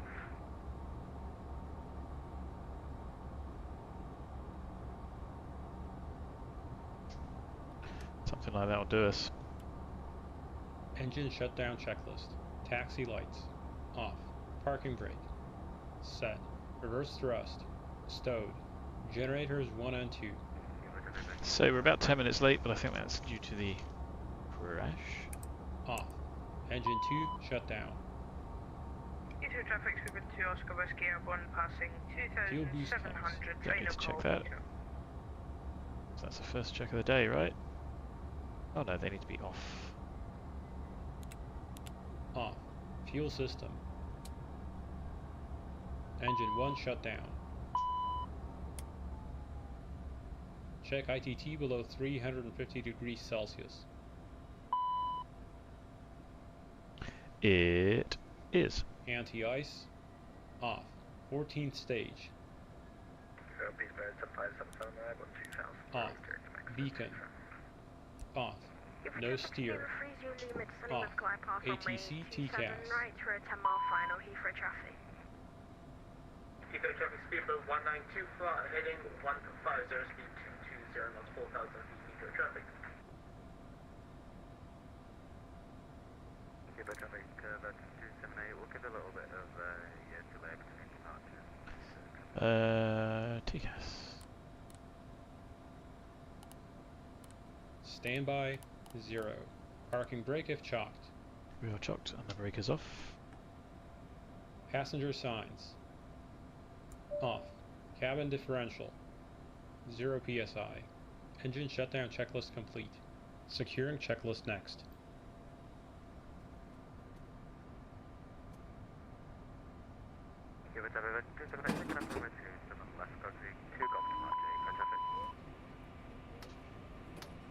Here we are, welcome to Farnbrough.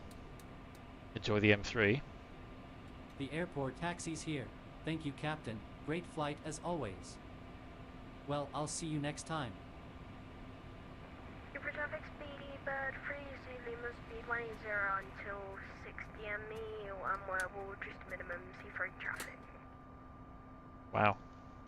I mean, good effort, but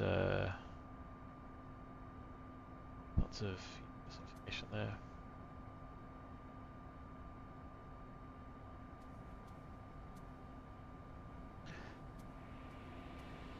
Why is that blue from the screen? Secure and checklist. Emergency lights. 192 heavy, 4 miles out from Euro 10 traffic. AC DC utility switch. To leave that for 3 minutes.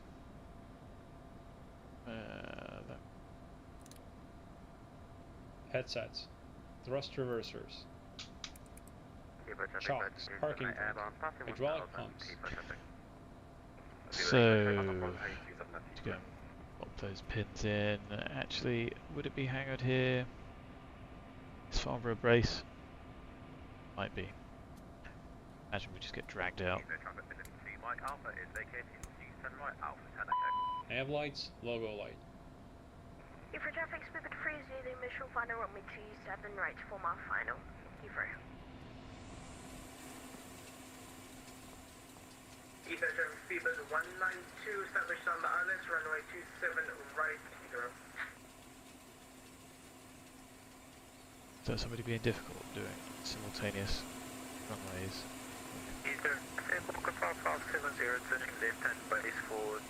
Oh, that's why I shouldn't turn them off.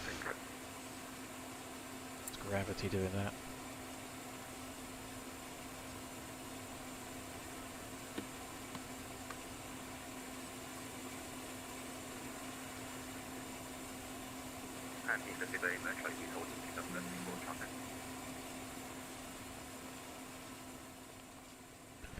What does Heathrow look like? Chaos. And the next red off.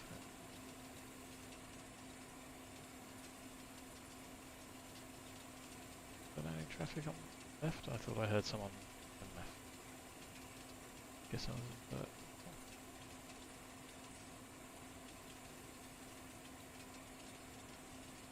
don't understand why some are pointing the wrong way. Must be a simulation.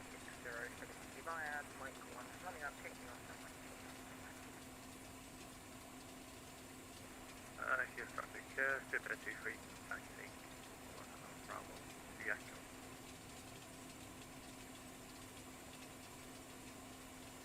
Right. Door. And Zebra, traffic speed of the lead initially, taking up on 27, that's Zebra.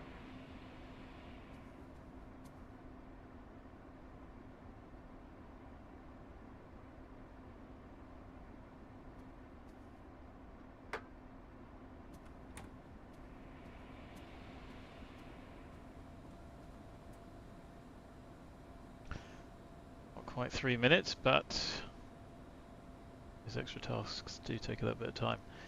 So, nav lights stay on. Traffic, walk up half 70, 12 mile point 027 right, Heathrow traffic. Heathrow traffic speedbird 192 heavy, 5 miles. So, we're going to do APU gen. APU start stop. Start stop. PAX. LCV, 10th stage isolation valve. APU power fuel. ICAS APU gauge. Battery master. Cover traffic, airline 607 Yankee, airborne, passing 300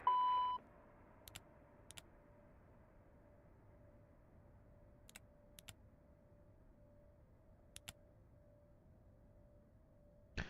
And we think we've got 2410. What I didn't do was get the times off here. 1605.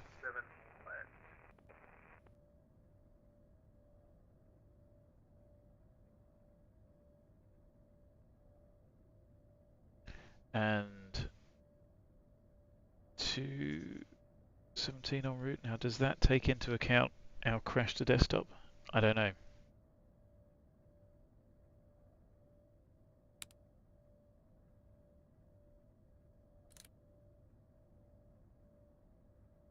Air traffic, easy 76 Papa Delta 220, we're on a 7 mile final, runway 26 left cabin.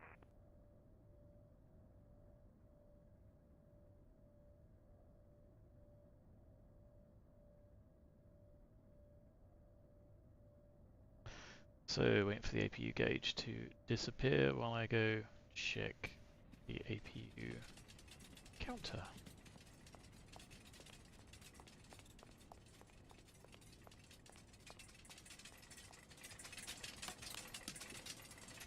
And the APU is now on 15 hours.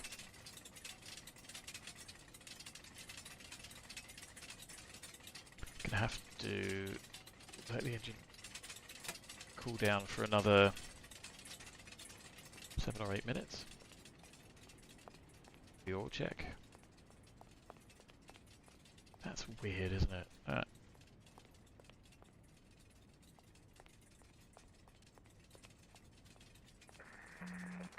left, who's lining up next, boys? Yeah, he's traffic, go back to Jacob 334 lining up.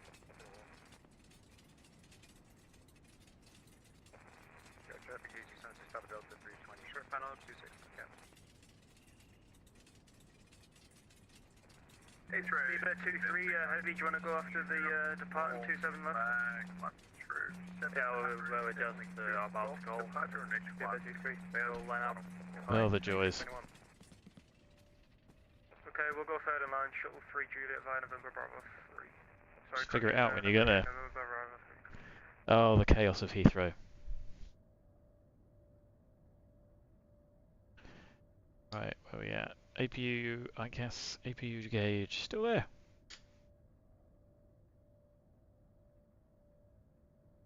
Right. Oh, that's why I hadn't pulled it out. I thought I had. We just took the runway at Gatwick, come on. It's just going to become more and more chaotic as it gets busier. So I think Farnbrough was a good choice. 192, they did runway 27 right, taxiing to stand Heathrow. Active traffic, speed by G3, 1 November Bravo to Echo, line up G7 left. So I do think I need to get in and check to see if there's any of these in reality and turn them off. 570, short final 3 miles, Don't know how I got messed up. traffic.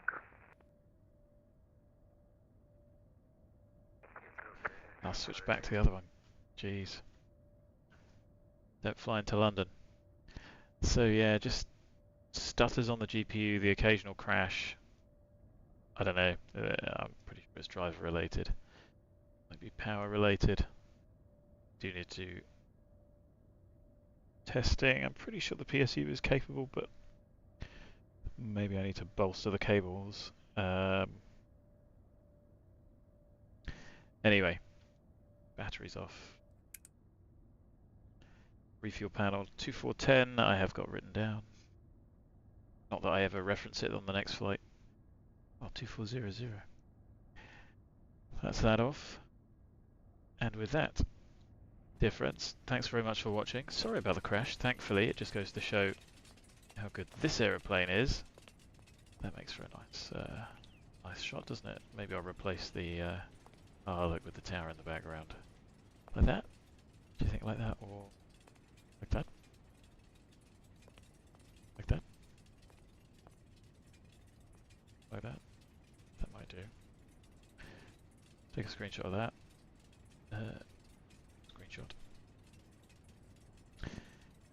Screenshot. Yes, a bit of shame, but at least this aeroplane means you can get straight back into the air, which is nice. Which makes it flyable. Otherwise, I'd have had a massive rage quit had I not been able to just start off where I was. Thanks very much for watching. Hope you enjoyed it. I might be online tomorrow. I don't know. Sorry for the hiccups. Have a good weekend, whatever else you get up to. And I'll see you again soon. Thanks for the support. Bye for now.